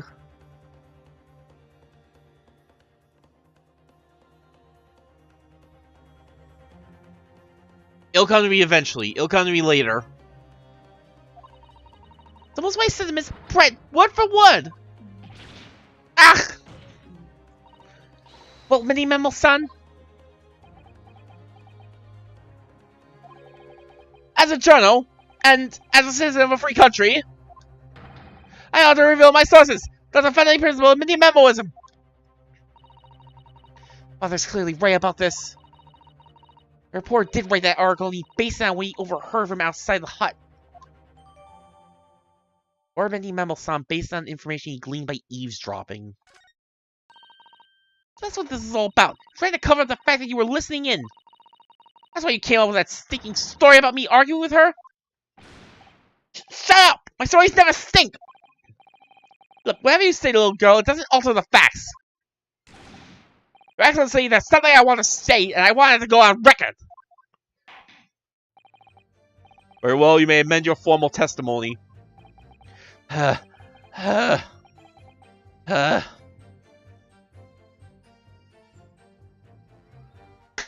now I remember! The ship! The ship! Was Soseki Natsume on that ship? Now I remember, because, like, everyone got, like, drugged so that to make sure that people went to... Make sure everyone went to sleep when the Russian woman wanted everyone to. Was Soseki Natsume on that ship, though? I don't remember if Natsume was on the ship at the time, or if he was... I feel like he was already in London by that point. So... At that part, I don't remember. At that part, that's the bit I'm gonna have to look up later. But yeah, now that I think about it, now I remember the poisoning of the second part. It took me a while to even remember that case. That case was weird.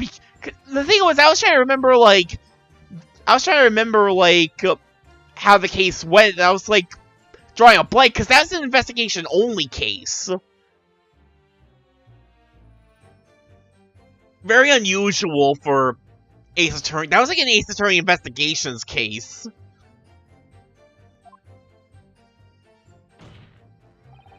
Point is, if you poison someone, there'd be no reason to then go ahead and stab the person as well. Perhaps you doubt the efficiency of the poison and sought to make sure your victim would die. That's horse dung! What? That would be like pouring pepper on your Chinese ramen before you even tasted it. Completely reckless. Chinese ramen? Hello, it might surprise you to learn that I am a bit of an impetuous pepper pourer as it happens. So you're exactly the type of person who would do that. As the victim had taken the poison, she would have only been minutes away from death. And yet, this man then proceeded to stab her in the back as well. There has to have been a good reason for that. It was the reporter who gave the poison to Miss Brett, and clearly must have done it prior to Ray entering the hut. Yes, that's undeniable. Between him leaving the hut and the victim being stabbed, there was one very crucial change in the situation. Sorry? What change? Cora overheard the conversation between Ray and the Englishwoman. Ah! Yes, that's it. That's when Mini Memo-san first found out the exact nature of the poison he used. That could be the key here. The victim had unwittingly taken the poison already. The reporter had no reason to stab her. On the face of it, that logic sounds entirely reasonable. There's no question that this man was responsible for Miss Brett's murder. You could think of a plausible explanation on why you might have stabbed her even after the poisoning. I feel sure that everything would drop into place. That's what we should be looking for. Yes, I agree. In order to do that, I must try to glean more information.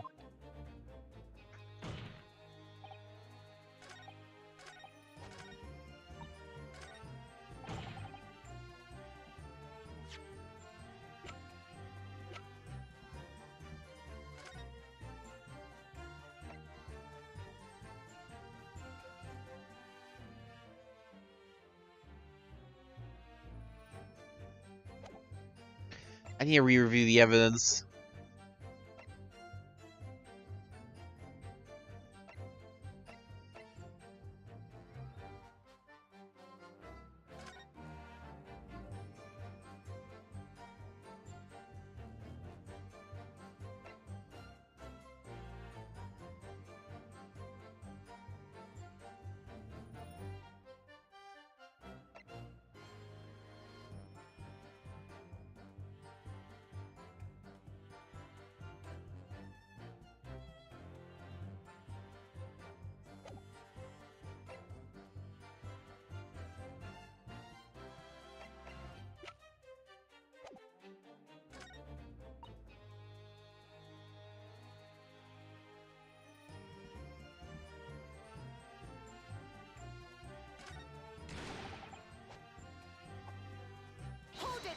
Let me review the presses.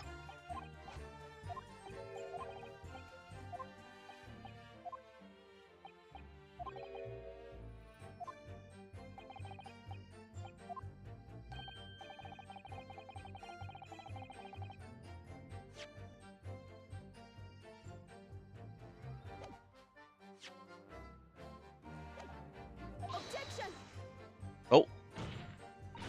No inculpatory evidence to that effect. Prosecution is literally leading the court. That's right! And my lawyer will throw you for it if you're not careful! Not got a single successful takedown yet. Oh, Ray, don't throw things like that out there. Tut tut tut! I think you'll still be aware their humor is not appreciated in this courtroom. Can't allow the court to be influenced by this purported testimony. Ray's the only one who knows what really happened.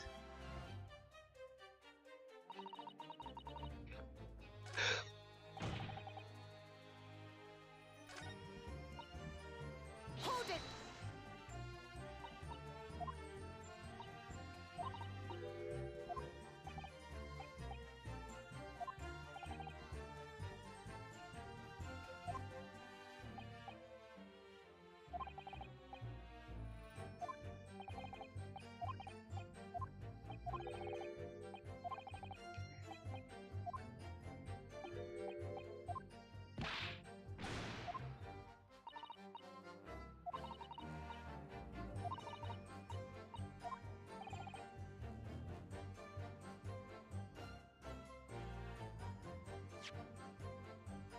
Incident involving it somehow, it wouldn't just be the university. The military we dragged into it. The whole government even. It would be a complete disaster. Dude does fancy himself a revolutionary.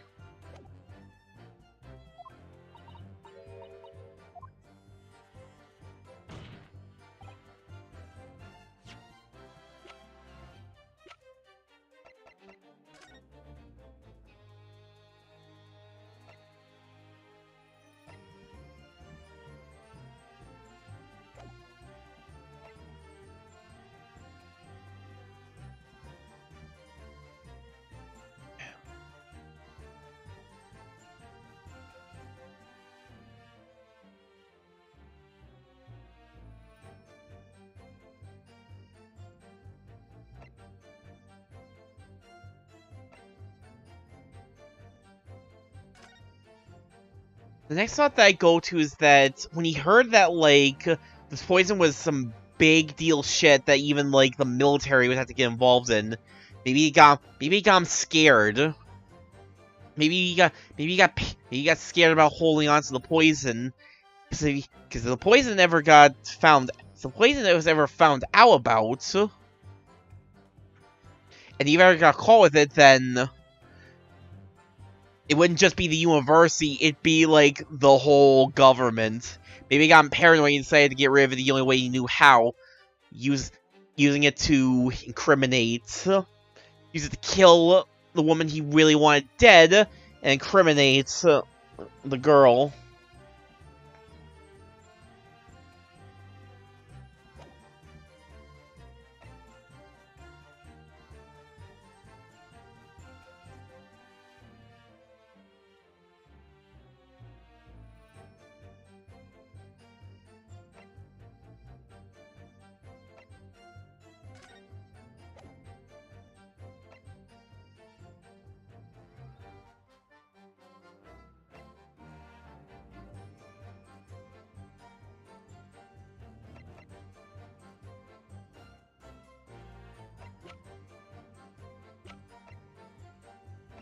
What do they want me to present, though?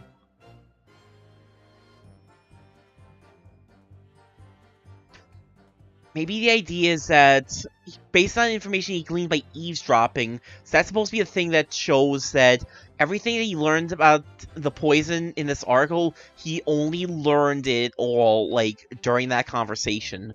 So he stole it, thinking that, oh yeah, he just steals some poison for whatever reason, and he found out that it was big fucking deal, and he was like, I gotta get rid of this. Objection! Well, I can think of one reason. What? What? But before I explain, I'd like you to confirm something for the court. Did you glean all the information from this newspaper article from what you overheard outside the hut?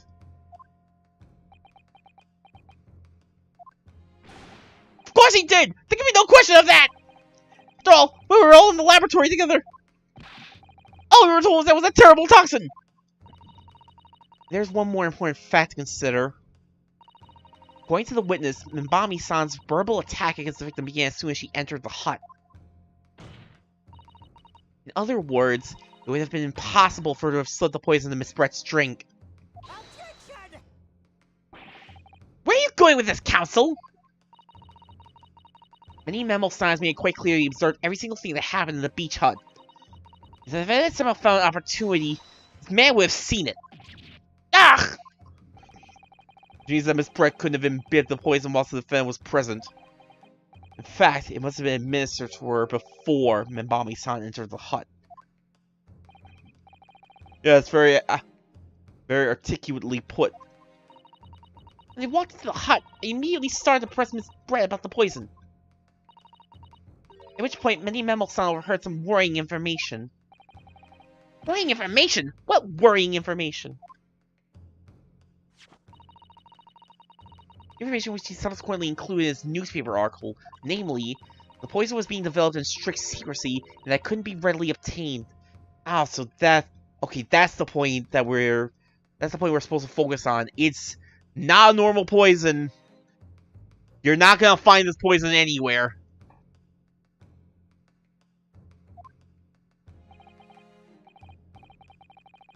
Absolutely.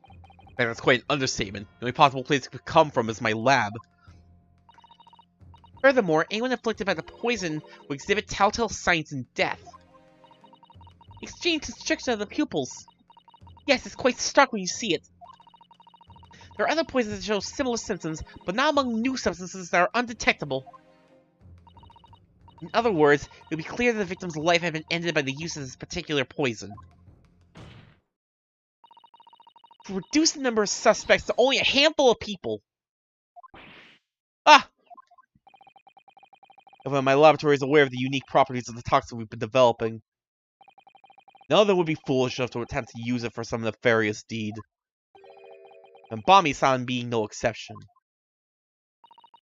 Therefore, we can conclude that whoever administered this unique poison to the victim was a layperson, unaware of its telltale properties. Ugh! In other words, someone like you! Write him anymore! Yeah! It was you who stole the poison from the laboratory that day. It was you who administered it to the unwitting victim. But you quickly realized that was a terrible mistake. Because the poison caused such unusual symptoms, it was so traceable. As you listened in from the far side of the beach hut's thin walls, you learned of these facts. But you'd already given the victim the poison at that point. It was too late. Man's been verbally shot like 3 times. More. So you hatched a plan to disguise your mistake. The plan involved stabbing the victim in the back through the re-screen. But what good could that possibly do? Is it obvious, counsel? The plan was to kill Miss Brett before the poison could take effect. Once in the blood, the poison causes the onset of pupil constriction. But he had hoped to precipitate the victim's death before that happened, hadn't he? Exactly! Because without any revealing signs of the new secret poison's use, no one would ever have suspected. This is extraordinary! Yes, the effects of the poison meant it would be too easily identified, so the killer had to mask its use. He attempted to do by plunging a knife into the middle of the victim's back! We have not actually used the reagent once so far. Oh, yeah. If I were having this trial proves I was almost successful in this!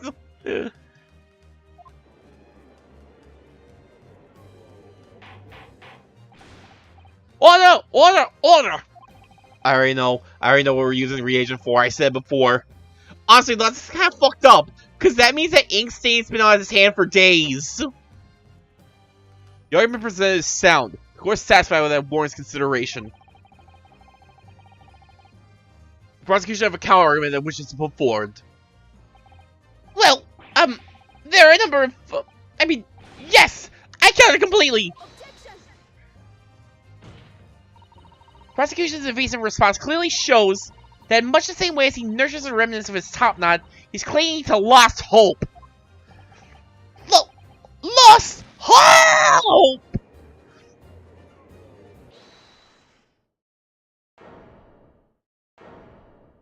Yeah, because he's gonna bring up the fact that he gets searched from top to bottom. So how could he have hidden it? Oh! Ah! You pathetic, useless, fallen samurai! You can't just counter for the sake of countering, but he objects. It was objectionable. Fallen? Who are you calling fallen? My burning cross. I don't need a counter argument. What are you talking about? It should be plainly obvious. I stole the poison, you say? Give it to the victim, you say? Stabbed her, you say? Lots of fine theories. You literally admitted to stabbing her. That last part, at the very least, you're not getting off on.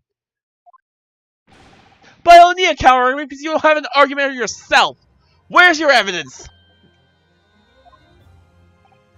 Yes, you make it all sound so plausible, don't you? Without evidence, it means nothing. Where's I? I base my news on facts. Facts? What do you mean? Explain yourself. I mean, what the professor said earlier in this trial. It's all here, in my many memos. Every word, every slip of the tongue, all noted. That's what the show you news is famous for. It's the power of the printed word. Surely it would be no easy task to steal highly secret toxin being developed for the government. Indeed, all visitors to the laboratory are thoroughly searched when they leave. I already know how to counter this one.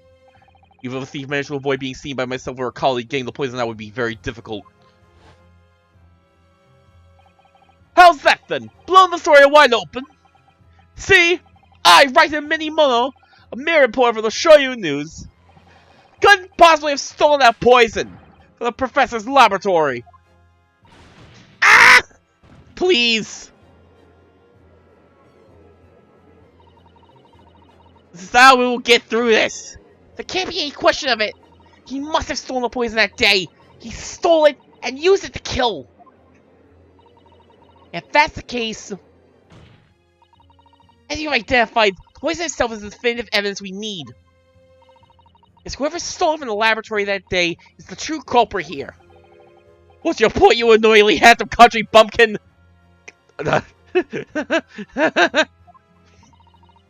Point is this. There's one way that you, Mini Memo-san, could have stolen the poison that day. Wait, go, we're not even gonna do the, I need to come up with something. I need to bluff my way out of this. I've heard enough verbal conjecture now, thank you. The court must be shown as evidence. What proof do you have that this witness stole the poison on the day in question?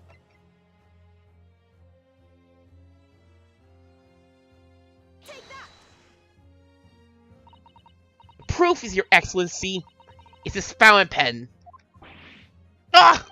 A fountain pen? How could that possibly be relevant? These magical pens somehow seem to have enough ink to write many thousands of kanji characters. I believe they arrived in our country for the first time some 15 years ago now. Ah! I swear by a weasel hair calligraphy brush and nothing. I swear by a weasel hair calligraphy brush and nothing else. These newfangled pens are really a fad. Oh, it's a forward-thinking man of words. Obviously, I love my fountain pen. Pens are just a fad. They'll never catch on. I'm sorry, what is that word? like I'm a soup kind of sumptuous ink and whoops work is to wash with words in the blink of an eye. Jesus, I did not think you could get, like, a C like that in a game.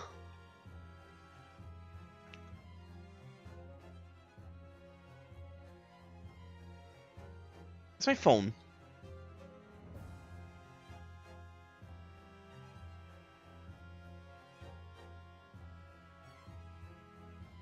I have no clue where my phone... Nobody uses pens anymore. They're a thing of the past now. I cannot find my phone anywhere.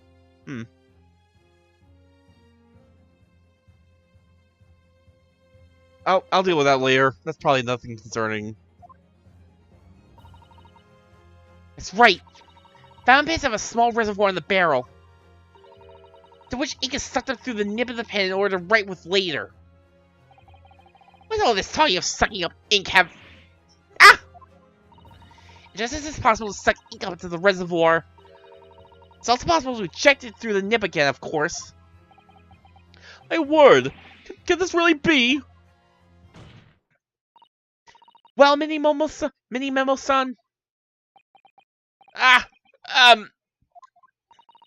You saw the deadly poison before your eyes in the laboratory that day.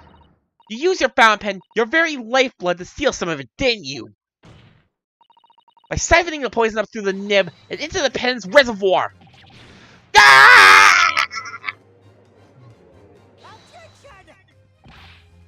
More absurdity! That never happened! True, we've heard that there were procedures in place to prevent thefts like this from the laboratory. But I have thought to look inside a fountain pen of all places? No. I'm a little ashamed to say that for fear of offending our guests, such a detailed search would not have been conducted. 4 times. It's gonna happen, like... I'm gonna bet at least 2 more times. Well, this is quite startling, I must say. The romantic cord of this pen was found in the clutches of the victim when she died. In other words, it was dropped at the scene by Mini Momo-san. The crucial question is, when exactly was the pen dropped?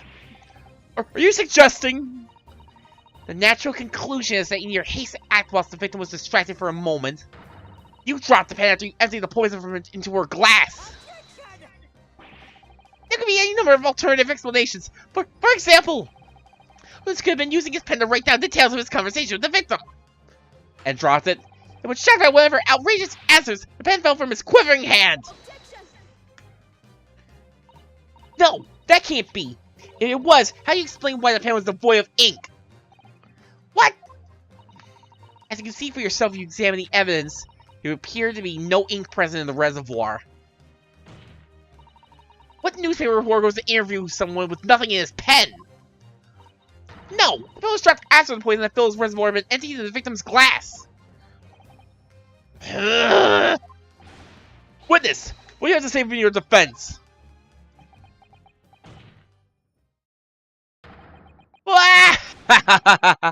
This is how our modern justice system works, is it? So what if the ink in my pen runs dry? But what if my pencil snaps? Sir, are you going to go Wolverine on us? You can always claw my way back into the game. I play in reserve. Ah! Did you just throw them at me?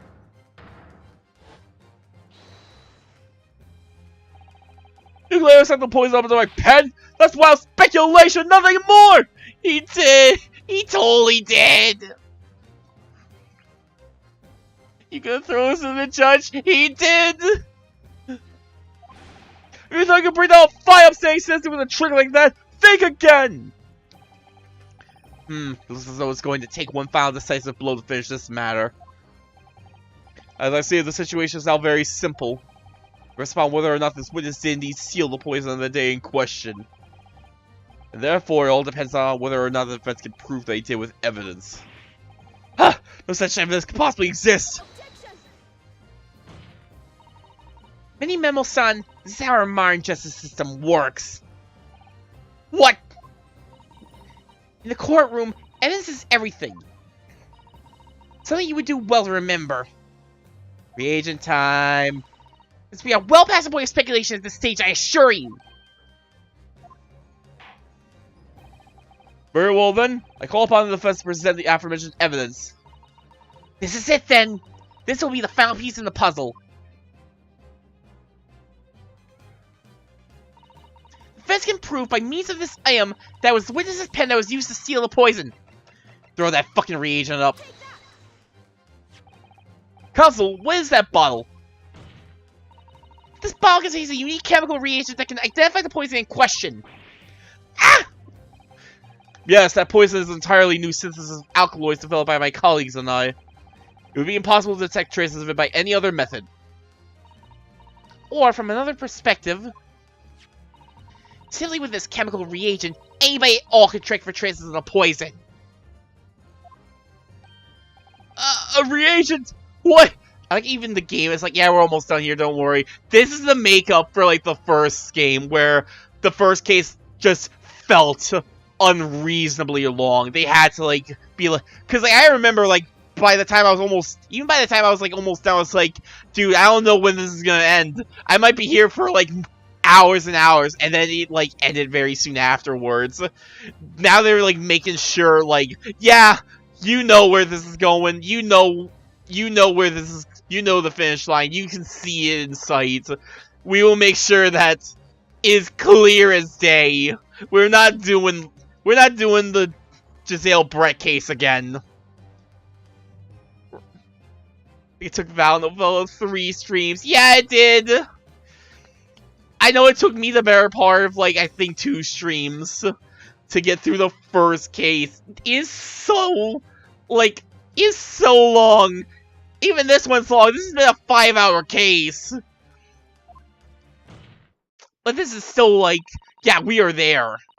One drop of the contents of this bottle on the tip of your fountain pen, Minimo-san, is all it'll take.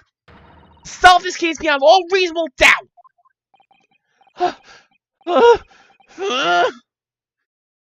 Get shot again. No, you can't. I won't. Tries are bad enough, but at least no one to admit defeat. Your Excellency, the defense requests permission to carry out the test on the fountain pen at once.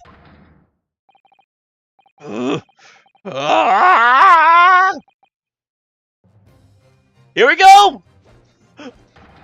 This isn't my fault! The employer drove me this! Trying to hold his head high in the civilization, but bowing his head before battles away. Sometimes in the battlefield, what? Yo! Sal! With me! Yo! I'm there! Hiya!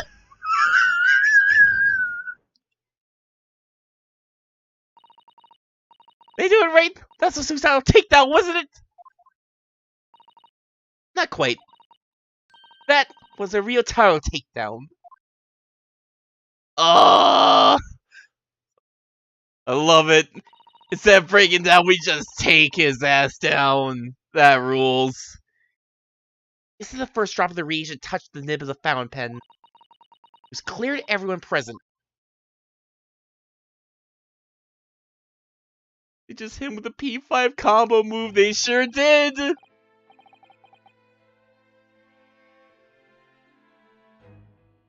Ray was just like, showtime! And she just... Susawa just ran in ready to do a combo attack. When I saw it there in the lab, the poison, the devil got hold of me and I decided to do it on a whim. You know, murder, I needed something to do today. Everyone was going to the beach. I decided I had to commit murder on the beach. I excused myself and emptied all the ink down the sink in the bathroom, washing the reservoir out carefully. Then you waited for an opportunity to suck out some of the poison, didn't you? Your fountain pen. Yes, that's right. That's gonna be one thing, Minimomo-san. Actually, almost exactly like the Yukiko Chie move from P4G. They just summon a big-ass dragon. Just like, we need to kill this man, and they just summon a dragon. Why'd you seal it? What purpose? Is it obvious? To find out what was made of, exposed in an article. I mean, it was a secret project after all. Too juicy for a journal like me to pass up. Then why did the English woman end up dead? I mean, he did hate her. Went to the hut intending to quiz her on their situation, that's all. As a reporter. A known killer, enjoying full freedom. Evading justice by leaving the country. I told her what I thought about it. But she just laughed in my face! Bro just decided to murder someone wild. She laughed in my face. She deserved it. I mean, she kinda did earn what was coming to her, but still. Oh, what's this? A Far Eastern caveman purporting to practice journalism? Really, you must learn the difference between reporting and listening at doorways, you ignorant plebeian. What'd you call me? This country, with its pretensions to a justice system, to a free press, is really very depressing. You see our superior ways in the West, yet you lack the mental capacity to emulate them. Get out of here, you oaf! Get out and crawl back to the cave you came from. Yeah, she's a bitch! She is a murderer! We knew she murdered someone! The only problem is, we still don't know why she did it. That's always been the big question with her. But her being a bitch? That was certain. We knew that. Asshole victim at its finest right here. She was a real racist piece of work in the first game. That's what I remembered. But the deadly poison I happened to have in my pen at the time.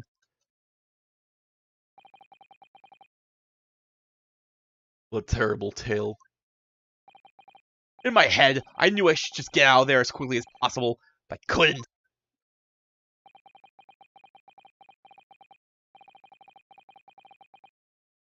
I couldn't let her get away with what she'd done when she clearly had no remorse at all.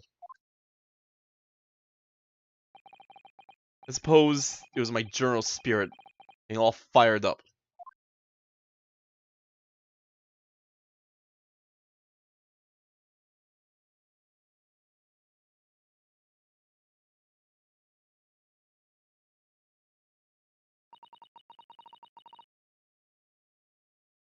I'd like to ask you something. Yes? Let's talk about justice. Surely as a journalist, you could have used other means to deliver the justice you sought. There's no justice in the press. Sorry? After that trial 9 months ago, I kept digging and digging to find out what had happened in that courtroom. Finally, I discovered the truth. It was a cover-up! That's what it was! Oh? A cover-up? What do you mean? Oh, am I gonna be that person? Am I gonna be that person? Am I gonna be that person?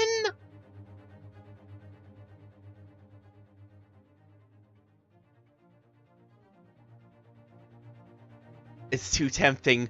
We might finally get the big explanation. We might finally learn the big reveals, the big truths. On the next episode of the Great Ace Attorney Chronicles. Thank you for watching. We're cliffhangering this all the way. God, No, you know what? We're cliffhangering this. Cliffhanger go! It's 4:10 a.m. I need to get some sleep. This will absolutely get me motivated.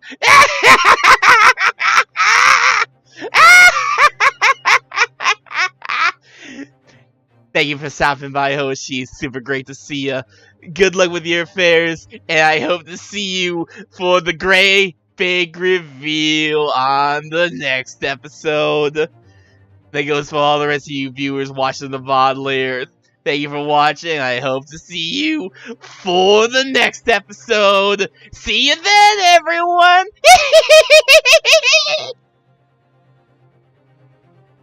Good night, everyone.